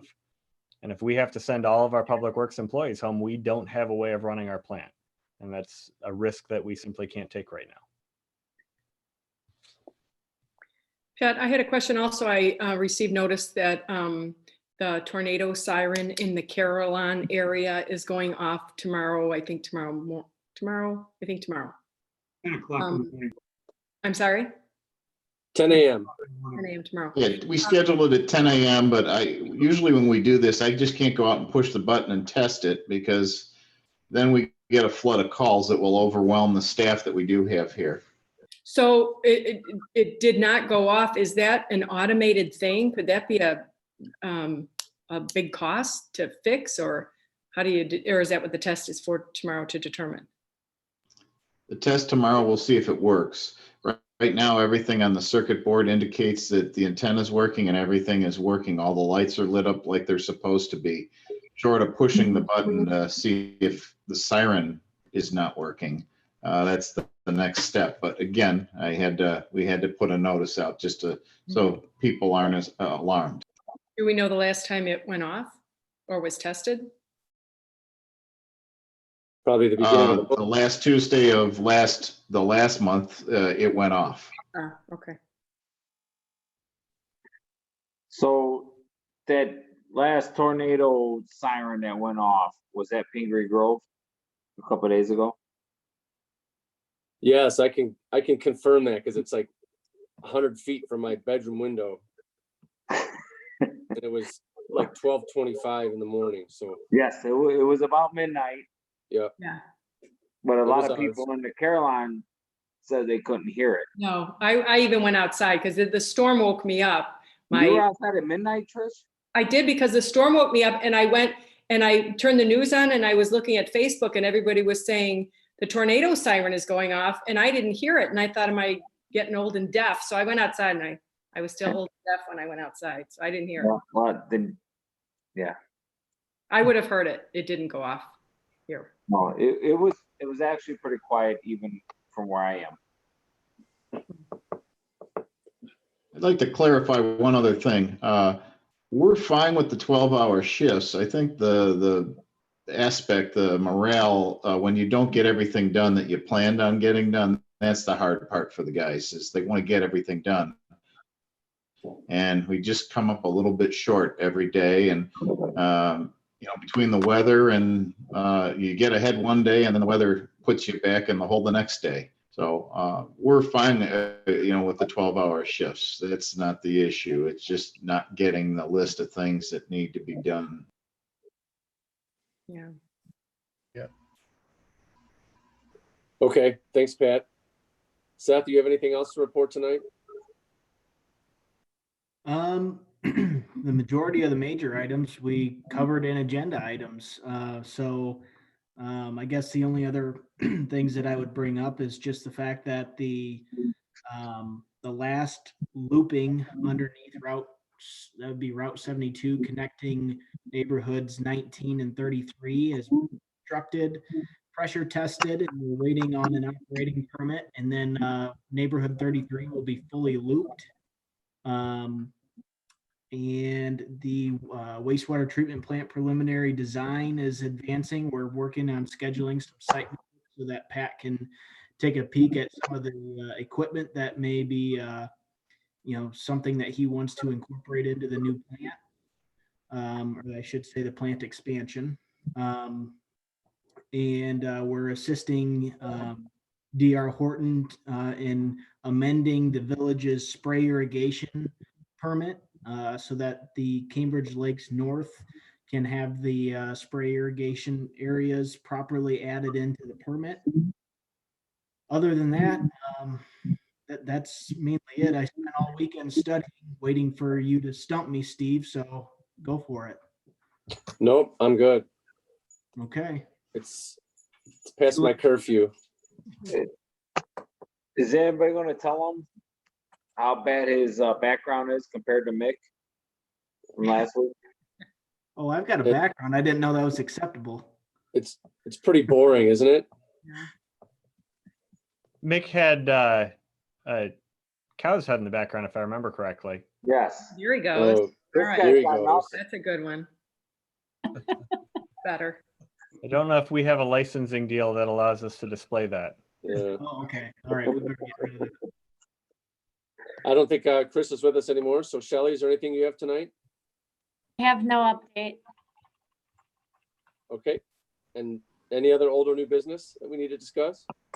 I'm sorry, I know it's been a long meeting, but I have 2 new business items. That's wonderful news. I was hoping for 3.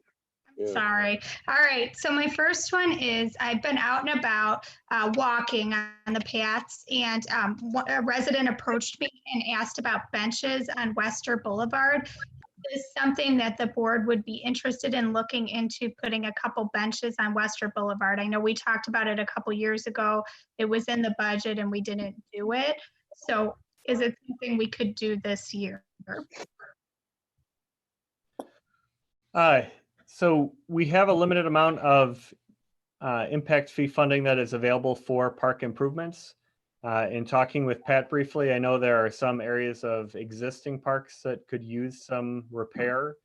And separately, I also believe the Park Advisory Committee is likely to ask for additional funding for the pollinator garden for some benches or improvements there. So I think my recommendation would be that we ask Pat to look at the areas of existing facilities we have, and then perhaps ask the the Park Advisory Committee to evaluate where in the village they would recommend new facilities, whether as an expansion of the pollinator garden or other locations along Wester, or a combination of both. My other thought is if I could get an idea of what the benches would cost, we might be able to get businesses to sponsor or pay for the benches. We can definitely look into that. Okay. My second thing is, I know we talked about the food pantry, and I don't know if everybody saw the letter from Leslie Lamarca today, but Leslie and I have been speaking back and forth. We're working on a mobile food pantry in July, but she had talked about the need in the village and had asked for a permanent space. So her and I had talked about a space within the municipal center. She's looking for an 8x8 space. They would provide a refrigerator or cooling, whatever, freezer, if we would be willing to provide them with an 8x8 space. Is this something the board would support?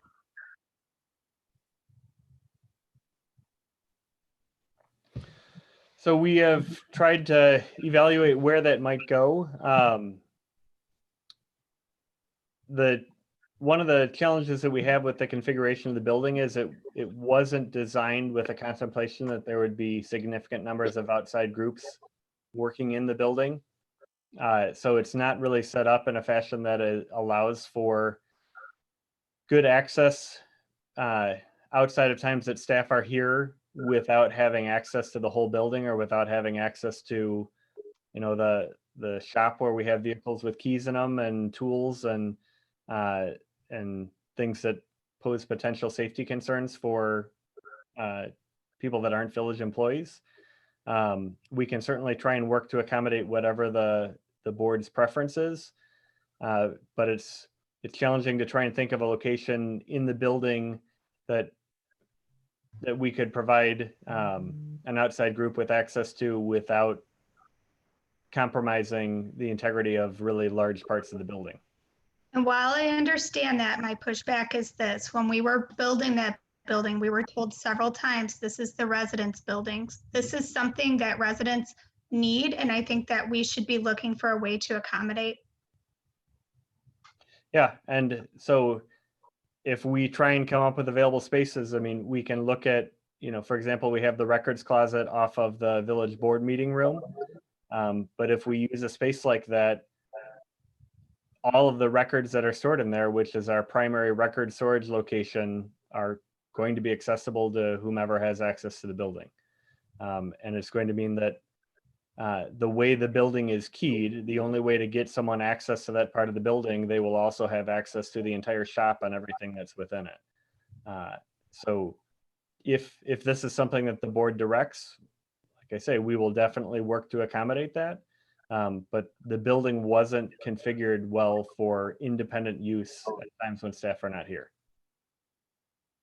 We do have to be careful too, because I know the other group that I mentioned earlier, that Preservation Society, said that they had asked if they could have office space in the municipal center and they were told no. So we have to be careful about who we say yes and no to. Yeah, and once you say yes to one, you're going to set the precedent, and we're going to have 14 other people wanting a little corner office somewhere, and you know. So, Amber, this is something that would be permanent year-round, a storage for, yeah. Yes. And again, I go back to, you guys saw in the letter today, there were 200 families that utilized the food pantry. So we're basically saying that that need is not important to us. I don't know how else to put it, but we need to figure something out. I do know that the we had reached out to Little League, and I had a response back from them that they have available space in the concession facility, and they referenced a training facility that's not being used. I'm not sure exactly what that is, but in the concession facility that is configured that we could readily allow third-party access to it, and it's customarily used for storing food. And there are also bathrooms on site, and it's by the location that the school district is using as their food distribution site. So that's an existing all-season facility that might be perfect for this use. Okay, and that's something they can use year round, you said all season? Yeah. Okay, I think that would probably work. Is that heated? Is that something that building is heated though? With the perishable, we winterize the bathrooms, but Pat, if you can jump in, I think the concession side does have some limited heat functionality. There's only heat in the mechanical room of that building, Dean. Okay. Well, we can. What about the former building department structure? In the short term, it's available. In the intermediate term, we are planning on hopefully closing on the sale of that in the next 30 days. Okay. And I assume that they looked at the community center, that there's no space there? I don't know the answer to that. And the problem is the same with Carolyn, the public doesn't have access to the outside. So if someone that is not directly within the community wouldn't be able to enter the building. What about a business like Gobert's? Maybe they might have some space, for example. I don't know, but maybe reaching out to the businesses. They're going to say the same thing. You know, it's too much of a risk on their part to let, you know, just anybody come and access a section in their building. Mm-hmm. Is this just for storage or is this actually for distribution? I believe they're looking for both. Because if you have it for distribution, you're going to need both cooling and heating. Mm-hmm. Because I work at a food pantry, and in the summertime, things spoil very rapidly. If it gets, 100 degrees outside, we have air conditioning there. Is the charter school an option? I mean, did they explore that option, or? I'll speak with Leslie and see. And Clint has that red barn. I mean, he's got certain sections of that really aren't being used except for just tables and chairs. I don't know, maybe he's got something in the back that he would consider a long-term lease on.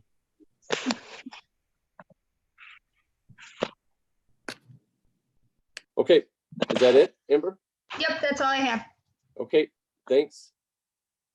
Anything else, old or new business? I have a question for Dean. Speaking of residents' needs, any updates, Dean, on the Ella Johnson Library inquiry? We had reached out to the library I would say 10 days ago. The state of Illinois, the Secretary of State administers a library grant program, and I've worked with that program in other communities. So we had reached out regarding that to ensure they were aware of it and the eligibility requirements and timeline. and I believe they are considering applying for that. But beyond that, we haven't had further updates. Okay, thank you. Okay. If there's nothing else this evening, we'll then entertain a motion for adjourn. Move. Is there a second? Second. All in favor? Aye. Aye. Any opposed? Okay, we are adjourned. Thank you, guys. Have a good night. Thank you. See you next Tuesday. Bye-bye.